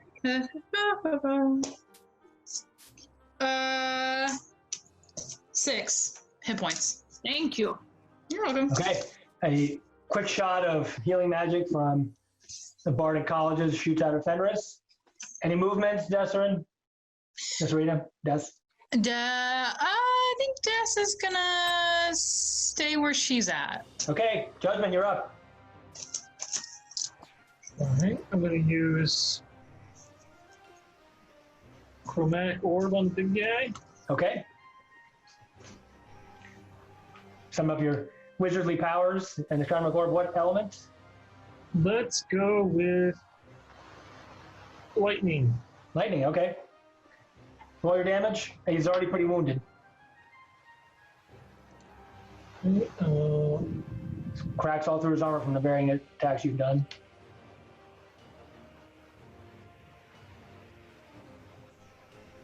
I rolled a 7 to hit. I think that's a miss, unless you want to use inspiration. I'll use my inspiration. Okay. Alright, 21. You hit him.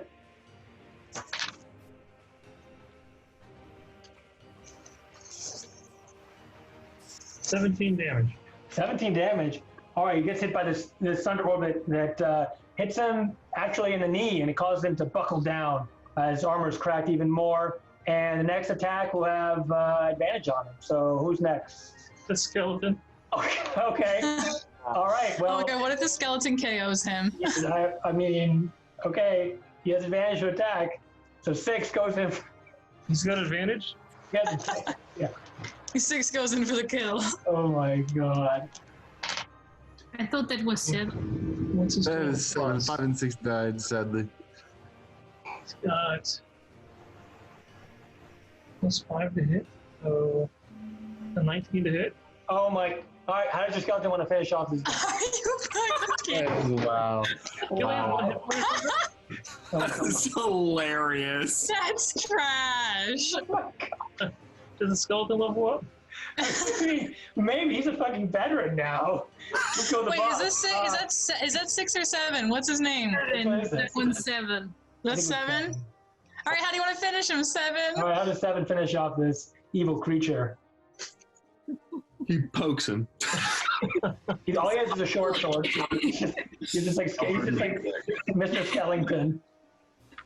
That's Alright, trash. so the giant buckles down, and his armor cracks, and his spine is exposed. Like you can see Ew. his thin, gaunt skin. Yeah. The skeleton remembers how it died in life Oh, fuck. the same way. Raises his sword and jabs it right to his spine. Vengeance. And finally the skeleton is released. He found him. Nice. No, we're keeping the skeleton forever. Oh my god. Okay, the skeleton goes crackle, crackle, crackle, crackle, whatever. He jumps up and stabs him with one hand, and this monstrous creature at this point, sort of, it was suffused with this dark energy that all starts to bleed out from this spinal tap or whatever, and he explodes in the dark, and it's sort of putrid black energy molecules, whatever, all over the place. Skeleton has reigned victorious on this day, and he he does a victory pose. Oh my god. 7, can I have your autograph? Okay, everyone high five 7 as they walk by. Good game, good game, good game, good game. Good game. You know, All like right. kitty And soccer. 7 just sits there like he didn't know the amazingness, the consequences of his great actions on this day. And he was defeated. At which point, his 2 long swords fall to the ground, regrow to normal, or reduce to normal size, and there are 2 +1 magical long swords on the floor. Ooh, can I use those? Long swords instead of rapier and dagger? Or rapier and short sword?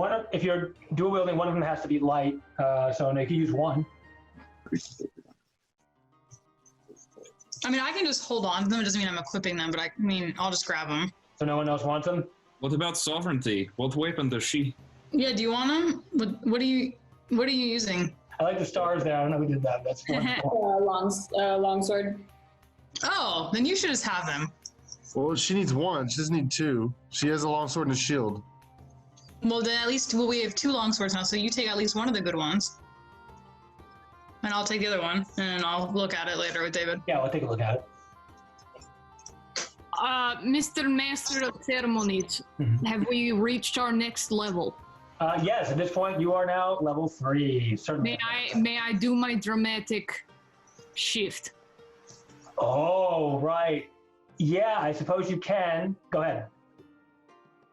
So, at some point as we've reached our next level, I fall to the ground, having issues.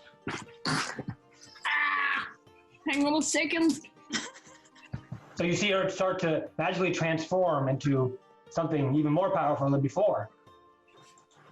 And as a howl. Fenris. Oh!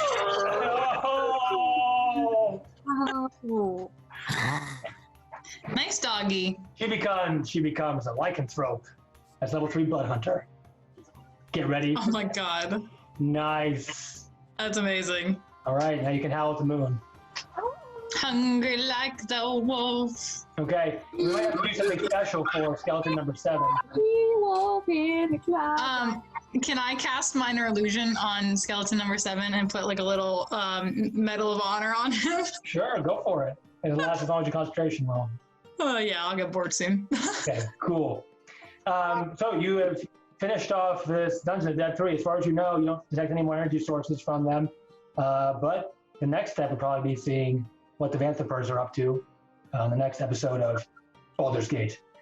Descent into Avernus. Nice math. All right, I think that's it for that one.